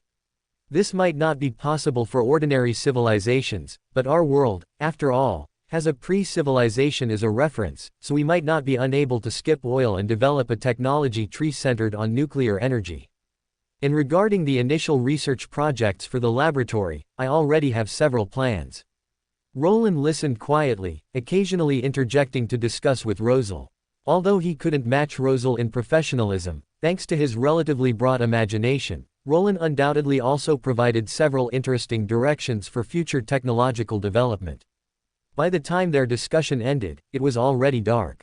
Bernadette and Bonneva had naturally already returned home. At this moment, both of them were sitting not too far from them, doing their own things while curiously peeking at their situation. Then the matter of the mechanical laboratory will be left to you. I believe you can give me a satisfactory answer, Roland said with a smile, taking a sip of his black tea. Suddenly I feel a lot of pressure, boss. If I can't research any results here, you won't beat me to death, will you? Rosal said, feigning fear as he looked at Roland, unsure if he was teasing or testing. How could that be? Am I that kind of black-hearted boss? Roland looked at him and smiled, saying, at most, I'll arrange other work for you, extend your working hours, and make you work for me for another 100 years for free or something. That's indeed something you would do, Rosal grumbled, then thought of something else and said, should I be the one to interface with Steam? Otherwise, Roland retorted, boss, aren't you afraid that Steam and I will conspire to sideline you? Like concealing research results or something? Rosal asked curiously, with a hint of a test. You can try it. I don't mind, Roland said with a smile, looking at him. Rosal's expression immediately became awkward, and he quickly said, just kidding, I definitely wouldn't do that. It wouldn't do me any good either. If there comes a day in the future when you can truly develop a technology tree capable of resisting me, I look forward to it, Roland smiled, looking at Rosal, and said meaningfully. Rosal, I know you are unwilling to be subservient to others, and I don't intend to truly restrain you for a lifetime. When I no longer need you in the future, or when there is someone who can take your place, you will naturally be free. Rosal's expression became a bit strange upon hearing this. He looked at Roland, hesitated for a second, then said, so, as long as I train a successor, I can retire. Of course, Roland nodded and said. Rosal seemed to breathe a sigh of relief. He then thought of something else, and his expression changed, saying, then what about my parents at that time? I am a very conscientious boss, so I will naturally provide some benefits for retired employees, Roland said with a smile, looking at him. Only then did Rosal truly relax. He then finished the black tea in his hand in one gulp, casually wiped his mouth with his sleeve, and then looked at Roland, saying, boss, aren't you angry? Is this the first day I've known what kind of person you are? Roland glanced at Rosal, smiled, and said, besides, you just want freedom, you don't actually want to stab me in the back, so what's wrong with that? Are you really that open-minded? Rosal couldn't help but mutter. He admitted that he had indeed entertained some thoughts, though he had no intention of betraying Roland, only considering how he could stop working for Roland. Rosal's nature was undoubtedly to yearn for freedom, which is why working for Roland for a period was acceptable, but working for him for a lifetime was something he truly couldn't bear. I've always been very open-minded, you're the one who put a lamppost filter on me, Roland said irritably, then stood up and said. That's enough for today. I won't disturb your continued parent-child time, but I hope next time I visit, Rosal, your work progress won't still be zero. Got it. I'll go talk to Steam tomorrow about establishing the laboratory. I'll strive to get the main body of the laboratory done this month, recruit all the researchers, and start the research projects directly, Rosal nodded repeatedly and said. Before leaving, Roland glanced at the two children nearby, only to see them huddled together reading, Das Kapital, and a smile curled at the corner of his mouth. Of course, he didn't mind Rosal retiring one day, as long as the other party could complete all the things he hoped to get done before retirement. Chapter 335, Treatment in the Eternal Sun. After finishing his conversation with Rosal, Roland didn't continue working tirelessly. Instead, he chose to rest for a night to recover his energy and spirit. The next morning, after a good night's sleep, Roland tidied himself up, had a simple breakfast, and then summoned the incarnation of Lucifer. Jack is immersed in studying, Lucifer is handling work, and the main body is resting. Everyone has a bright future, Roland thought, controlling his incarnation with a multitasking mind. His main body wasn't planning to go out, instead, he picked up a novel to read. This was Furz's latest work, telling the story of the great detective Sherlock and a puppet girl, containing various elements such as mystery, the supernatural, and romance. Roland planned to preview it first. If the story was truly exciting, he would share it with Fool, who was currently roleplaying Medici in the border city. While his main body read the new book, Roland also controlled Lucifer's incarnation to go out. Soon, he arrived in the astral world, preparing to visit two of the seven gods. One was, naturally, eternal blazing sun. Roland needed to research a treatment plan for him. The other was Evernight Goddess. Roland's main purpose was concerning Antigonus. Eternal blazing sun was clearly prepared for Roland's visit. As soon as Roland arrived at the border of his divine kingdom, the passage to Eternal Blazing Sun's divine kingdom opened, and Osius, dressed exactly as before, appeared before Roland. His gaze first searched beside Roland, evidently looking for the sun god's figure. Upon realizing that Roland had truly come alone, Osius's mood seemed to drop a bit, but he still offered Roland a smile and said, "Greetings, Your Excellency Lucifer. Thank you for coming." His attitude could be said to be very humble, which was not surprising. Although Osius was proud, he knew who to be proud with. For an existence like Roland, even without mentioning his essence, just based on Roland's relationship with the sun god, Osius would not be arrogant in front of him. "Greetings, Osius." Roland also smiled at Osius, then continued, "If you are looking for the sun god, I'm sorry, he is not here. However, if you want to see Saucerer, he has plenty of time now." Osius was momentarily stunned, then clearly recalled something and asked, "So your experiment with your lord was successful? Haven't you communicated with the true creator during this time?" Roland asked with a smile. Hearing that name, Osius pursed his lips and said, "I do not believe the true creator is equal to Saucerer." "Then it seems you and Amon should have a lot in common." Roland glanced at him, then continued, "Saucerer is busy right now. If you want to see him, after the treatment is over, you can create an incarnation, and I'll take you to see him." Because they still had to block the cracks in the barrier, the seven gods could not leave the astral world at will, but splitting off a bit of power to create an incarnation and go to reality was still possible. "Thank you." Osius did not refuse Roland's kind offer. He indeed wanted to see Saucerer. Although he didn't view Saucerer as a mother like a certain red angel, for Osius, Saucerer was also a senior he greatly respected. Roland smiled and said nothing more. He then followed Osius into his divine kingdom, arriving at the place where Osius usually lived. "Do I need to make any preparations?"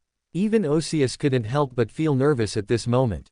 "I'm afraid I'll need you to restrict your own power, otherwise, I'm worried that if you struggle later, I won't be able to hold you down." Roland didn't stand on ceremony. As he took out a specially made operating table from his spatial item, he looked at Osius and said seriously, "After all, this was a genuine sequence 0. A ceiling bed made by Mr. Door alone would certainly not be enough to completely hold him down." Osius was stunned for a moment, and Rosal's previous words instantly flashed through his mind. He couldn't help but glance at the ceiling bed, which clearly came from Mr. Door, and after a moment of hesitation, he still nodded and said, "Okay, I understand." Although not as proficient and varied as the Door pathway, as the strongest notary currently, Osius naturally had a way to restrict his own power in a short time.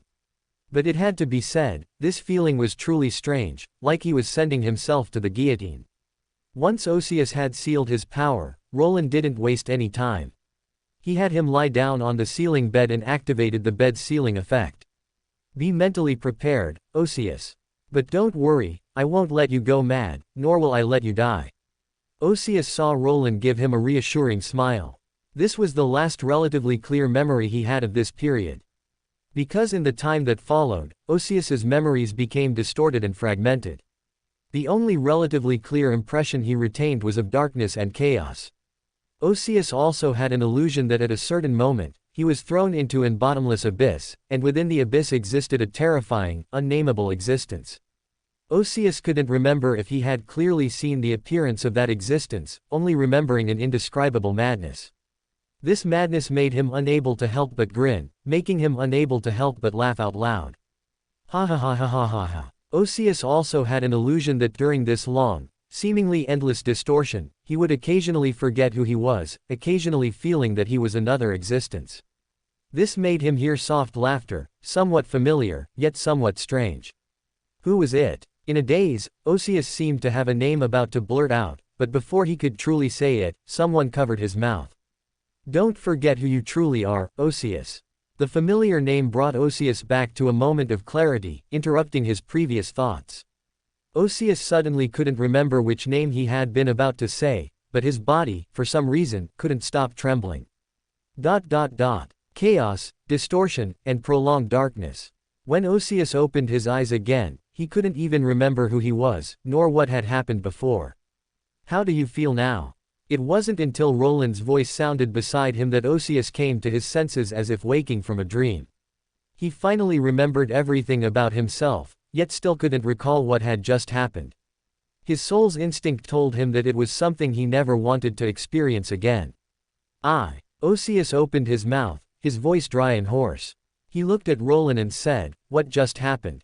That's not important. What's important is how you feel now." Roland looked at Osius without changing his expression, but if someone familiar with Roland were present, they would surely see his guilt.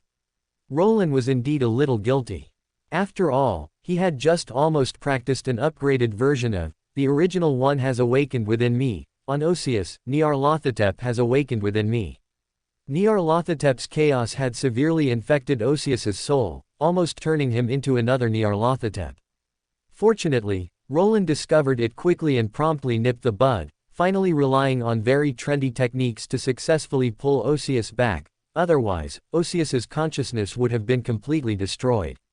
Chapter 336, Eternal Sun has a psychological shadow since then. Human souls are still too fragile. It's a good thing I didn't experiment directly on Bethel. Roland sighed inwardly, his gaze still fixed on Osius, not for any other reason than to worry if there were any side effects he hadn't discovered. Osius naturally didn't notice Roland's guilt. Firstly, he wasn't familiar with Roland, and secondly, he didn't have the energy to pay attention to Roland's expression. Osius felt very strange now, not good at all, even terrible, but also an unprecedented sense of lightness. He could vaguely sense that his soul had just undergone a long torment. The distortion and chaos, which only left a blurry impression, were more terrifying than any madness or pollution he had encountered before. But Osius could also confirm that he had not been truly contaminated by this madness. He was still himself, not turning into some strange spiritual patchwork monster, nor anything else. Osius knew that the reason for this was not because the distortion was not dangerous, but because the person in front of him had suppressed the power's contamination on him. Even so, a certain residual madness still made Osius feel very bad, as if he had already stepped with half a foot on a certain boundary, and with just a slight tremor, he would fall. But besides that, Osius also felt a sense of lightness. This was not because he was mad, but because Osius discovered that the influence of the Creator had faded in his soul. His humanity had finally escaped the Creator's troubles and regained his true self. This made Osius even feel a floating sensation. He still couldn't remember the last time he felt so light. It seemed like a very, very long time ago, so long ago that he hadn't even become an angel yet. "It seems you're feeling pretty good." Although he didn't get an answer from Osius, Roland wasn't blind. After observing carefully for a while, he finally breathed a sigh of relief, confirming that Osius should be fine and that his previous treatment had clearly been successful. "The Creator's will seems to be dormant. I'm not sure, but he indeed no longer interferes with me," Osius said, his voice not loud, his eyes somewhat dazed, as if afraid of breaking some beautiful dream. "This is not your illusion. The Creator's will, at least this part of the Creator's will within you, has indeed fallen into a temporary slumber. Until he can adapt or analyze the remnant of my power on you, he will not awaken from you again," Roland said with a smile. He paused, then added, "Of course, considering your tolerance, I didn't leave too much power, so he won't sleep for too long, about 3 years. By then, if you still wish for him to continue sleeping, you will need to receive new treatment. Of course, by then I will probably have more mature treatment experience, and your experience should be much better than this time, and the effect will also be better." Although Nyarlathotep's power could suppress the Creator's will, just as Roland couldn't remove the contamination from Mr. Door and others all at once, otherwise it would directly turn them into idiots, Roland naturally couldn't truly suppress the Creator recklessly using Nyarlathotep's power. In that case, the first person who couldn't bear it would definitely be Osius. This was unavoidable. Nyarlathotep's power was too strong and dangerous. Even Roland, the owner of the power, couldn't completely suppress its danger. If Osius could endure more than the Creator, or had the same tolerance as the Creator, then there would still be some operational feasibility. After all, Roland could still slightly restrain this danger, otherwise Osius would have already exploded. Unfortunately, Osius's soul really couldn't endure as much as the Creator. As the original Creator's personality and the pillar of this world, the Creator's soul, in terms of toughness, might not be comparable to Roland, but he could definitely endure much more than Osius. This had nothing to do with willpower, it was a difference that existed in the very essence of their souls. 3 years, Osius didn't know what he thought of, his expression somewhat complex. His face seemed to tremble, and he suddenly took a deep breath and said, "I will try my best to gain enough anchor points within these 3 years and suppress the Creator with my own power."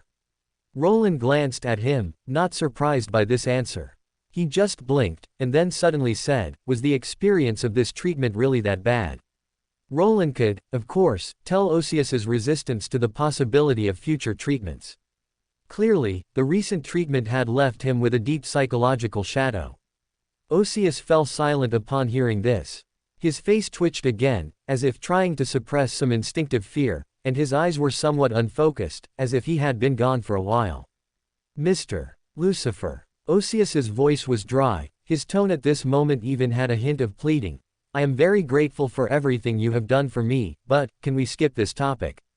It seems he's really resistant." Roland pinched his chin, observing Osius, whose every detail from head to toe screamed resistance, and said thoughtfully, "All right, it seems this treatment really left you with a deep psychological shadow. I really need to refine the treatment plan again." Roland began to ponder. This time, due to lack of experience, he admitted that he hadn't done very well, and almost made a mess. This was probably also the reason why Osius had a deep psychological shadow.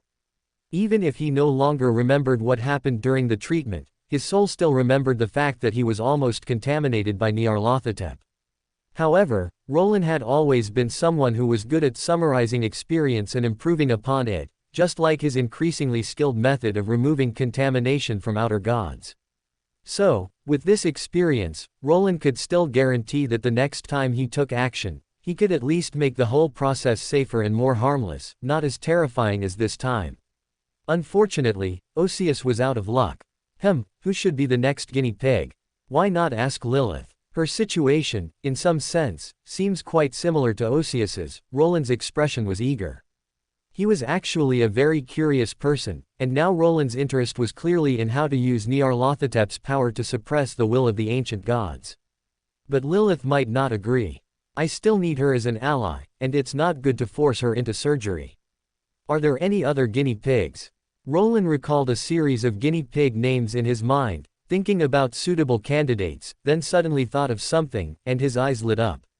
"Wait, isn't there one right here?" Chapter 337 Farewell to the Night Goddess. Osius looked at Roland's expression, which clearly showed he couldn't wait to experiment on another guinea pig, and felt a second of sympathy for some unknown unfortunate soul, but he didn't say anything to dissuade him. After all, Osius genuinely didn't want to go through another treatment. He thought self-reliance was good, and if that really didn't work, he could just hand over his Beander characteristic to the sun god. Being a sequence too would also be fine.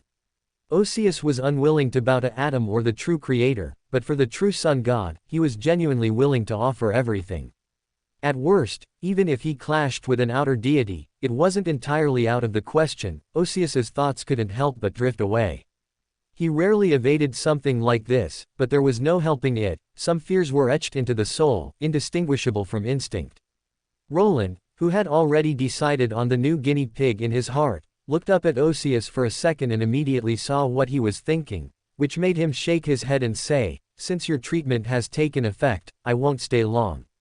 Do you want to cut off an avatar to meet Saucereer?" Osius suddenly snapped back to reality. He looked at Roland, nodded without hesitation, and said, "I want to see Saucereer. Then make an avatar first. I happen to be going to visit the Evernight goddess, and this period should be enough for you to cut out your avatar." Roland nodded, not wasting any time, and immediately left the god kingdom of eternal blazing sun, preparing to visit the Evernight goddess.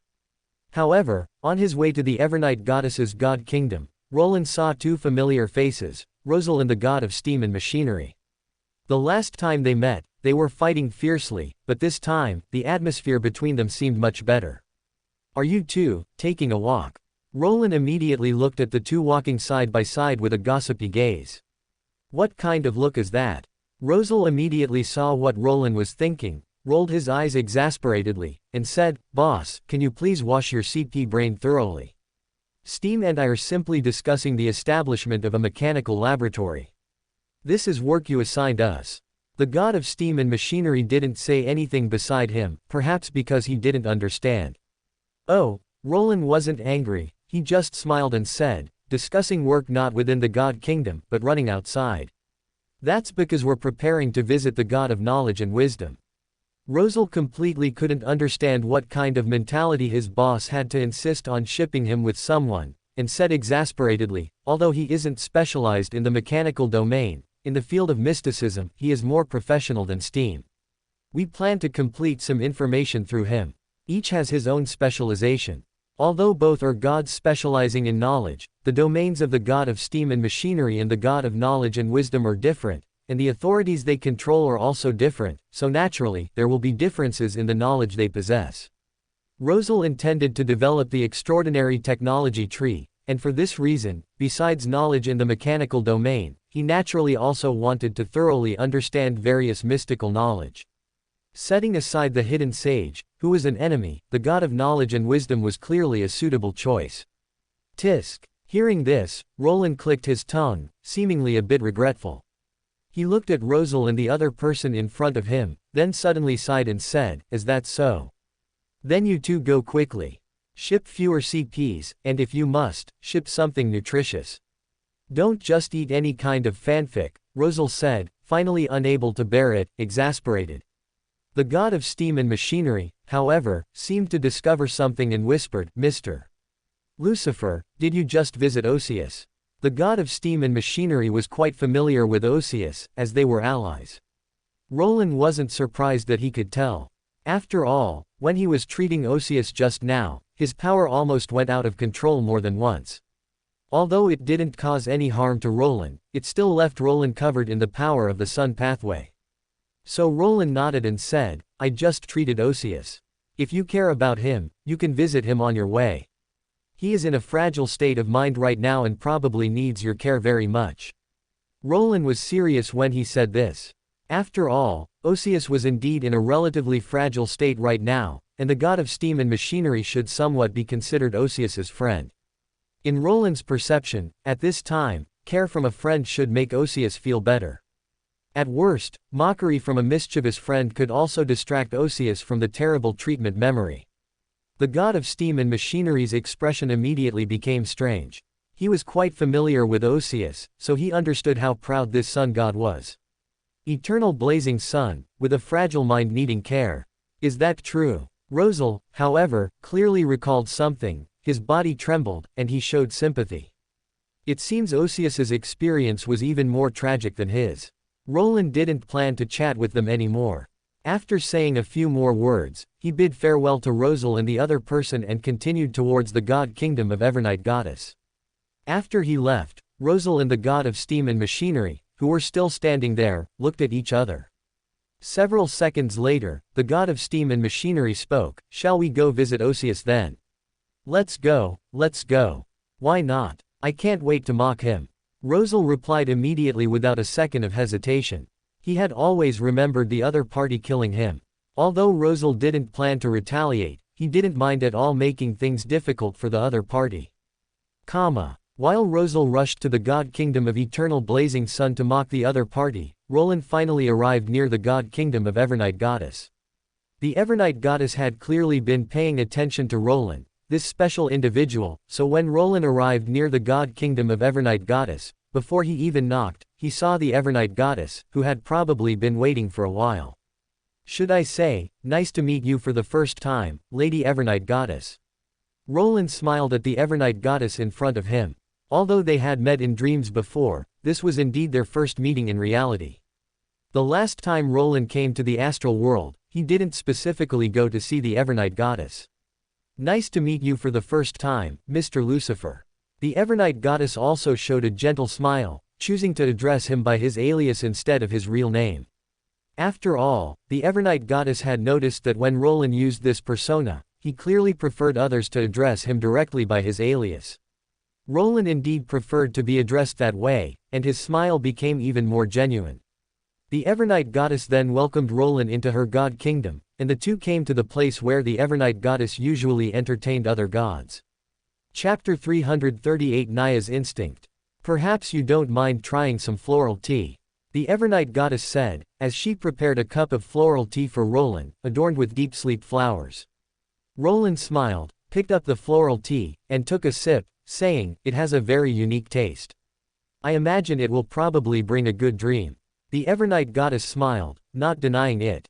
She also picked up the floral tea and took a sip, saying, "I like dreams, not only because this is the power I wield, but also because only in dreams can I see those who have already passed away." Roland looked at her, not shying away from anything, and said, "If you want to see your family, considering our cooperation, I can let you see them. Although it will only be a brief reunion, it should bring you some comfort." "Thank you." The Evernight goddess smiled, this time with a more genuine smile, less formal. She put down the teacup in her hand, her eyes, which reminded one of the tranquil night, looked at Roland and said, "But I imagine your sudden visit isn't solely to fulfill my wish. So, is there something you need me to do?" Roland smiled upon hearing this and had no intention of playing coy. He said straightforwardly, "Antigonus is with you. I might need to borrow him." The Evernight goddess was momentarily stunned by this, probably not expecting such an answer. She looked at Roland and asked, "I don't think Klein Moretti is at the point where he needs to accommodate the uniqueness yet, or has the corruption on Bethel been resolved?" In the Evernight goddess's understanding, there were only two basic situations in which Roland would need Antigonus. First, to help his friend advance, and second, of course, for Mr. Door's return, who was about to achieve Lord of the Mysteries. Both situations required the mystic servant characteristic and uniqueness from Antigonus. As for helping Antigonus become the Lord of the Mysteries, the Evernight goddess had not considered this possibility, because any clear-sighted person could see that a certain demonic wolf could not achieve such a thing. First, Xiao Zhou has changed his name. He is now Xiao Klein Moretti. If you find this name too long, you can just call him Little K, Roland corrected with a smile. Secondly, the reason I need to borrow Antigonus is for some personal reasons. Personal reasons, a thought flickered in the Evernight goddess's eyes. She hesitated for a moment before looking at Roland and saying, "Antigonus is not important, but the full uniqueness belonging to full is very important. Even if one of Mr. Door or Amon becomes the Lord of the Mysteries, they would still need a mystic servant characteristic and the full uniqueness. The mystic servant characteristic is fine, besides the one on Antigonus, there are others elsewhere. But the uniqueness is truly unique, there is only this one. Although, logically speaking, something like uniqueness is difficult to be corrupted or destroyed, the person in front of her was Roland after all, so the Evernight goddess couldn't help but feel some apprehension. "I know what I'm doing, I won't mess around." Roland naturally understood what she was worried about and smiled, saying, "Don't forget, I am the one who most hopes for the birth of the Lord of the Mysteries. Both Little K and Bethel are very good friends of mine, and I hope more than anyone that they can get what they want." The Evernight goddess seemed relieved upon hearing this. She probably weighed the pros and cons of the matter, then nodded and said, "Antigonus is sealed by me in a special place.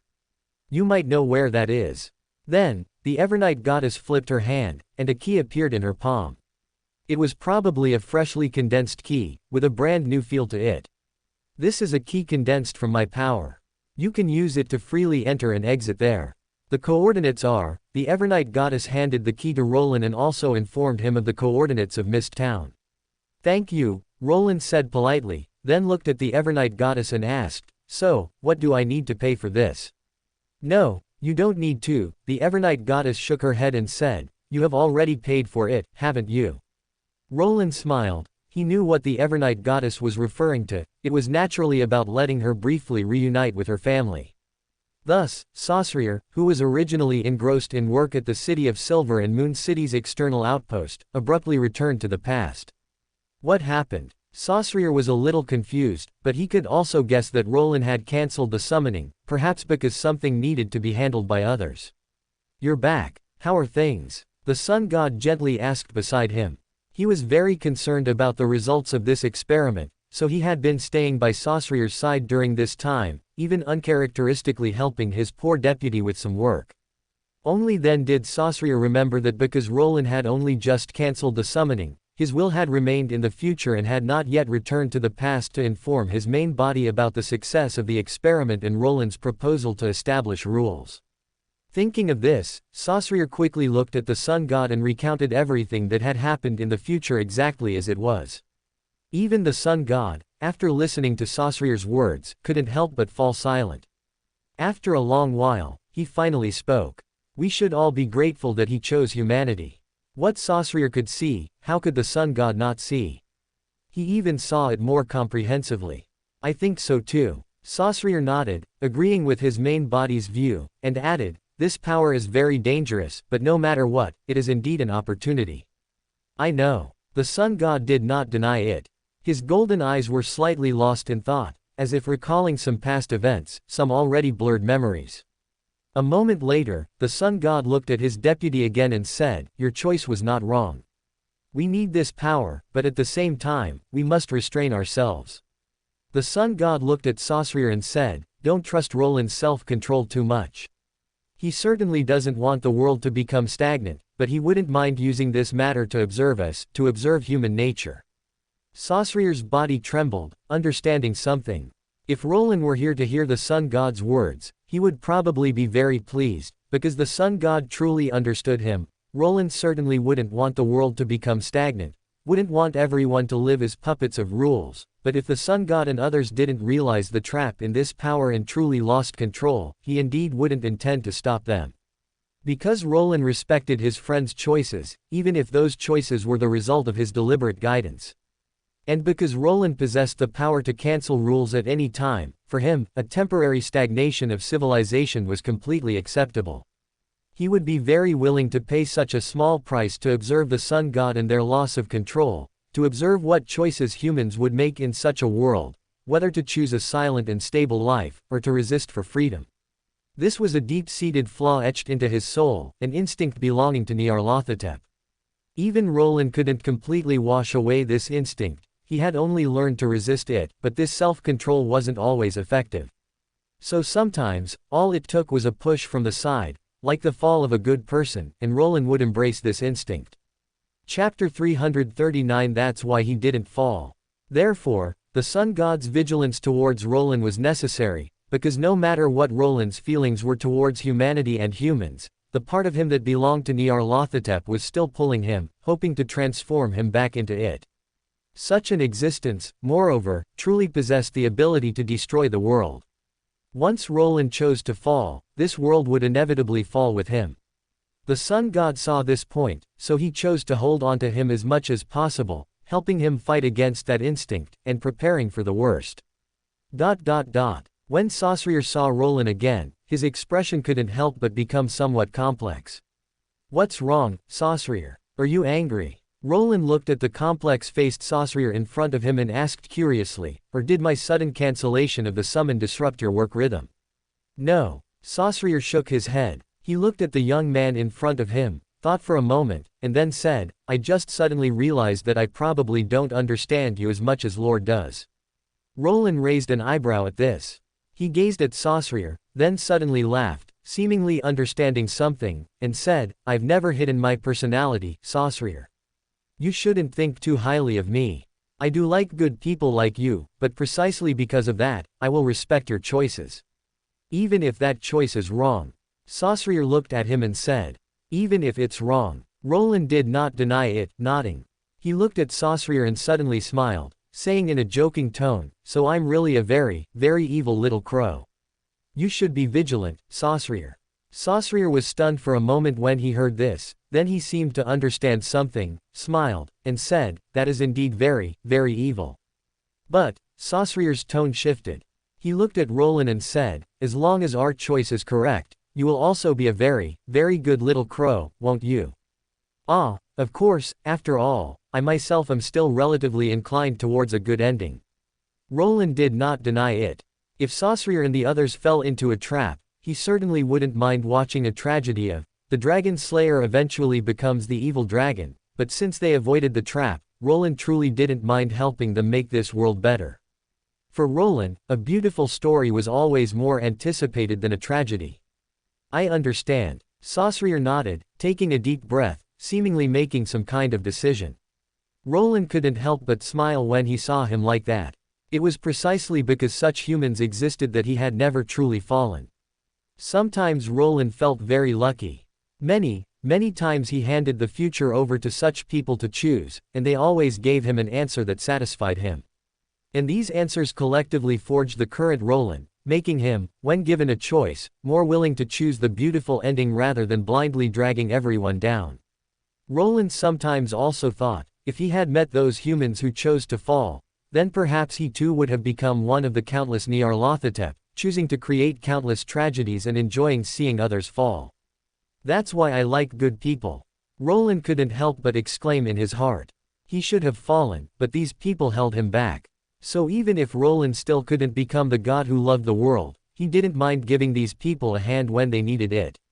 Is this the astral world?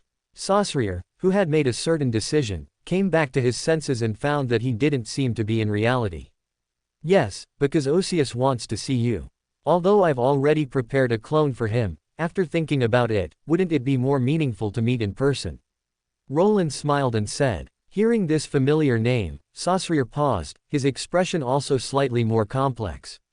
He naturally knew everything that would happen in the future, and he also knew what Osius's situation was. But Saussure didn't blame Osius, he never thought it was his fault, but he was somewhat regretful. It seems you're not averse to meeting him, so shall we go see him now? Roland looked at Saussure and asked. Saussure didn't object, nodding. So the two quickly arrived near the eternal blazing sun's divine kingdom. Before even entering the divine kingdom, Roland found that there was a lively fight going on inside. This made Roland raise an eyebrow.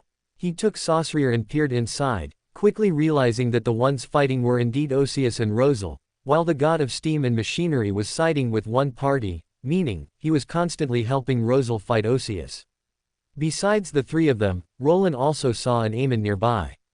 Little Crow didn't seem to be participating, but from his occasionally flashing monocle and Osius's actions, which paused from time to time while fighting Rosal, it was clear that his subtle tricks never stopped.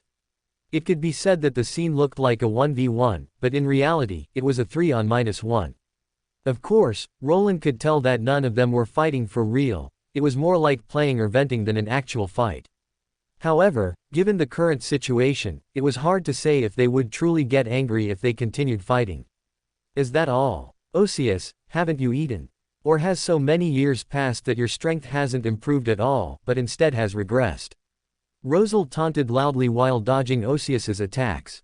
Get lost. Osius spat out a single word with an ugly expression, his hand almost condensing a miniature sun to blast Rosal in the face. What are you doing? Just then, a familiar but long unheard voice sounded from the side. Osius's body stiffened, his big move that was about to be unleashed instantly fizzled out, and he looked somewhat stiffly in the direction the voice came from. Sure enough, Osius saw a familiar figure, the former Heavenly Kingdom Vice-Monarch, Dark Angel Saussure. It was well known that the Sun God was not good at raising children, so almost all the children the Sun God picked up back then were raised by Saussure, and this naturally included Osius. Precisely because of this, Osius held Saussure in very high regard. If the Sun God was like a father figure to Osius, then Saussure was somewhat like an elder brother to Osius. So at this moment, Osius truly felt a sense of guilt, like being caught doing something wrong. After all, back then, when the 8 King of Angels fought among themselves, Saussure was usually the one to mediate. Unlike the Sun God, who was indifferent to fighting, Saussure, while not opposing fighting, would smile while dealing with the series of aftermaths caused by your fighting, and at the same time, pile documents higher than a mountain in front of you, not letting you leave until you finish them. In Saussure's words, since your energy is so abundant that you need to vent it through fighting, why not come and help me with some proper work? Thinking of the work hell he had experienced, Osius couldn't help but shiver, and his expression towards Saussure became a bit more docile. Chapter 340 Roland's Suppressive Power. Osius was completely silenced by the elder brother's suppression from Saussure. Rosal naturally couldn't continue fighting in this situation. More precisely, Rosal was also looking at Roland with a slight embarrassment at this moment, greeting him awkwardly. "Boss, you came so quickly." Rosal hadn't forgotten that Roland had asked them to comfort Osius, nor had he forgotten that Osius should be considered Roland's ally. So, being caught red-handed fighting Osius at this moment was somewhat embarrassing. "What are you guilty about? Keep fighting." Roland smiled, looking at Rosal, his tone unreadable. "Cough, I need to explain myself here. I didn't make the first move." Rosal became even more flustered, coughing once and saying, "I did make the first move, but he brought it upon himself." Osius beside him glanced coldly at Rosal, saying irritably, "Who told him to have such a foul mouth?" Rosal didn't say anything when he heard this, just giving Osius a provocative look. Osius's fists hardened again. If it weren't for Saucerier's presence, he probably would have unleashed a powerful attack on Rosal again. "All right, Rosal, stop provoking. I know you're still bothered by being killed back then, and I won't stop you from getting revenge. But remember, if you can't win, don't come to me for help. I'm not interested in cleaning up messes." Roland couldn't possibly miss Rosal's small actions. He shook his head, first looking at Rosal and saying, "Also, do I need to remind you? You are not a complete sequence 0 yet. With the god of steam and machinery helping you, you naturally aren't afraid of Osius, but can you two stick together every day?" Rosal's smile froze, then he remembered again and relaxed, saying, "It's fine. Osius can't leave the astral world casually. If it's just a partial descent of a god's power, I'm not afraid." "Hey." Osius scoffed when he heard this, saying, "I hope you don't cry and ask Steam for help when you get beaten. It's not certain who will beat whom." Rosal snorted with a laugh, then said with a hint of smugness, "Besides, it's my ability to be able to ask Steam for help. On the other hand, you've been allies with Steam for so many years, and he doesn't even help you. Tisk, I suggest you reflect on yourself." When Osius heard this, his temper flared up instantly, and he brightened considerably. Seeing that the two were about to fight again, Roland shook his head and spoke again, "Both of you, say less. Whoever provokes again will enjoy my healing gift package, again.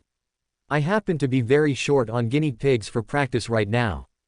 At these words, both Rosal, who had just been smugly provoking, and Osius, who had been unable to restrain himself and wanted to unleash a powerful attack, instantly quieted down like quails.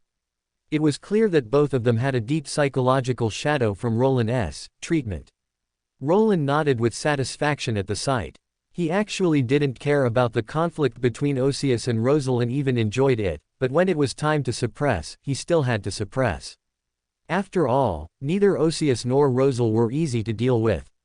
If he couldn't completely suppress them, it was inevitable that these two would cause trouble later. Especially, Roland's gaze fell on Amon, who was like a background board beside him. He raised an eyebrow and said with a smile, "Amon, why are you here?" "Just here to visit an old colleague of mine." Amon raised a hand to push the monocle on his face, smiling, "I didn't expect to run into such a good show." "Then you certainly arrived at a convenient time." Roland glanced at him and said nothing more, just looking at Saucerrier and smiling, "Aren't you going to catch up with your children?" Saucerrier, who had been silent after suppressing Osius with a single sentence and had given the lead to Roland, showed a gentle smile upon hearing this. He then looked at Osius not far away, not speaking immediately, but observing him with a serious gaze. Osius's body grew stiffer under his scrutiny. He even felt uncharacteristically awkward. In Osius's imagination, his reunion with Saucerrier would definitely not be under such terrible circumstances. They should meet in a quieter and more solemn setting. Osius had even prepared many drafts in his mind to use for their reunion, and not like now, where he was caught fighting by Saucerrier. He had messed everything up again. Osius felt a rare sense of annoyance. Saucerrier, at this moment, finally finished observing Osius. He let out a sigh of relief and said, "I'm really happy to see you like this now. You're in much better shape than I imagined." Osius was stunned when he heard this. He pursed his lips, lowered his head, looking a bit disheveled and at a loss. He opened his mouth, "Saucerrier, I." But he didn't know what to say. All the drafts he had prepared before truly seeing Saucerrier lost their purpose at this moment. Osius sometimes truly hated his language system, why couldn't he speak properly at all? But fighting is still not good. Saussure suddenly smiled, with a hint of teasing and some nostalgia in his tone. Although Leodoro is the tyrant, sometimes I really think you should switch pathways with Osius. Osius, have I ever told you that your temper is even easier to ignite than Leodoro's? Osius's body stiffened even more. At this moment, countless memories awakened in his mind, including but not limited to fighting, and fighting. Osius was a very proud existence, and precisely because of this, when the proud son was provoked, he was often more unbearable than Leodoro. Fighting was a common occurrence. Sometimes I really wonder if there was something wrong with my upbringing. Saussure continued to recall, his expression towards Osius showing some distress, saying, "Otherwise, why do you, Leodoro, and Medici all love to fight so much?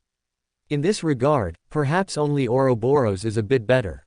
Although Amon doesn't like to fight, I know he loves to fan the flames and instigate you all to fight." Saussure said this sincerely. He sometimes truly wondered if there was something wrong with his upbringing, how he could have raised children who were naughtier and loved to fight more than the last. Amon, hearing this, raised a hand to push the monocle on his face, remaining silent. Osius's face, on the other hand, rarely showed a guilty expression, as he had been involved in at least 8 out of 10 fighting incidents back then. Chapter 341, the 351st, Roland finally gets his wish. Roland raised a hand and said, "Is there a possibility that it's not your educational philosophy that's problematic, but Grisha's? Don't forget, Grisha doesn't care at all about children fighting, he only tells them to be mindful of their limits." Saussure immediately showed a thoughtful expression. "So, that's what it's like to have an unreliable main body." Roland spread his hands, once again revealing his true intentions. "From this, it's clear that compared to Grisha, I, your boss, am more reliable, right? The implication, of course, was, do you want to switch to working for me?" Everyone present naturally understood the hidden meaning. Rosal was unsurprised, and the god of steam and machinery, though somewhat astonished, remained silent.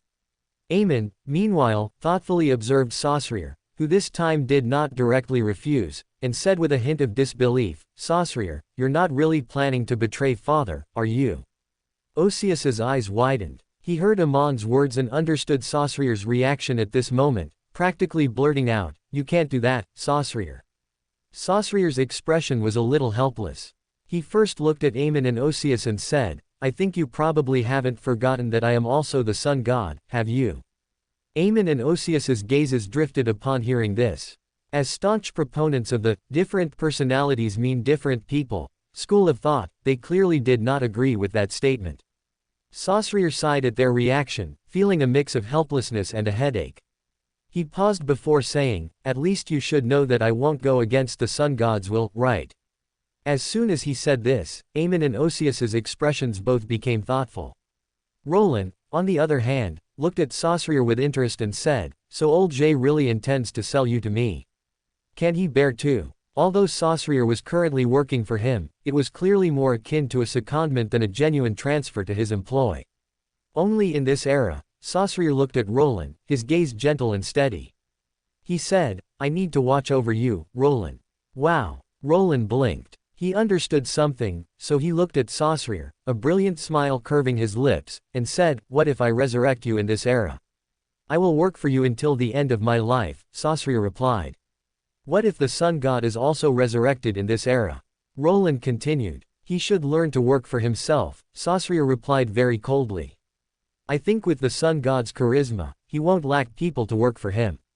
If not, I suggest he cut out another heavenly kingdom vice-monarch." "That sounds really cold," Roland said with a sigh, then chuckled, "but old J brought it on himself." Roland chuckled softly. He, of course, understood the sun god's maneuver. Just like before, after learning of his new ability, the sun god had clearly decided to further secure his allegiance. And this time, the one he chose as a bargaining chip was another him, the former Heavenly Kingdom vice-monarch, Saussure, whom Roland had coveted for a long time. Even though Roland had already established a good relationship with Saussure before this, and had even successfully seconded Saussure to work for him, the sun god knew that wasn't enough. Roland was in existence with a very clear sense of territorial division. He was protective and precisely distinguished between his own people and non-his own people. And as long as Saussure did not completely belong to Roland for even one day, he could not be fully brought into Roland's protective sphere, nor could he become Roland's most stable anchor. So the sun god chose to completely let go. He truly is something, he's so willing, Roland sighed again. He looked at Saussure, then suddenly thought of something and said, then what about the true creator? He is not me, Saussure said without changing his expression.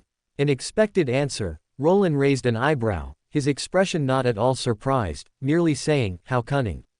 In that case, I have no choice but to resurrect you, Saussure. Saussure did not retort, merely saying, I will prove that I am worth the price you pay for me. I look forward to it, Roland smiled, in a very good mood. He knew that since the sun god and Saussure had made such a decision, then afterward, unless Roland inexplicably wanted to destroy the world, even if he fell out with the sun god, Saussure would not betray him. Saussure would be the last insurance the sun god left for this world, the last thread to prevent Roland from falling. This was a bold decision, but it had to be said, it was very characteristic of the sun god. Osius's expression, however, changed repeatedly. He looked at Saussure, his face showing obvious conflict. After all, Osius genuinely hadn't expected to learn such a huge secret just after reuniting with Saussure. But to ask Osius to accuse Saussure of being a traitor because of this was impossible. Osius wasn't stupid, he naturally knew this was the sun god's decision, just like the establishment of the Rose of Redemption back then, it was the sun god's own will. But this was just too strange. How could Saussure no longer be the Lord's vice-monarch and work for someone else? It was too strange. So strange that Osius didn't know what to say for a moment. Amon's reaction was not as intense as Osius's. This was probably because he understood Roland better than Osius, and thus could better comprehend why the sun god did this. So are you two going to continue reminiscing? Roland spoke at this moment. Because he had finally obtained the top-tier tool person he had been longing for, his mood visibly brightened. He smiled at the others and said, if you are going to continue reminiscing, I won't disturb you further. I still have some important matters to attend to. But once you're done reminiscing, please remember to send Saussure back. The address is XXX. Roland had very naturally separated Saussure from the two individuals from the sun god's faction present. I will naturally send Saussure back. Osius felt a little uncomfortable inside, but he couldn't blame Saussure, the sun god, or Roland for it. These three existences, one was his father, one was his elder brother, and one filled him with awe from the bottom of his heart. So, in the end, Osius could only speak sullenly. Amon was not as uncomfortable as Osius. After all, he himself had a little Amon being raised by Roland, and during this time, he had been studying humanity with Roland, so he was half Roland's own person. Thus, he spoke quite naturally, I'm very curious, what are you planning to do? Roland glanced at Amon upon hearing this, but had no intention of concealing anything. He tossed the key in his hand and said, I'm going to see Antigonus. Do you want to come? Little Crow, he's probably an old friend of yours too. Chapter 342, Amon, your persona is falling apart. Hearing this answer, Amon paused, clearly a little surprised. He then laughed and said, he is hardly an old friend of mine. Amon emphasized the word, friend. All right, then do you want to go see your old toy? Roland readily changed his words. He knew that for Amon, among the various angels of the Go-3 family, the only one who could truly be called his old friend was probably Mr. Door. Of course. Amon nodded, then looked at Roland with some curiosity and asked, Little K is far from needing to accommodate the full uniqueness. Are you preparing Bethel in advance for this? Hearing this, Roland's expression became strange for a second. He did not answer Amon's question, but instead looked at Amon and said, Little K. Amon looked at him puzzled, is there a problem? Or do you think I should call him Sherlock? There's no problem, it's just, Roland's mind conjured the antagonistic relationship between the two in the original work, and his expression became even more subtle. He looked at Amon and asked with a hint of curiosity, how do you view Little K now? He is a good teacher. Amon raised a hand to push the monocle on his face and said, Little Amon likes him very much, but as for me, he is too soft. If he could have a little more ambition, perhaps he would be a good opponent. That sounds like a very high evaluation. Roland raised an eyebrow, looking at Amon. I thought you would treat him as another toy. Amon heard this and looked at him, saying, you wouldn't allow that to happen, and he. Amon paused here before continuing, although he has a cowardly side, I acknowledge his courage for now. He is a human worthy of respect. It seems you really listened to those lessons. Roland watched Amon. He could tell that the other party's words were not perfunctory, but sincere. Amon did not refute, raising a hand to push the monocle on his face. Roland smiled slightly, somewhat pleased, seeing this. He then continued, but you guessed wrong. The reason I'm going to see Antigonus this time isn't for the Lord of the Mysteries, I just have some personal matters to handle. Amon's expression immediately became puzzled upon hearing this, but he wisely did not ask further. Roland then looked at the others and said, then I'll be going first. See you around, everyone. He also looked at Saussure and said with a smile, no need to rush back. You can have a good chat with your child. So this counts as a vacation. Saussure looked at him. Of course, after all, I'm a very conscientious boss. Roland smiled, and without lingering further, he left with Amon. After they left, Rosal no longer had any interest in continuing to mock Osius. He pulled the god of steam and machinery and left the eternal blazing sun's divine kingdom, continuing towards the divine kingdom of the god of knowledge and wisdom. The once bustling divine kingdom instantly became empty, leaving only Saussure and Osius. Osius clearly didn't know what to say, his lips moved a few times, but he couldn't utter a single word.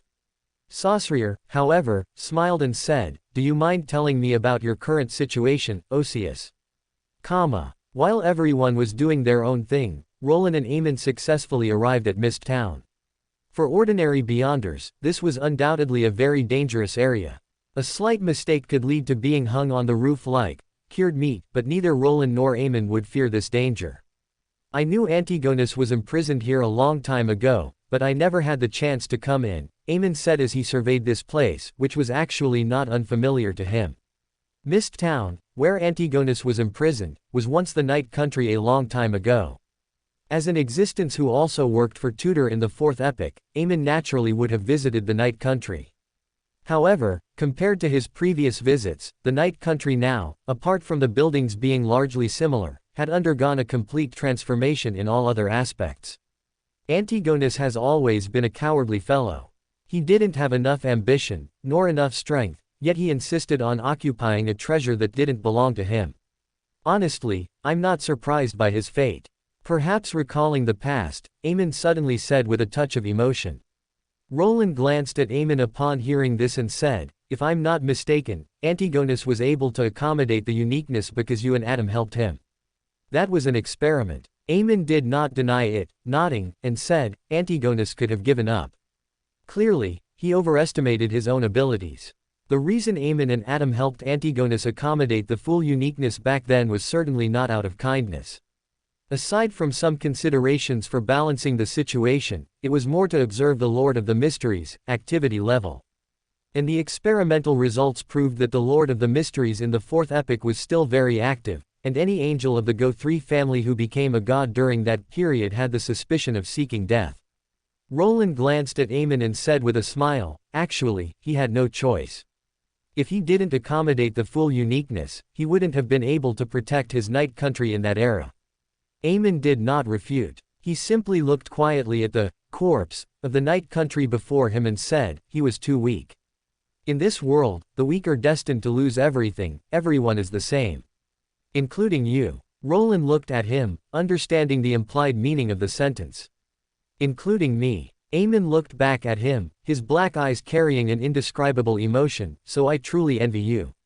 Hey. Roland couldn't help but laugh, saying, how rare, to hear you say that. It feels a bit OOC. Amon clearly hadn't heard the term, OOC, but he could probably guess what it meant, so he raised a hand to push the monocle on his face and said, then you might have a bit of a stereotype. You actually know that word. Roland was a little surprised. You never avoided little Amon when you chatted. Amon glanced at him, reminding him. All right, then it's not surprising. Roland shrugged, then suddenly looked in a certain direction and said, ah, it seems someone has already noticed our visit, but you seem to have scared him, Amon. Amon was not surprised. If Roland could perceive it, he naturally wouldn't be unaware. He merely said, if he understands us, he should fear you even more. Nonsense, I'm much more reliable than you. Roland retorted. As for the subject they were discussing, there was naturally only one, Zeratul, the miracle master who was imprisoned in Mist Town due to stealing the mystic servant characteristic from Antigonus, which caused all his external avatars to lose control. He was also Rosal's old friend. Chapter 343. You can be honored for this. In the original story, Zeratul only regained his freedom and successfully advanced to Sequence 1 after Little K arrived at Mist Town, becoming the biggest enemy after Little K, besides Amon. After showing off a few times, he was smoothly defeated. I should have asked Rosal earlier if he wanted to come and see his old friend. Roland also thought of this at this moment, regretting slightly. If you're not planning to kill him now, there should be many more opportunities. Amon clearly knew the relationship between Zeratul and Rosal, and said with a smile. That's true. Roland nodded. He indeed wasn't planning to kill Zeratul, that was Little K's or Bethel's job. Roland wasn't going to do it for them ahead of time. After all, Little K needed a suitable opponent as a whetstone, and after Bethel recovered, he would also need someone to practice with to get a feel for it, as he hadn't really fought in 1,000 years. And with Amon now practically family, Zeratul was undoubtedly an existence that met the above conditions. He could be fought with confidence, and it wouldn't matter if he was killed. Don't mind him, let's go. We're going to see Antigonus. I'm really looking forward to a fluffy big dog. Roland smiled and said. Amon raised a hand to push up the monocle on his face. He clearly didn't care about Zeratul's presence and replied, then you might be disappointed. As far as I know, Antigonus in his out-of-control state is probably closer to a mass of worms than a fluffy big dog. Tisk. Don't break my fantasy. Roland complained with a slight dissatisfaction, then added, it's fine, he'll be fine when he wakes up. A conscious Antigonus will definitely make a good doggy. The two chatted as they walked towards the palace where Antigonus was imprisoned. In the process, they naturally passed by the place where Zeratul should have been. However, at this moment, the place where an old man should have been sitting was empty, clearly indicating that a certain Char had already hidden himself. Neither Roland nor Amon paid attention to this. They arrived at the entrance of the palace where Antigonus was imprisoned. The key in Roland's hand flashed, and the palace gate opened, revealing the scene inside. In the center of the palace, on the stone throne, there was a mass that could only be described as either worms or tentacles. They were semi-transparent, covered in mysterious and bizarre patterns. If an ordinary person were here, they would likely lose control and turn into a monster just by looking at it. So ugly. Yugo 3 family, this mythical creature form is too unsightly.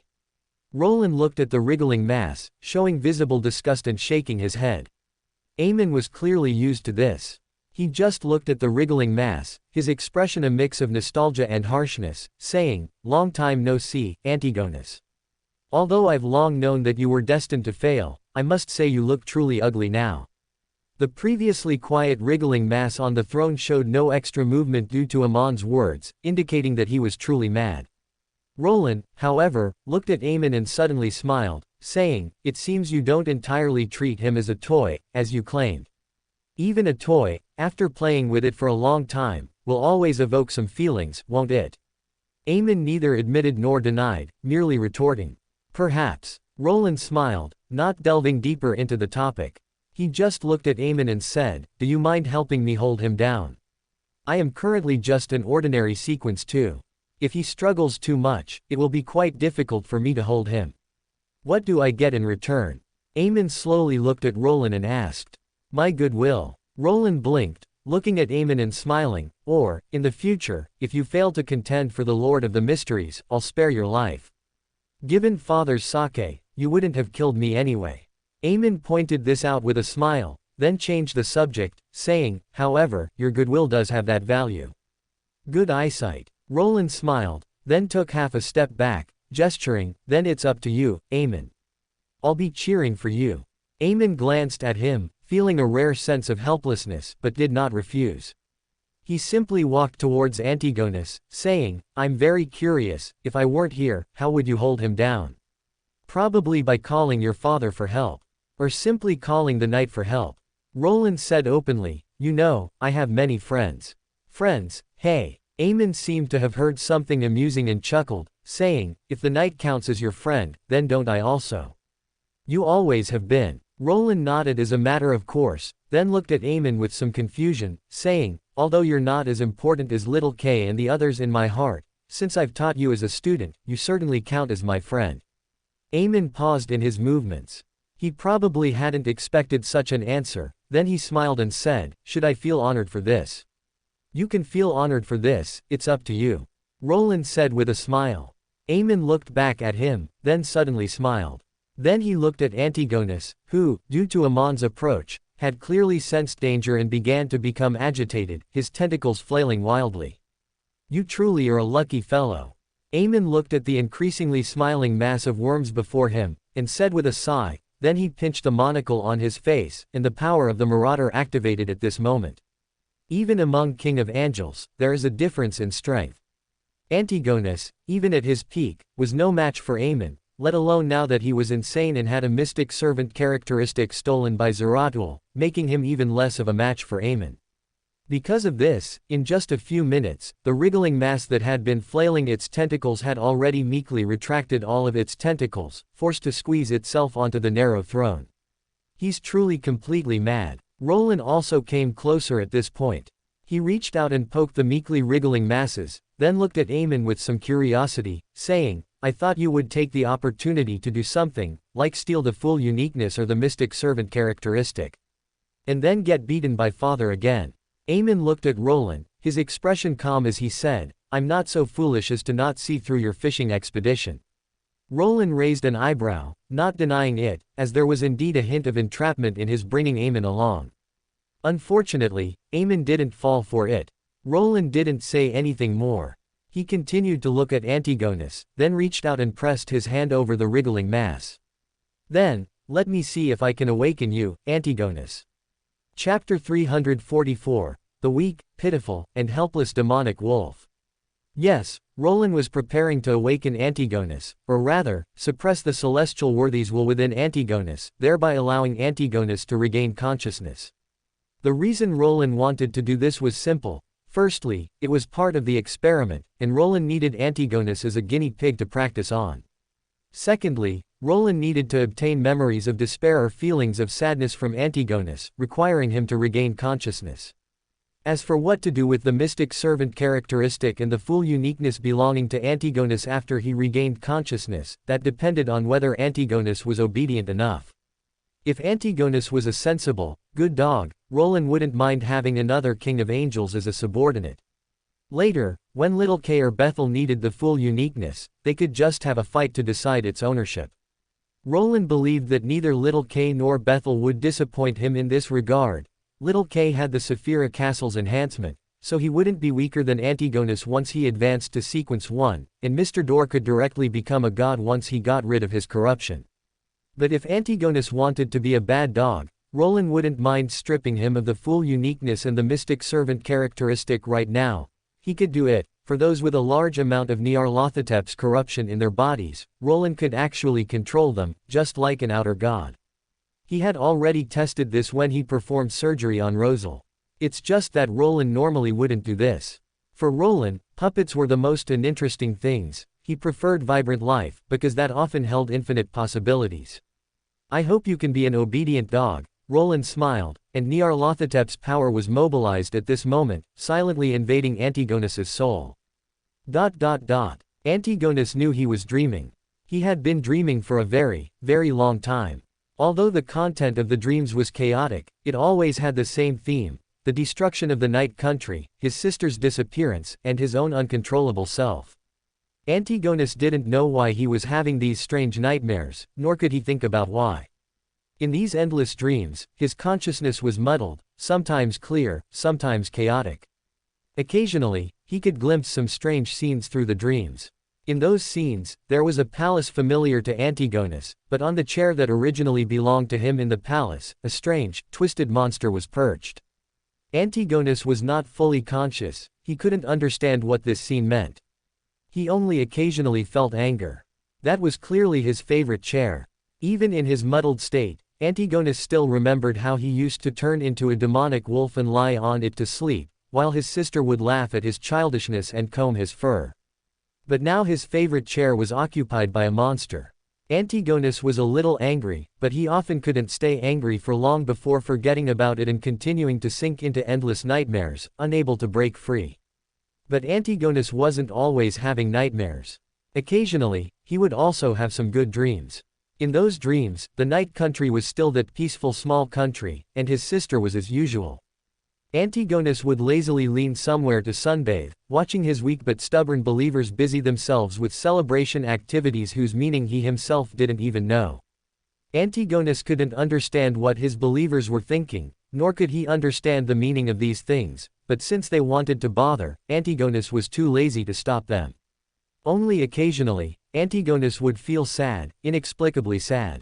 How strange. The demonic wolf in the dream yawned.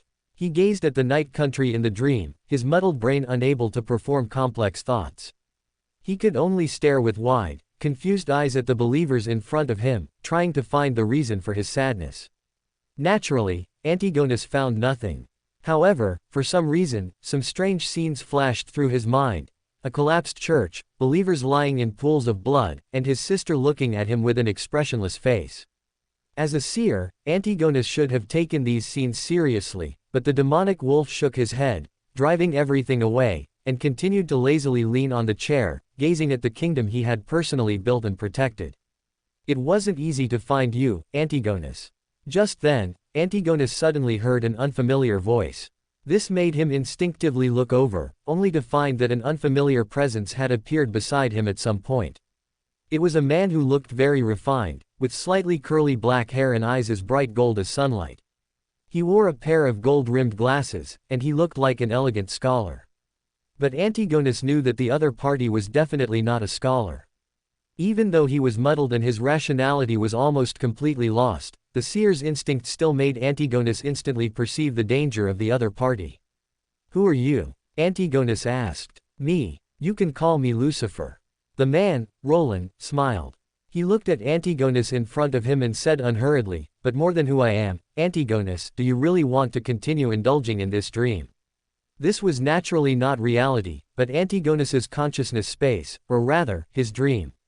When Roland used Nyarlathotep's power to suppress the celestial worthy's will, he found that Antigonus's own will, besides being entangled with the celestial worthy, also had a part trapped in a nightmare. So, Roland, adhering to his habit as "since I'm already here," naturally entered this dream as well, preparing to awaken this part of Antigonus's will. Dream. Antigonus's eyes seemed clear, but in reality, they were still lost, clearly not having woken up because of Roland's words. "It seems I still have to use a bit of violence. I hope you don't end up with too severe psychological trauma." Roland shook his head. He raised his hand and snapped his fingers with a snap.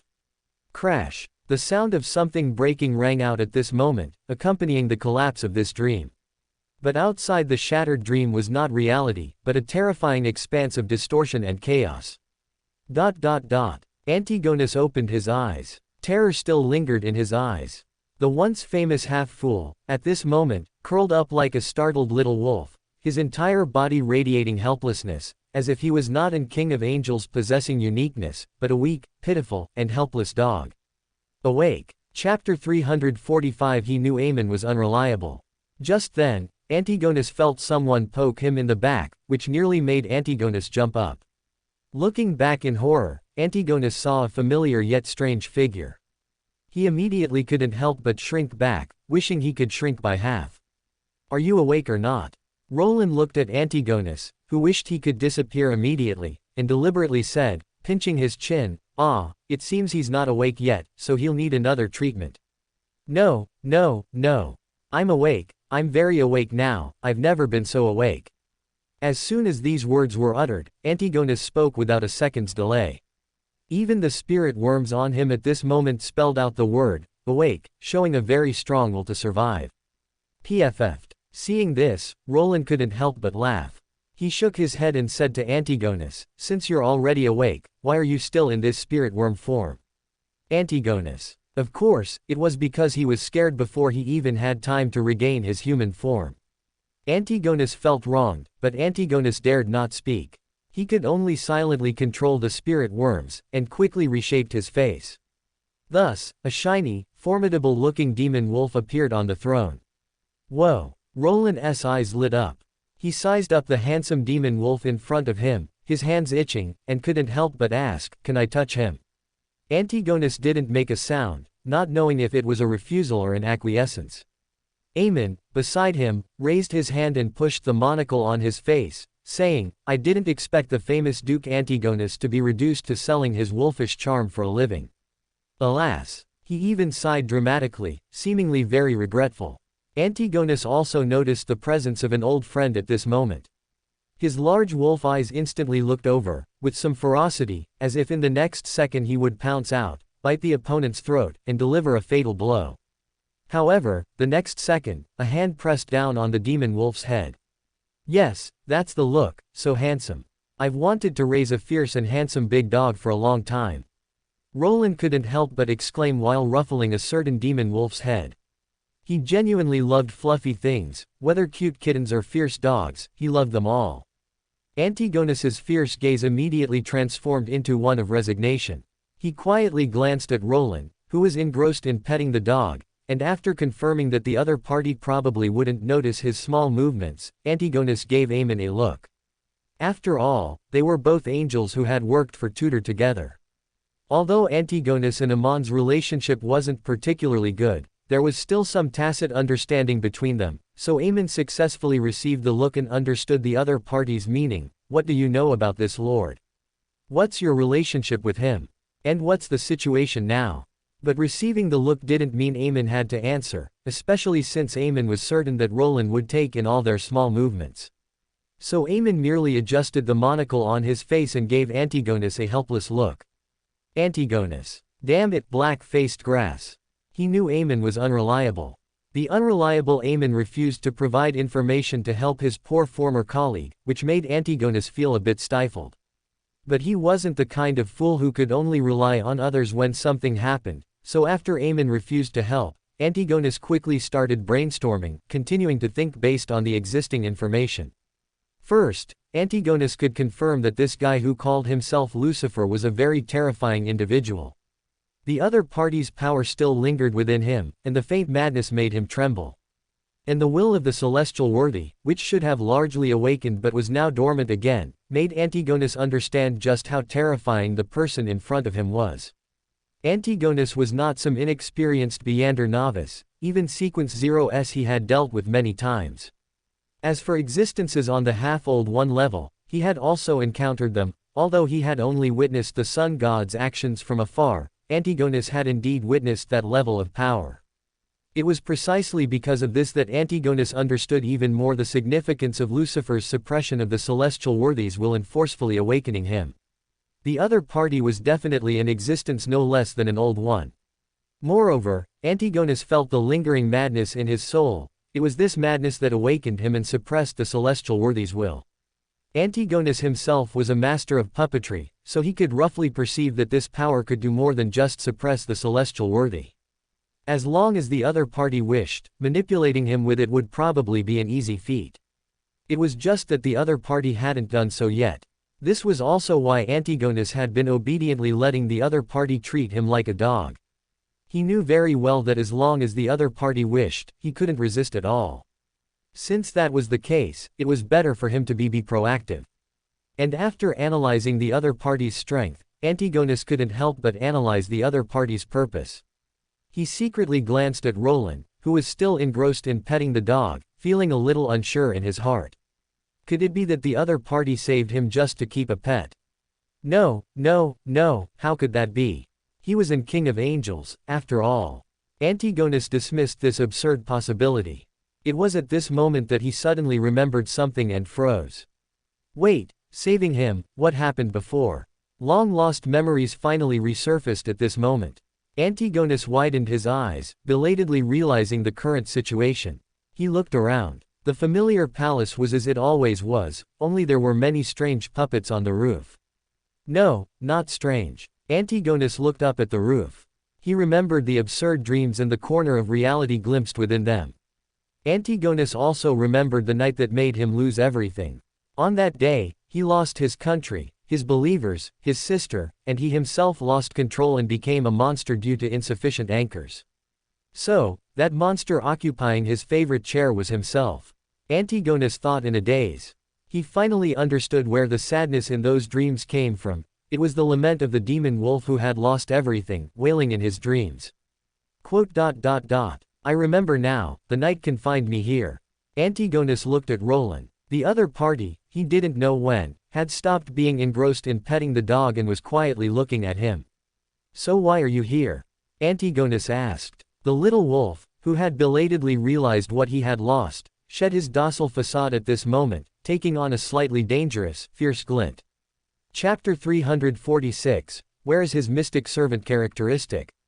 Antigonus could act meek in front of his savior and bow his head before the strong, but he would never be a good dog for the murderer who destroyed everything he held dear.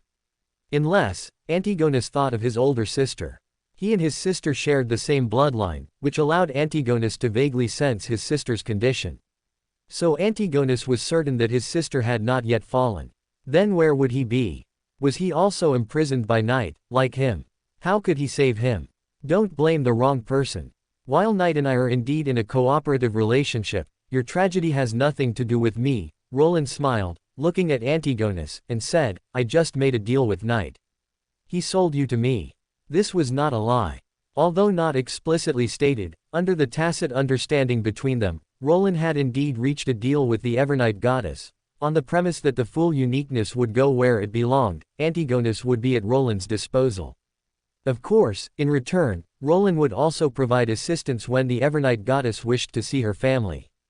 Antigonus was stunned, clearly not expecting such a result, which made his expression change repeatedly.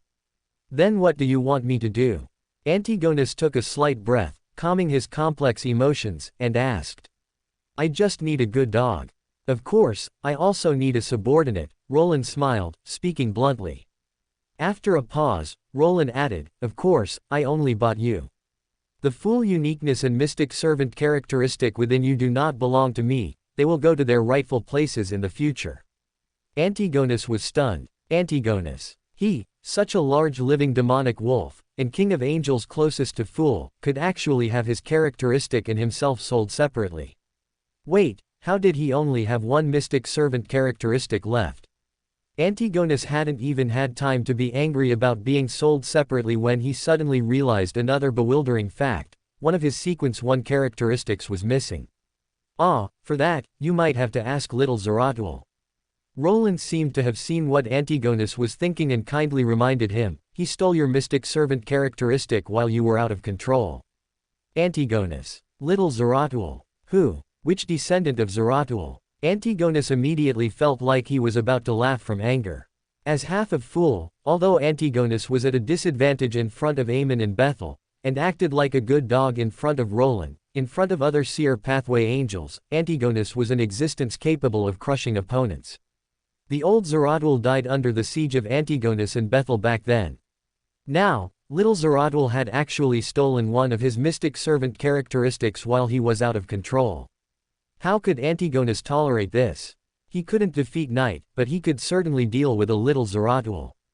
A fierce glint flashed in Antigonus's wolf eyes. Invisible spirit body threads moved silently at this moment, and soon a figure was dragged into the palace. It was Zeratul, who had been hiding earlier. If Zeratul had successfully advanced to Mystic Servant by now, facing the newly awakened Antigonus, he wouldn't have been so helpless. But unfortunately, he hadn't successfully advanced yet and was even in a special state, making it difficult to fully exert the power of a miracle invoker. Facing Antigonus, a genuine king of angels, he was indeed dragged back like a little chick. We meet again, Mr. Little Zeratul, Roland said, shaking his head, then greeted Zeratul, who was pulled back by the spirit body threads, with great interest. You know him? Antigonus looked at Roland and asked. No, but one of my subordinates is his old friend, and, Roland smiled, looking at Antigonus, and said, he is a whetstone I reserved for the future Lord of the Mysteries, so you can beat him to vent your anger, but it's best not to kill him. Upon hearing this, Antigonus almost instinctively looked at Amon. After all, in Antigonus's perception, With Mr. Door contaminated and himself clearly out of the running, the person closest to the position of Lord of the Mysteries in the world was Amon. Especially since Amon appeared here with Lucifer, and the two seemed quite familiar. Don't look at me. Although I very much hope to be the Lord of the Mysteries in this fellow's mind, unfortunately, I am not his preferred candidate. Amon raised his hand and pushed the monocle on his face, but his expression didn't show regret when he said this. He even smiled and added, his preferred candidates are Door and a little seer. Antigonus was stunned by this answer, and asked somewhat confused, but Bethel wasn't contaminated, has the contamination on him been resolved? Not yet, but soon, Roland answered Antigonus's question. He smiled, looking at Antigonus, and said, I know you might feel a bit unconvinced, but it's important to know oneself. You are not a suitable candidate for the Lord of the Mysteries. Since you are not, then naturally you should yield the characteristic to someone who needs it. Antigonus did not deny it. He knew in his heart that he, who could barely suppress the celestial worthies will just by accommodating the full uniqueness, was indeed not destined for that position. Of course, if you are truly unconvinced, I will give you a fair chance to compete in the future. If you can defeat my preferred candidate, then this Lord of the Mysteries position is not something you cannot take, Roland said with a smile. Antigonus's mind, however, couldn't help but recall various past events, the years when he was led by the nose by Amon or Bethel, which made him fall silent again. No need, I know my place. I am indeed not a suitable candidate, Antigonus finally spoke. He shook his head. His gaze passed through the palace gate to the ruins of this night country. Antigonus suddenly gave a bitter laugh and said, if I could have done it, the night country wouldn't have become like this. Antigonus was not foolish. He indeed hated the Evernight goddess who destroyed the night country, but he also knew the reason why the other party suddenly attacked the night country, because he accommodated a second mystic servant characteristic, which greatly increased the celestial worthy's revival progress. It could be said that if the Evernight goddess hadn't acted in time, perhaps the celestial worthy would have already returned using him as a resurrection vessel. It was his obstinacy that broke the peace of the night country. Antigonus closed his eyes, unable to tell whether it was sadness or pain at this moment. He hated night, but he also hated himself, and even more so hated the celestial worthy reviving within him. Antigonus suddenly opened his eyes, looked at Roland, and asked, the Lord of the Mysteries you prefer, can he suppress the celestial worthy, right? Chapter 347 Night recalls the past. Roland nodded and said, of course, otherwise I wouldn't have made the bet. That's good, that's enough. I don't know what Night is thinking. Perhaps she sees the characteristic on me as something within her grasp, but at least for now, they still belong to me. Antigonus's enormous wolf eyes stared directly into Roland's, and he said, I also don't know what kind of deal you have with Night, but I want to represent myself and make this bet, using my remaining mystic servant characteristic and the full uniqueness. I ask for nothing in return, only one thing, the demon wolf said, flames seemingly burning in his eyes, never, ever let celestial worthy return. Everything he had was ruined by celestial worthy. Antigonus had no means to take revenge, so he could only stake everything he had to cut off the possibility of his enemy's revival. Roland watched him, then suddenly smiled and said, you are more interesting than I imagined, little demon wolf. I like you even more. He suddenly reached out and ruffled the demon wolf's head, saying, however, I accept this deal. I guarantee that celestial worthy will never return. Antigonus suddenly felt at ease. He wasn't actually sure if the little seer mentioned by Mr. Door or Amon could truly suppress celestial worthy, but he believed that the man in front of him could truly prevent celestial worthy from returning. Oh, right, Roland suddenly thought of something, looked at Antigonus, and asked, do you want to save your sister? Antigonus abruptly lifted his head, his eyes terrifyingly bright at that moment. For Antigonus, with the night country now destroyed, the only thing he cared about was his sister. Where is my sister? Is she all right? Antigonus's voice was almost urgent. He was truly too concerned about news of this only family member. From what I know, not well, Roland shook his head and said unhurriedly, your sister is still alive, but she was made into a divine descent vessel by night, and can only fall into eternal slumber. Her current name is Sealed Artifact 0-17, also known as the Angel of Secrets.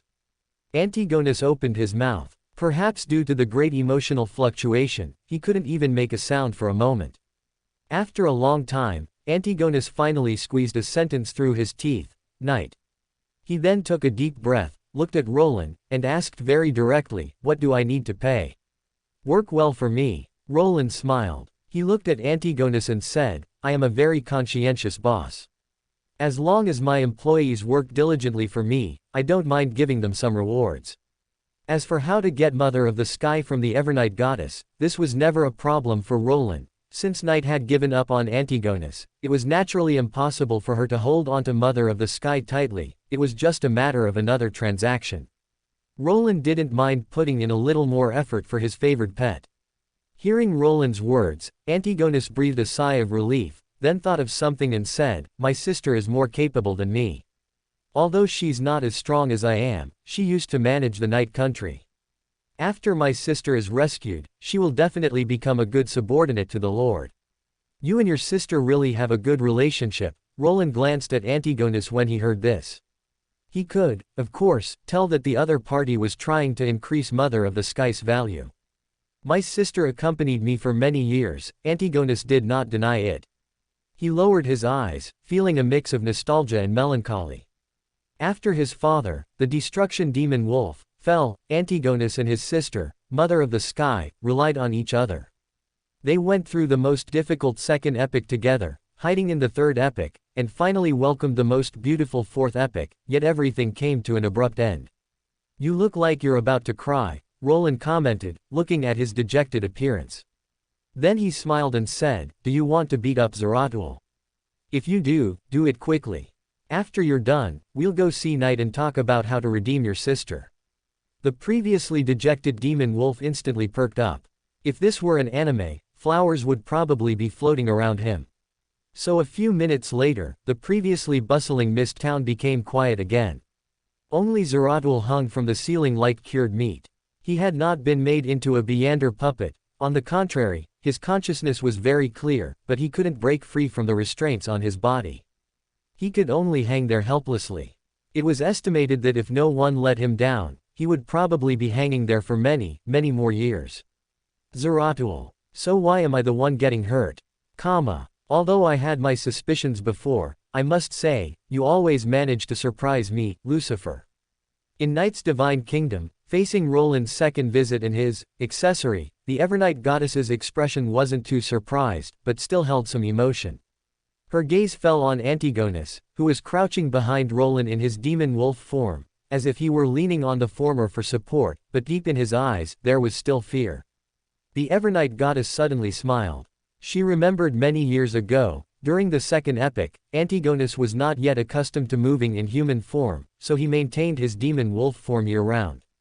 At that time, Antigonus was also this obedient in front of the destruction demon wolf, but that wasn't because he was a good child to his father, it was purely out of fear. There was no such thing as fatherly love among ancient gods, especially for someone like the destruction demon wolf, for whom killing his own offspring was commonplace. "It's been a long time since I've seen you in this form, Antigonus," the Evernight goddess said with a slight sigh. She looked at Antigonus and said, "Indeed, a dog still needs a master to feel more secure." Antigonus's body visibly stiffened when he heard this, then he said somewhat indignantly, "Don't forget, you are also a demon wolf.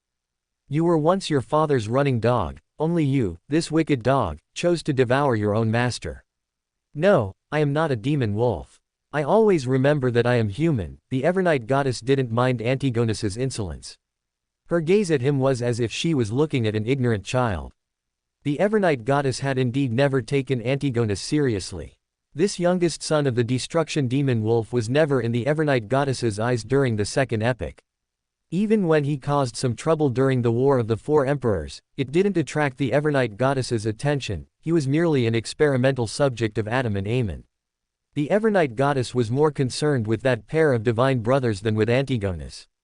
It wasn't that the Evernight goddess looked down on him, but rather that Antigonus was indeed unaccomplished, making it unnecessary to pay him too much attention. It could be said that if Antigonus's condition hadn't deteriorated so badly later, on the verge of a celestial worthy's return, the Evernight goddess wouldn't have bothered with him at all. Chapter 348, Evernight Goddess's Condition. How could Antigonus not see the Evernight goddess's attitude towards him? This made him feel a bit stifled, yet he didn't know how to retaliate. After all, even Antigonus had to admit that compared to the Evernight goddess, he was truly a useless puppy. Bah, what puppy? He was clearly a demonic wolf. Antigonus wagged his tail, resolutely defending his species. Even if he had to be a pet, he was still a majestic demonic wolf who could hunt for his master, not a dog that would just lie there waiting for his master to pat his head. All right, stop teasing this little dog. It wouldn't be good if he got depressed. I don't trust Adam's skills. What does he know about psychological treatment? Roland finally spoke. He first reached out and ruffled the demonic wolf's head, feeling the slightly hard yet overall fluffy texture, before looking at the Evernight goddess and smiling. You should know why I'm here. I know. The Evernight goddess nodded. She naturally guessed why Roland was here, which made the Evernight goddess look at Antigonus and say with a hint of emotion, "Lucky dog. Perhaps you should walk the path of fate." The Evernight goddess said this sincerely. From her perspective, Antigonus was indeed a complete lucky fellow. When the Evernight goddess counter-killed the destructive demonic wolf back then, although she didn't exterminate the other demonic wolves, she didn't deliberately hold back either.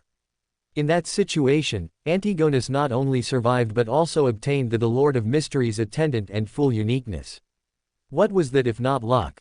Later, although Antigonus lived a nomadic life, compared to those gods and angels who had already fallen, he had truly lived until now. He even recovered from his uncontrolled state and latched onto Roland's thigh.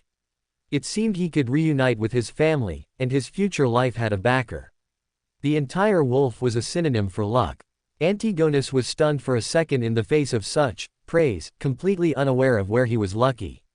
Meanwhile, the Evernight goddess had already looked at Roland and said, "I can give you the mother of the sky. In exchange, I want a piece of your power. It doesn't need to be much, just enough to be a research sample." Roland raised an eyebrow. He looked at the Evernight goddess and kindly reminded her, "My power is very dangerous. Be careful not to play with fire and get burned." "I know, but compared to danger, I'm more afraid of complete unknowns." The Evernight goddess answered frankly. She certainly knew how dangerous Roland's power was, but precisely because of this, the Evernight goddess needed to understand this power even more. And, the Evernight goddess's gaze fell on Antigonus, and she said meaningfully, "At least it's not instantly fatal, is it?" Roland smiled at her words. He looked at the Evernight goddess before him, no longer declining, and nodded, "All right, I look forward to what you can research." Roland raised his hand, and the power of Nyarlathotep condensed in his hand, finally forming a translucent bubble. Inside the bubble lay a key quietly. This naturally did not reach the level of a characteristic, just like the key the Evernight goddess condensed before. It was merely a mass of energy, or it could be understood as a mass of pollution.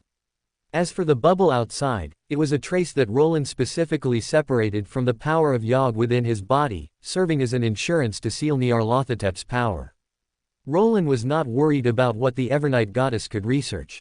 If Nyarlathotep's power was so easy to understand, he wouldn't be an outer god. In fact, as a little Naya, if the Evernight goddess could truly research something, Roland would find it very interesting instead. Roland's only concern was that the Evernight goddess might mess up during the research process, which could bring some minor trouble. However, since the Evernight goddess insisted, Roland naturally wouldn't try to persuade her further.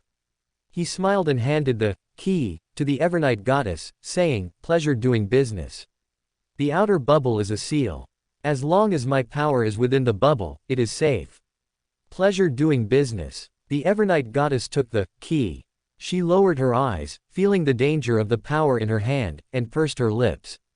This was the first time the Evernight goddess truly came into contact with Roland's power, and it was only at this moment that the Evernight goddess vaguely understood why Osius, who had received Roland's treatment, was so resistant to receiving treatment again. This power might be even more dangerous than she had originally imagined.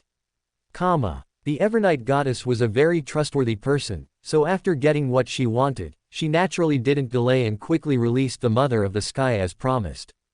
Antigonus. The Mother of the Sky opened her eyes with a slight daze. She paused upon seeing Antigonus in his demonic wolf form before her. She instinctively called out his name, clearly not yet understanding the situation. "Sister." Antigonus was much more excited than her. He pounced into the Mother of the Sky's arms with a dog-like leap. The Mother of the Sky skillfully caught the dog, which was taller than a human. The latter instinctively reached out and stroked Antigonus's fur, saying with some confusion, "Haven't you gotten used to using your human form? Why are you using your demonic wolf form again?" As soon as she finished speaking, the Mother of the Sky suddenly froze, because she discovered that the demonic wolf in her arms was whimpering. What's wrong with you? Antigonus, what on earth happened? The Mother of the Sky panicked. She hadn't seen Antigonus this vulnerable in a very, very long time. Aside from the second epoch, during their initial wandering period, when they had just left their father's protection and were immediately hit by the harsh realities of society, Antigonus would occasionally hide in a corner and whimper secretly. But from the third epoch onwards, Antigonus would try his best to act mature and reliable. Even if he occasionally childishly wanted her to comb his fur, he would try to keep a straight face. But now, Antigonus was actually crying in front of her. What on earth happened? The Mother of the Sky was very confused. She didn't have the memories of being a divine descent vessel these past years, and even the memories of the destruction of the Night Country were incomplete. This was a side effect of being a divine descent vessel. Just as the Mother of the Sky was at a loss, busily comforting Antigonus, who seemed both very sad and very happy for some reason, a hand reached out from the side. In the Mother of the Sky's puzzled gaze, it used a bottle to collect Antigonus's falling tears. Mother of the Sky, who is this? What is he doing? The Mother of the Sky belatedly realized that there were other people present. This made her slowly look over and see a guy who looked like a scholar. "Ah, don't mind me, you two continue." Roland satisfactorily put away the tears of joy. Noticing the Mother of the Sky's gaze, he smiled at her and said. Chapter 349, Siblings from the Same Lineage. Mother of the Sky grew even more puzzled. Antigonus also stopped whimpering at this moment. It was clear that after his emotions subsided, he was slightly embarrassed. He first withdrew from Mother of the Sky's embrace, stammered for a long time, and then said, "I'm fine. I'm just very happy to see that you're okay, sister." Mother of the Sky was stunned for a moment upon hearing this. A flicker of thought crossed her eyes, then she reached out and patted Antigonus's head, softly saying, "Can you tell me what exactly happened, Antigonus?" Antigonus was silent for a few seconds, then finally nodded and said, "Okay, sister." Antigonus didn't hide anything, recounting everything he knew at a leisurely pace. Mother of the Sky listened quietly. After hearing it all, she sighed, her eyes a little dazed as she said, "I remember now, what happened that night. This truly has been a long nightmare." Antigonus lowered his head somewhat dejectedly, even his ears flattened like an airplane's. The entire demonic wolf looked utterly disheartened. "But at least the nightmare is over now, isn't it?" Mother of the Sky suddenly smiled. She seemed to have finally broken free from the long nightmare, looking at Antigonus with gentle yet firm eyes, and said, "Although they are all gone, at least we are still together, just like thousands of years ago. No, we are much better off now than thousands of years ago." Mother of the Sky shook her head as she spoke. She reached out and patted the demonic wolf's skull, saying, "So don't be sad, Antigonus. Fate is always cruel, so we must look forward." "Sister, you're still so good with words," Antigonus mumbled, but his previously drooped ears perked up at that moment, clearly indicating his mood had improved significantly. "Oh, by the way, sister, let me introduce you. This is the existence I currently follow, Lord Lucifer." Antigonus then seemed to think of something and began to introduce his current master to his sister. He recalled everything that happened during the previous healing process, and couldn't help but flinch slightly before saying, "Lord Lucifer is a very great existence, even greater than Father. It was he who saved us." Mother of the Sky was stunned upon hearing this. The tacit agreement between the siblings immediately made her realize what Antigonus was conveying. The other party was very powerful, extremely powerful, not to be provoked. Mother of the Sky then looked at Roland, revealing a gentle smile, and said, "Please forgive me for not greeting you until now, Lord Lucifer. Perhaps you wouldn't mind if I address you as Master, like Antigonus does." Her attitude was humble and respectful, yet not subservient. "I allow you to address me as such." Roland smiled and nodded slightly. "Praise your benevolence, Master." Mother of the Sky immediately changed her address smoothly, then asked, "Great Master, is there anything I can do for you?" Even Roland was a little surprised to see Mother of the Sky instantly getting into character. He then smiled and said, "You have 3 days of vacation to rest and enjoy your reunion. I will arrange work for you after 3 days."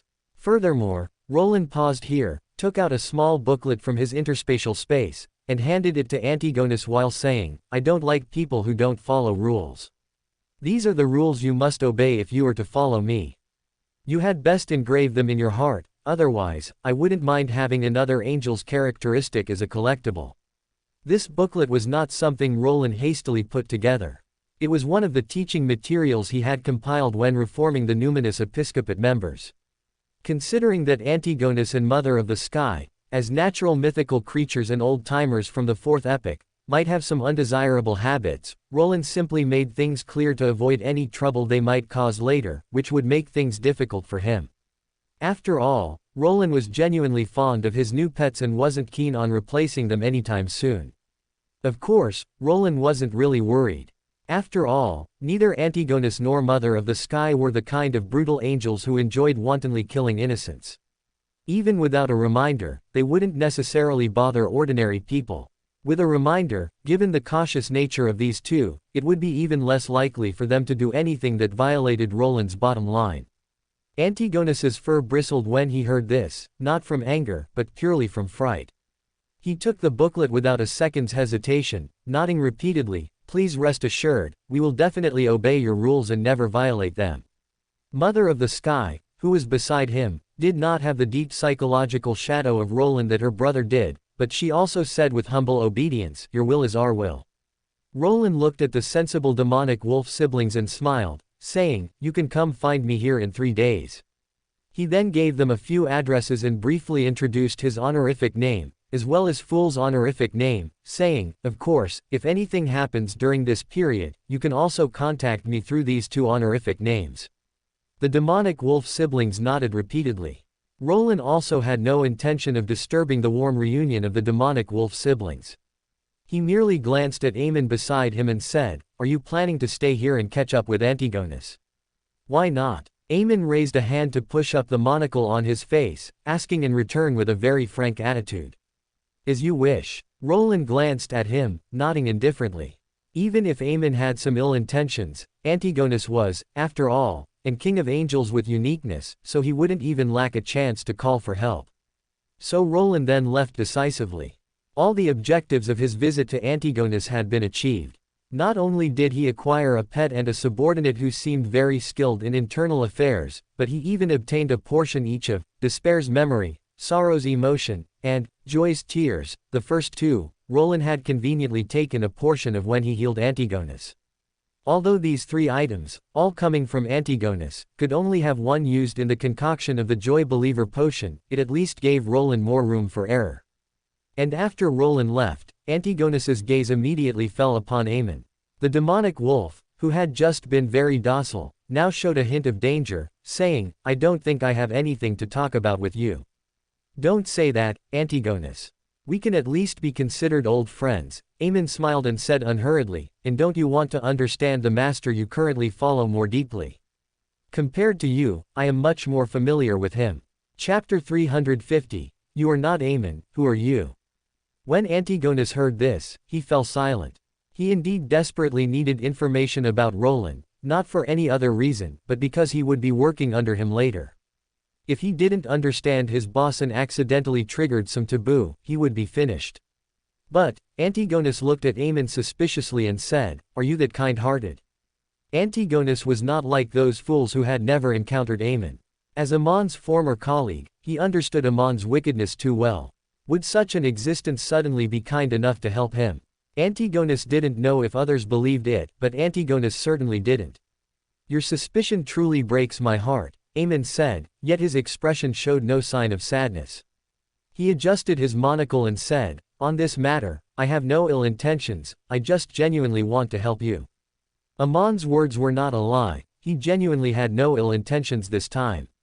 The reason he wanted to help Antigonus was simple. Amon was doing this not for Antigonus, this foolish dog, but for his father.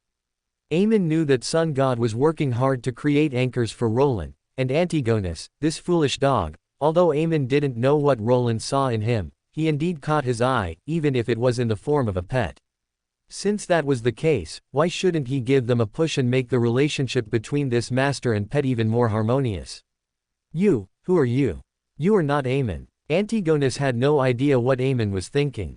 At this moment, he was looking at the marauder uniqueness in front of him with a complicated expression, a hint of surprise and uncertainty in his eyes. Amon's hand, which was holding the monocle, paused. He smiled as he looked at Antigonus, then suddenly chuckled and said, Antigonus, I'm truly curious, do you have no king of angels dignity at all? Otherwise, I really can't imagine how an angel could so contentedly be a good little dog. His tone was a mix of admiration, emotion, disdain, and mockery, so complex it could immediately form a pie chart. Antigonus. If Antigonus had been a little suspicious earlier that the Amon in front of him had turned into something strange, he now had no doubts at all. Antigonus just gritted his teeth and said irritably, I was originally a dog, oh no, I was originally a demonic wolf. As for the dignity of an king of angels. Antigonus looked at Amon a little strangely at this point and said, isn't it natural to submit to the strong? Especially since he also saved me and my sister. Antigonus truly didn't feel that his submission to Roland was anything to be ashamed of. In Antigonus's worldview, the law of the jungle was natural, and the weak submitting to the strong was even more natural. Although he was a little displeased that he was treated as a dog despite being a demonic wolf, he didn't feel insulted. Of course, there was still some discomfort. After all, Antigonus hadn't been like this for many years. Even when he followed Tudor, the half-mad blood emperor, although he would hit people at the drop of a hat, he wouldn't treat a dignified king of angels as a pet. But Tudor's strength couldn't compare to Roland's, so Antigonus was still very accepting of the current situation, with a little resistance but not much. Amon naturally saw Antigonus's matter-of-fact attitude, which made him silent for a few seconds before he said, no wonder you're a pet, huh, what a lucky dog. Antigonus. I feel like you're insulting me, but there's no evidence.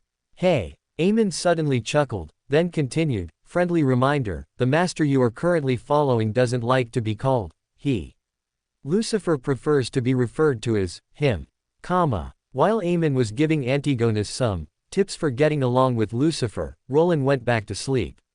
Continuously treating Osius and Antigonus took a considerable toll on Roland's mind. He needed to rest and recover his energy. When Roland woke up, it was already the next morning. Roland tidied himself up, had a simple breakfast, and began to plan his next itinerary.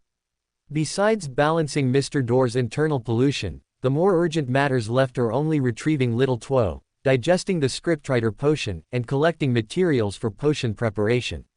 Ask's soul fusion can wait for now.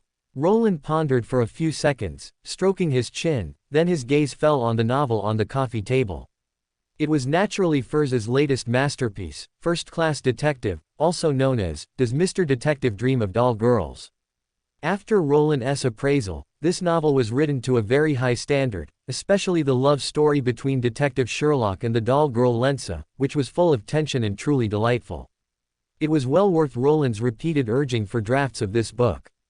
These matters aren't really urgent. It's better to go see Little K first. I wonder how he's adapting now. Roland stretched lazily and decided to go see his good friend in his Jack persona, and incidentally share his latest CP obsession with him. After all, balancing work and rest was important. He had been busy for so long, it was time to find some fun and relax. Anyway, the next matters weren't urgent for a day or two. No sooner said than done, Roland quickly arrived at Border City. Since Jack had come with Lucifer, no one would stop them, and Roland smoothly arrived at Little K's office. To Roland's surprise, at this moment, the office contained not only Little K and Xiao Amon but also some unexpected guests. Antigonus, Amon, why are you here? Roland, in his Lucifer persona, looked at the two, raising an eyebrow. He first looked at Antigonus and said, it seems you don't cherish the vacation I gave you. No, I didn't, I was just a little curious. Antigonus chuckled guiltily. At this moment, he was no longer in his demonic wolf state but in the human form he used when he was Duke Antigonus. Curious. Roland looked at him, gesturing for him to continue his defense. Under his gaze, Antigonus felt increasingly guilty for some reason. His form then changed, returning to his demonic wolf state. Feeling Roland's gaze soften a little, Antigonus breathed a sigh of relief and said, I heard about little K from Amon and was a little curious about him, so I came to see him. I swear, I absolutely have no intention of harming him. You also know that I would never dare to do such a thing. I know you wouldn't dare. Roland withdrew his gaze from Antigonus and then looked at Amon, saying, Do you have anything to say, Amon? For more thrilling fanfiction stories like this, check out my channel Fanfic Audiobook. Dive into epic adventures, mysterious realms, and legendary journeys brought to life through immersive storytelling. Don't forget to like, share, and subscribe for more amazing audiobooks.